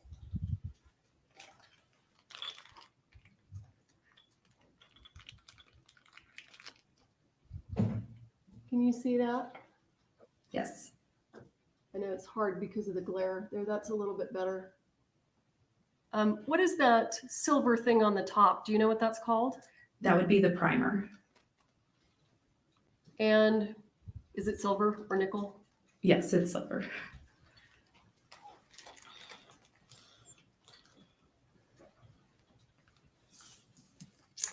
State's Exhibit 80.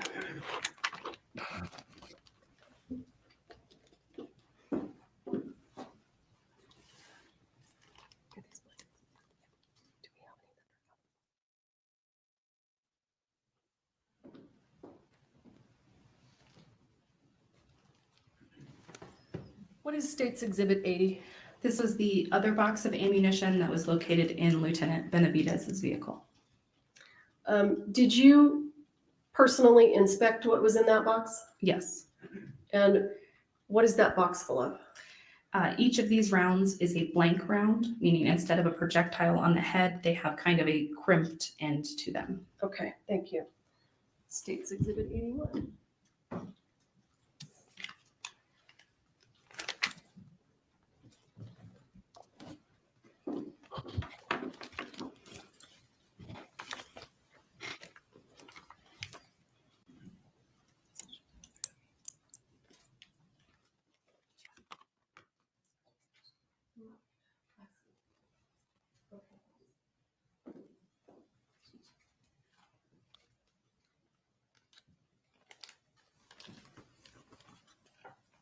Oops.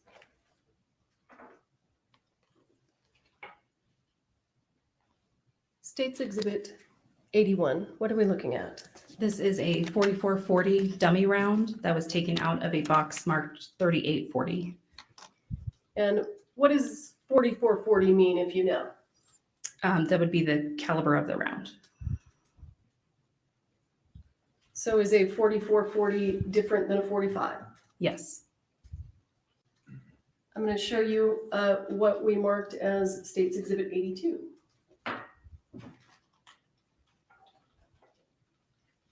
What's that? This is a 3840 taken out of that same box marked 3840. This is a 3840. Yes. That was in the box marked 3840. Yes. And what else was in the box? 4440s. And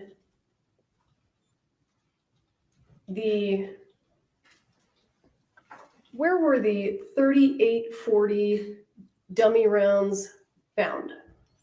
I believe they were in a bag in the prop truck. Okay. And inside the bag, were they just loose?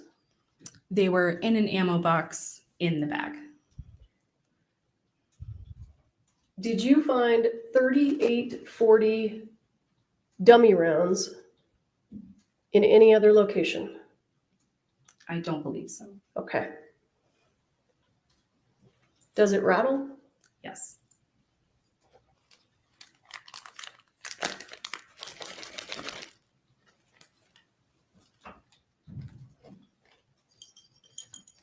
State's Exhibit 83.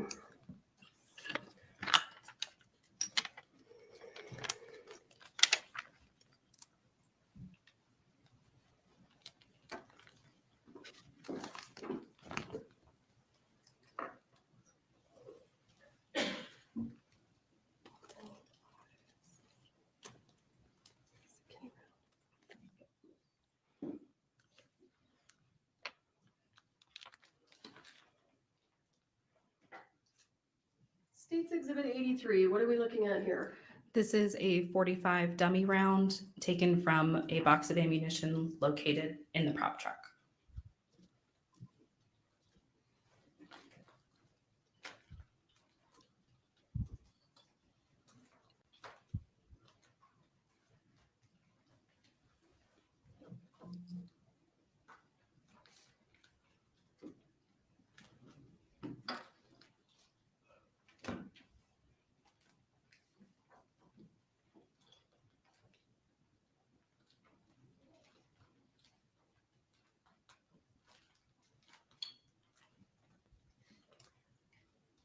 I'm going to show you what we've previously looked at, that is State's Exhibit 78.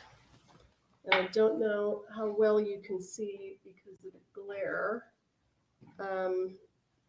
but folks will be able to actually look at them.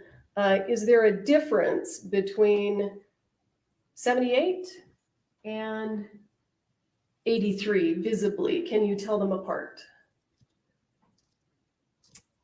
There is, can I see the bottoms of them as well? Yeah, and let me ask you, let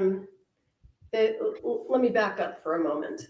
The box that 83 came out of, how many other rounds were in that box, if you recall? There were 17 rounds in total in that box. And what color primers did all of those have? Silver. And was there any other distinguishing characteristics about those dummy rounds compared to the other ones? And I'm not talking about projectile.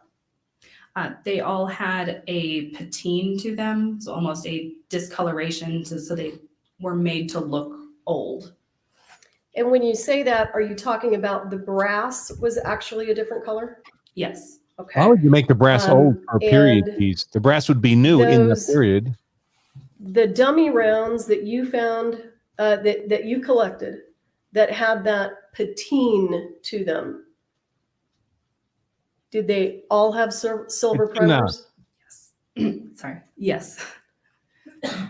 Did you find any other dummy rounds on set other than the ones that have the patine to them that had silver primers, dummy rounds? I'm sorry, you're asking if there were any other dummy rounds that had a silver primer to them? Other than the ones that had the patine? No. So only the patine colored dummies had silver primers? Yes. Okay.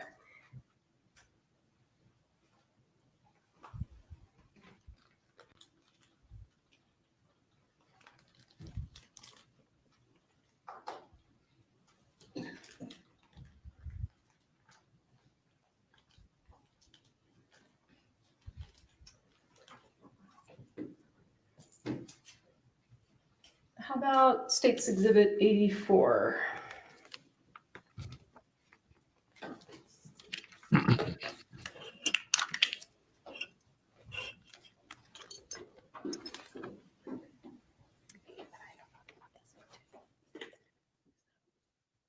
Fair enough. I guess a cowboy in the West would be in the weather. A wagon would be more prone to weather. So you could, but it wouldn't really be age. It doesn't mean they're decades old, the rounds. They could be recently manufactured rounds. They've just been subject to weather.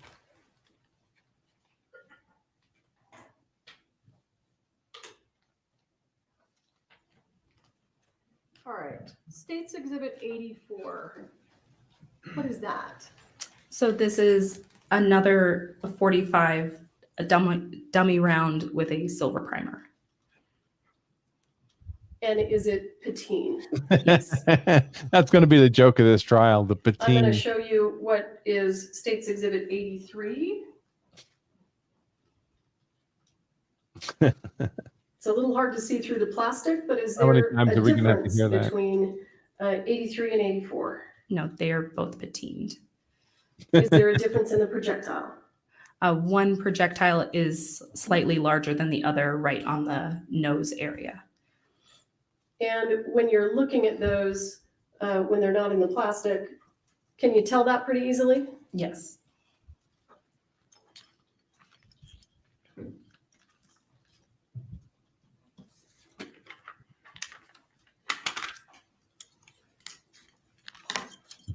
And just for completeness,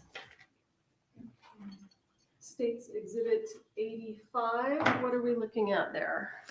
This is another 45 dummy round taken from that same box that has been deconstructed by the FBI.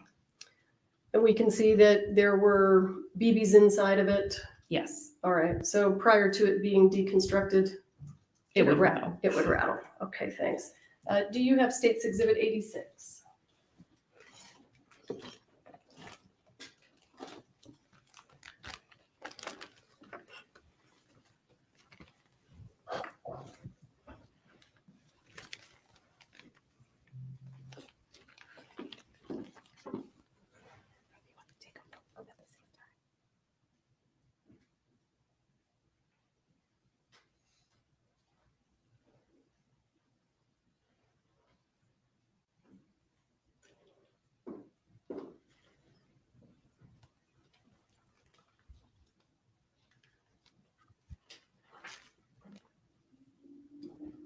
I'm showing you what we've marked as State's Exhibit 86.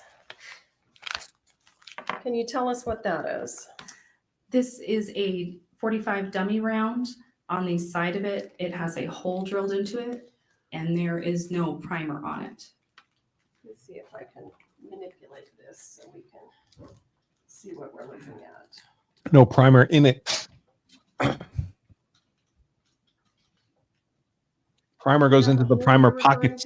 Yes, And you indicated that it does not have a primer? correct. Is that what you're talking about? Yes, where we would normally see a primer, instead it has a hole. Well, it always has the hole. So how many different kinds of dummy rounds in terms of characteristics that would enable someone to distinguish them from a live round? How many different kinds did you find on set? There were a few on set, and there's the ones that rattle. There are ones with holes drilled into the side, and there are ones with holes drilled into the side that do not have a primer. Now, are you familiar with revolvers and the way that revolvers work? Yes. I bet. If a revolver is loaded with rounds, can you see the hole in the side? No. When you look at the revolver? If you are looking at it from the angle of you've loaded the cylinder, no, you won't be able to see the side of the rounds. What can you see? You can see the primer area. So if a gun was loaded with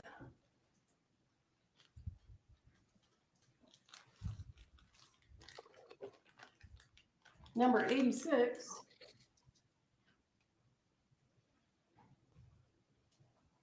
would you be able to tell that it had dummy rounds in it without taking them out of the cylinder? Yes. What would a bullet do if it didn't have a primer, even if it had gunpowder inside? There would be no reaction because there'd be nothing for it, the hammer to hit, the firing pin to hit. It wouldn't fire, right? Correct. Okay.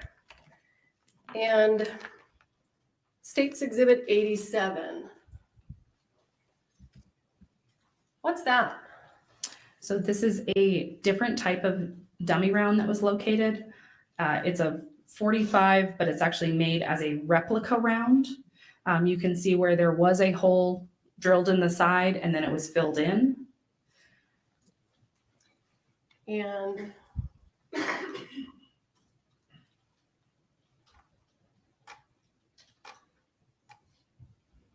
can you see the hole that was filled in right there? Yes. Is that what you're talking about? Yes. Does it rattle? No, it does not. And it doesn't have a hole in the side because it's been filled in, right? Correct. What does the primer look like? The primer is intact and is brass, but it does have a shine to it, almost like there was a resin polish put over it. Is that the primer right there? Yes, it is.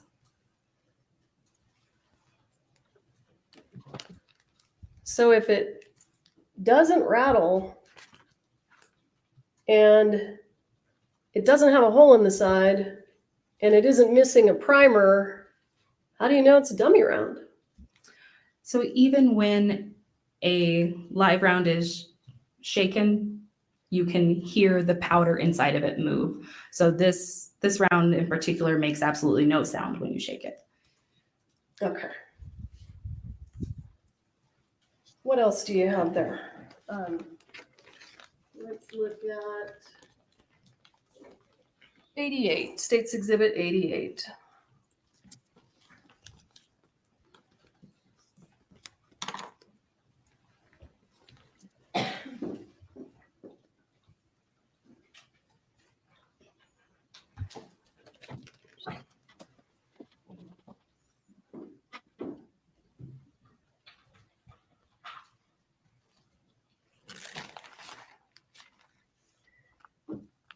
Ma'am, when you were participating in the execution of the search warrant on the prop truck, did you locate a lever action rifle? Yes, I did.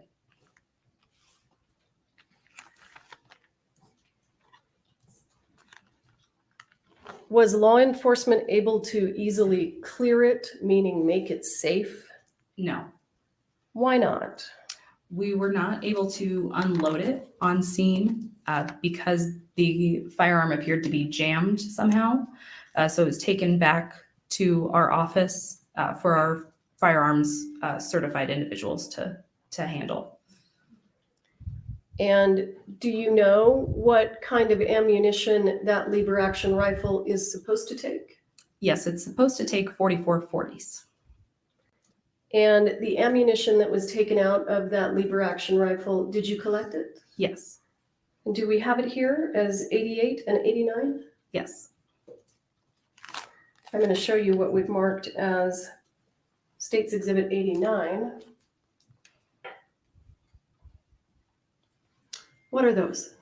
So these are the 3 44-40 rounds that were inside of the rifle. And are they dummy rounds? Yes. And do you see any distinguishing characteristics that you can see from the outside to let you know that it's a 44-40 and not 45? So the 44-40s have almost an elongation to their casing area. So you can see where they slightly tighten up in one area and then continue upwards. So yes, right where you're pointing.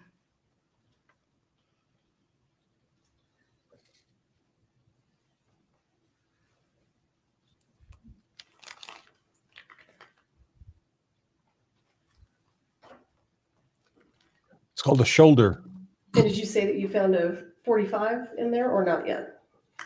I don't remember. Okay. What is State's Exhibit 88? It is a 45 dummy round that was located inside that same rifle. Do you notice anything different about this dummy round than the other ones? There is some damage done to the projectile head of this round where it was forcefully removed from the rifle.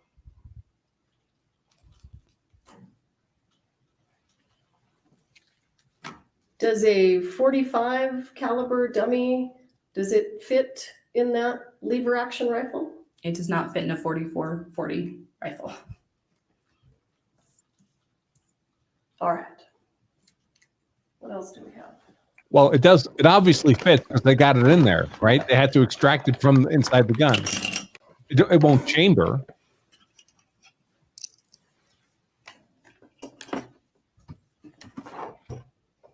Is that the last item? Yes, it is. Those pistol caliber lever actions were so much fun to shoot.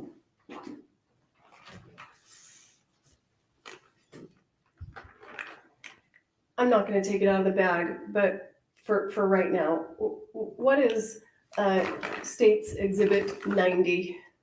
So this is a shoulder holster that was located inside of the building.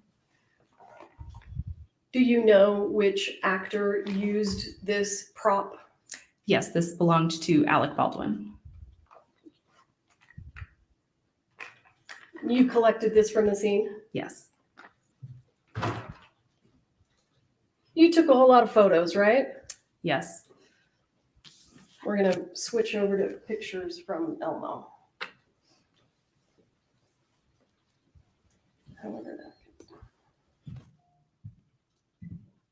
I might have that same tie. Looks familiar.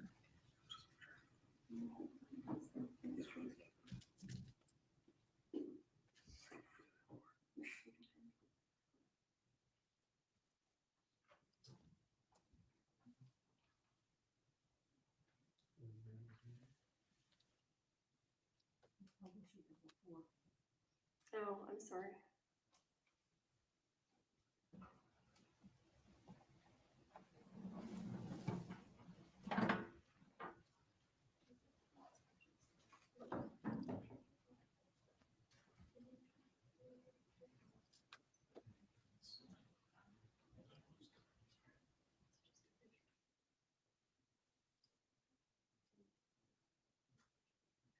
us just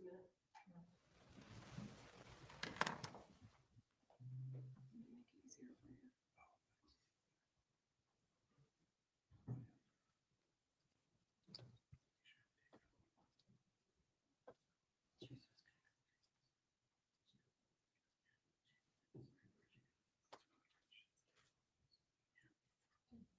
Okay.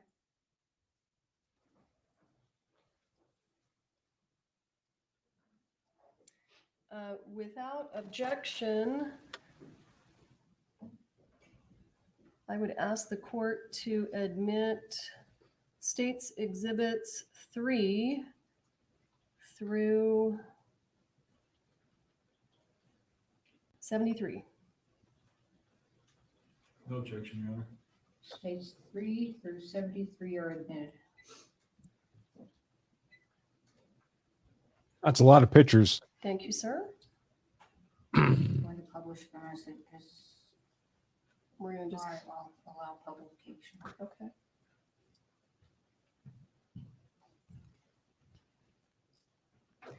I'm showing you what has been admitted as States Exhibit 3. Do you recognize that? Yes. What is that? This is the prop truck that was located outside of the main building of the scene. You said prop truck. Oh, I apologize. Prop cart. Okay. And is this the condition it was in when you took your photo? Yes. Did you inspect this cart and remove items from it? Yes, I did. Would you describe the level of organization associated with this cart? There were multiple rounds of multiple caliber all over the top portion of this cart and additional boxes of rounds on the bottom part of this cart. And were there also just other items? Yes, there were plastic guns, gun belts, earplugs, miscellaneous paperwork. Oops.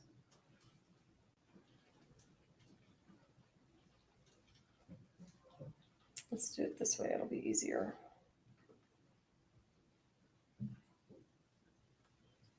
Is that just another photograph of that same prop cart? Yes, just at a different angle. And what are we looking at there?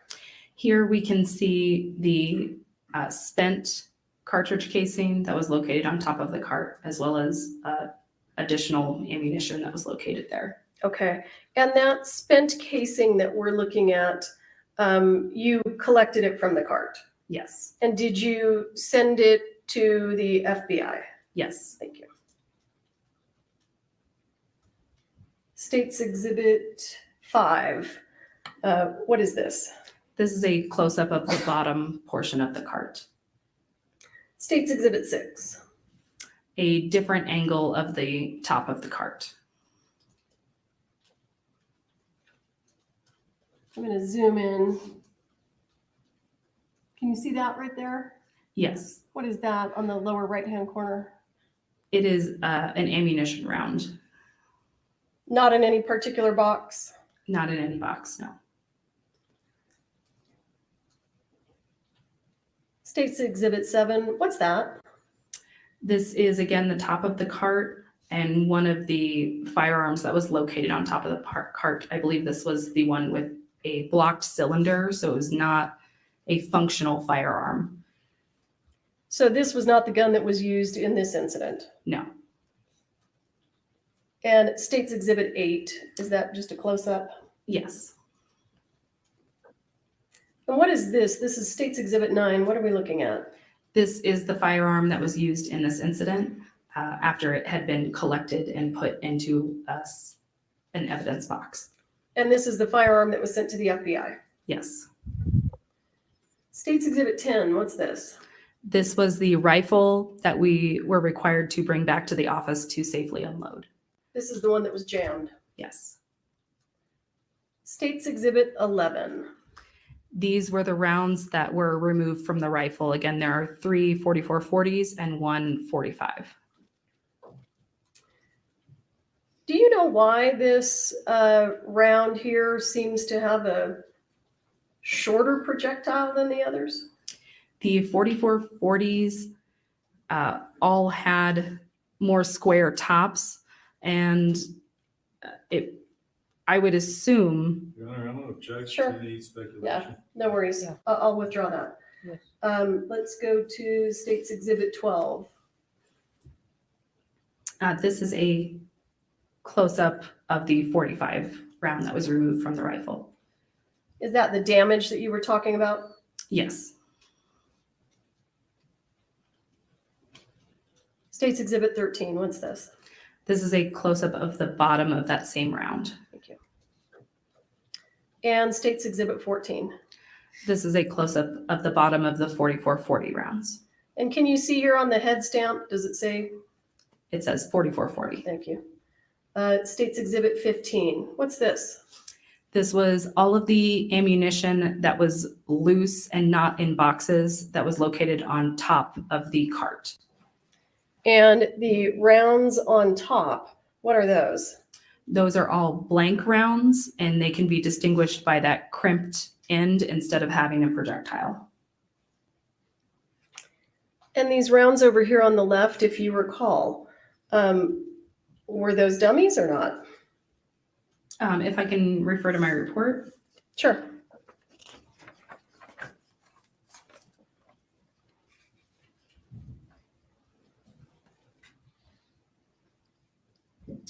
So I believe these two rounds were dummy 45 rounds that rattled when shaken. And what about these two rounds over here on the right-hand side? These two rounds were later, I apologize. These two rounds were sent to the FBI because they were suspected live rounds, which the FBI confirmed. So these two rounds here, this picture was taken before they were sent to the FBI. Correct. And these turned out to be live rounds. Yes. Meaning real bullets. Yes. And what's this one down here? This is a dummy 45 round with a hole drilled in the side. And these were just loose on the prop cart? Yes. And I'm going to skip through some of the close-ups.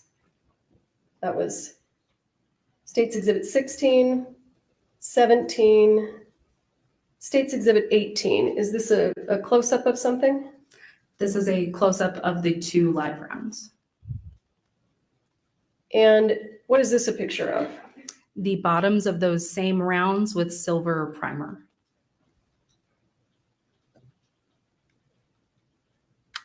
State's Exhibit 20. These are the other two dummy rounds that were located on the truck, on the cart. Do you see a difference? Well, have a look at the projectile of these rounds. And then this is 20. I'm gonna go back to 18. Do you see a difference? On the live rounds, they appear to have a larger nose, so a wider nose area. Did you measure those? Yes. And what's the diameter of that nose, that flat surface? 6 millimeters. What's the diameter of the projectile, the tip of the projectile on State's Exhibit 20? 4 millimeters. Just more close-ups. I'm just going through here. State's Exhibit 23. Do you recall what that was? I do not. It was 24. That's okay. And State's Exhibit 25. What's this? This was the spent round located on top of the cart. And what is State's Exhibit 26? The bottom of that round, where you can see the silver primer. Why was this empty casing sent to the FBI? To determine if it had been fired from the firearm that we had in custody. Okay. And we'll have other folks speak to that. State's Exhibit 27. Can you tell me what we're looking at here? This is a close-up of one of the gun belts. Where was this gun belt collected from? I believe this gun belt was on top of the cart. The prop cart? Yes.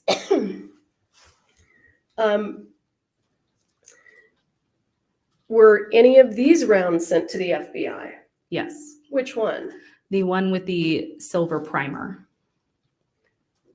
Did that turn out to be a live round? Yes. Do you recall what actor used that gun belt? I believe this belt was assigned to Jensen Eccles. And let's look at State's Exhibit 27A. What is this a photo of? This was ammunition that was located from the top of the cart. Is it the same ammunition that came from that belt? Yes. Okay. And why do you have it separated out like this? So this ammunition was separated out based on its physical description. So we have ammunition at the top that's 45s with brass primers. We have one round by itself, which was 45 with a silver primer, and one round by itself, which was 45 with a hole drilled through the side. So all of these turned out to be dummies except this one here on the left. Correct. State's Exhibit 28. What's this? It's the fanny This pack. was a fanny pack that was located on top of that same cart. State's Exhibit 29. What is this a picture of? This is a close-up of the inside of that bag. And what are those things we're looking at? I believe all of these rounds that we're looking at now were blank rounds that were found in the bag. Okay. And did this bag have more than one pocket? Yes. State's Exhibit 30. What are we looking at here? This is another pocket in this pack containing blank rounds. And State's Exhibit 31. Another pocket in this same bag with blank rounds inside. And State's Exhibit 32. This is inside that bag with a dummy round 45 with a hole drilled through the side of it. And let me ask you, how many dummy rounds altogether did you collect from that crime scene? I believe, as far as dummy rounds go, I believe I have 255. And does that include the prop cart? Yes. Of those 255, approximately how many were not located in a box and not located on a gun belt? I would say probably around 50. So those 50 rounds, were they just loose in different places? Yes.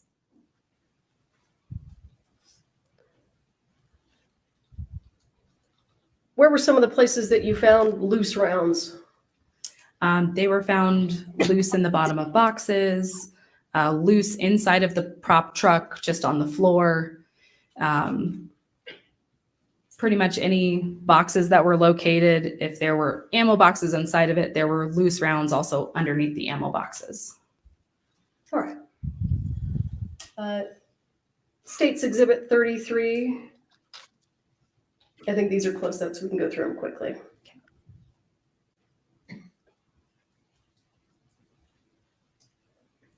33 and 34, can you see what that is? Yes, this is a close-up of that dummy round that has the hole drilled through the side. Okay. State's Exhibit 35. This is the bottom of that dummy round where the primer has been removed. So this is a dummy round that was taken out of that fanny pack. Yes. State's Exhibit 36. What is this a photo of? This is a close-up of one of the gun belts. Let's talk about this one for a moment.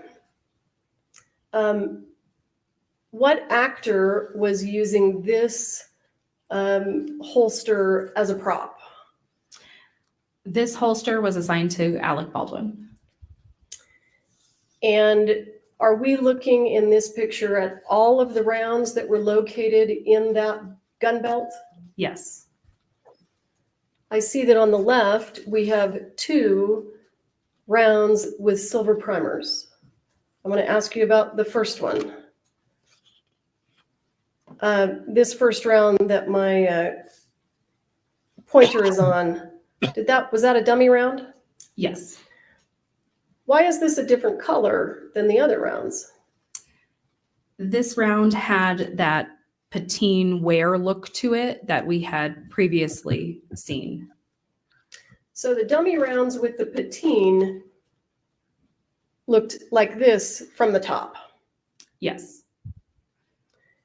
This round right here, next to it, was that a dummy round? No. What did that turn out to be? That turned out to be a live round.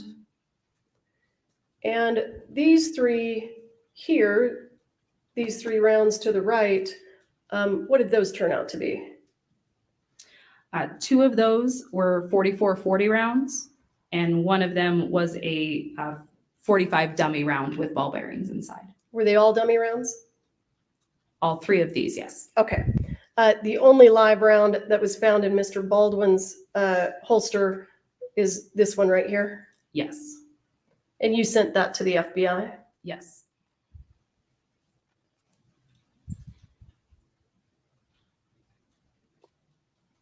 State's Exhibit 37, what is this? This is a different view of that same holster.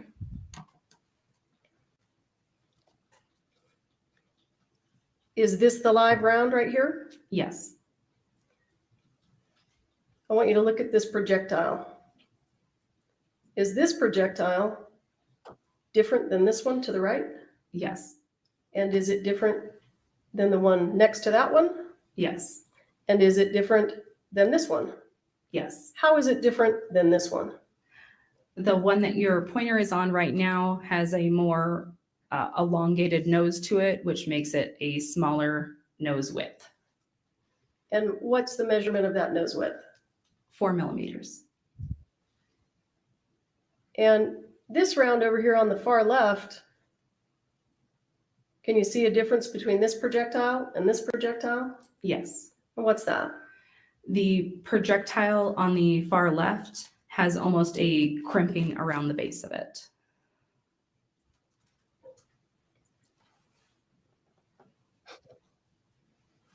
I want to ask you about all of the suspected live rounds that you found on set and sent to the FBI. Did they all look like this one?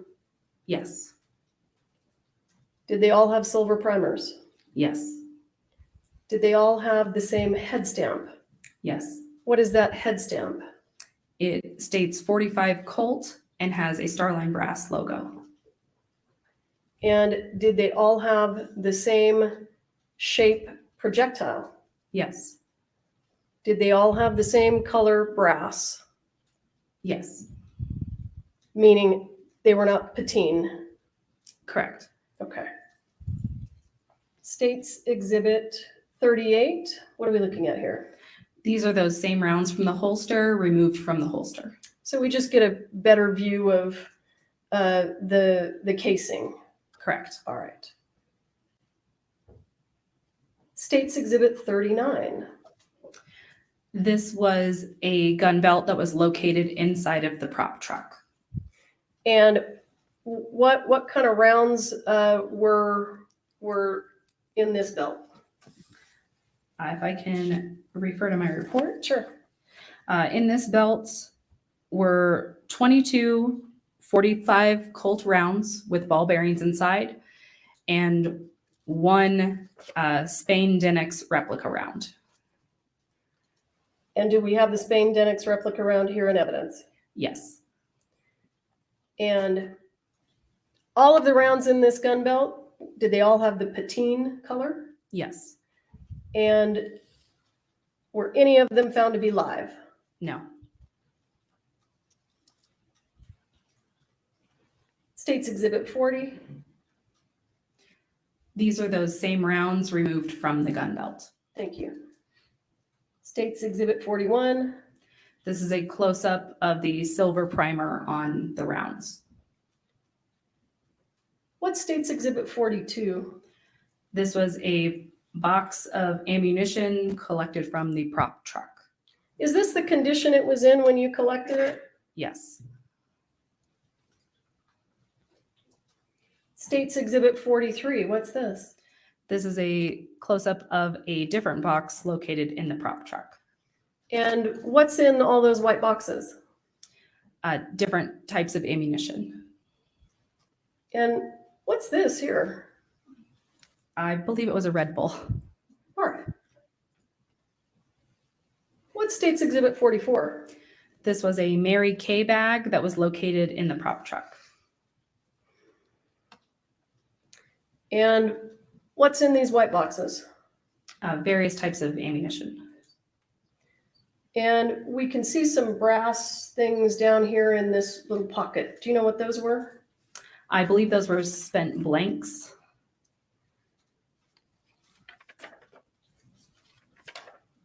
And we'll go through these quickly. State's Exhibit 44A. This was a close-up of the ammunition in that bag. What do we see over here? Where your arrow cursor is? Yeah. I believe this is spent blank rounds. And were they just loose in the bag? Yes.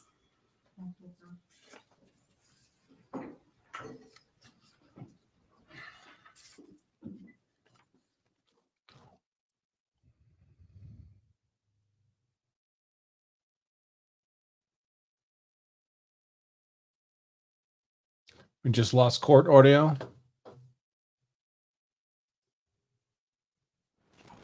We're back. Judge is calling it. We're going to break for the day. Yay! So follow George. Take your tablets. Please don't talk among yourselves or anyone else about the evidence received here in court. Do not read any stories about the trial or any subject matter related to this case. And don't do any research. Have a good evening. Thank you. Who wants to send the judge an Amazon hairbrush as a gift?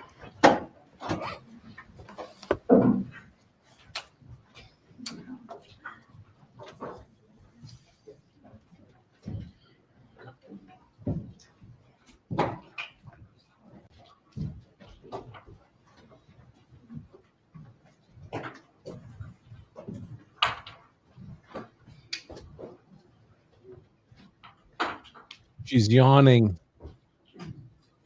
You may be seated. Are we going to take those and walk them up? Yeah. Okay. Can you Yes. email George or text George and tell him to come back into the courtroom? All right. 8:30? Hmm? Did you say, I just want to go at 8:30 in the morning? 8:30. 8:30 a.m. Walk up the exhibits that have been entered into evidence, okay? All right, is that box empty? Yes. Can we use that box? Yes. Okay.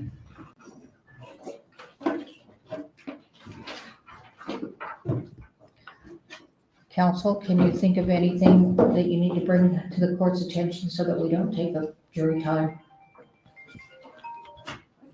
Judge, I can't think of anything right All now. right, well, don't think tonight either then, okay? I probably won't. All right, thank you. We're in recess. All right. First day thoughts. Slow, slow, slow. This stuff by the prosecution talking about how messy and disorganized everything was. The defense mentioned in their opening that their client was a 24-year-old who was put in a position to fail by this production. Overworked, split authority, split responsibility, asked for more armorer time, more allocation of her time to armorer duties, was denied that. Also had to support props. That was the other half of her job. And, their narrative is essentially, well, one track of their narrative is just that. She was 24 years old. She knew how to do it right. She asked the production to let her do it right, and they wouldn't let her do it right, and now they're throwing her under the bus. This is not really her fault. that this happened. So all this stuff about this organization and the color of the primers, that could have substance, but we won't know until it's tested on cross by the defense, which I expect will happen tomorrow morning. All right, folks. So let me see if there's anything. Yes, thank you. 8:30 a.m. New Mexico time. Santa Fe time is 10:30 a.m. Eastern time. I'm the armor, or at least I was. Okay, I don't need that. I will remind everybody that if you'd like to follow this trial and have me address your questions and comments, then you should consider signing up for a 2-week trial membership at Law Self-Defense. It's only 99 cents, folks. 99 cents. Unlimited member access to all our content. Plus, that's the only place I read the comments and questions from for purposes of the show. lawofselfdefense.com/trial for that trial membership, your emailed instructions for how to log into your member dashboard and live stream the coverage there, or use that QR code on the screen there, lawofselfdefense.com/trial. And if you stay a member after the 2 weeks, and really everybody does, it's still dirt cheap, folks. It's only about 30 cents a day, less than $10 a month to be a Law of Self-Defense member. So you should at least try it out. I mean, 2 weeks will cover you for this entire trial for 99 cents. lawofselfdefense.com/99 cents. And with that, I will remind all of you that if you carry a gun, so you're hard to kill, carry a knife, carry pepper spray, study jujitsu, so you're hard to kill. That's why I do all those things. So I'm hard to kill, so my family is hard to kill. Then you also owe it to yourself and your family to make sure you know the law, so you're hard to convict as well. Until tomorrow, 10:30 Eastern time, where we will cover day 2 of the Hannah Gutierrez Rust Armorer trial. I remain attorney Andrew Branca for Law of Self-Defense. Stay safe.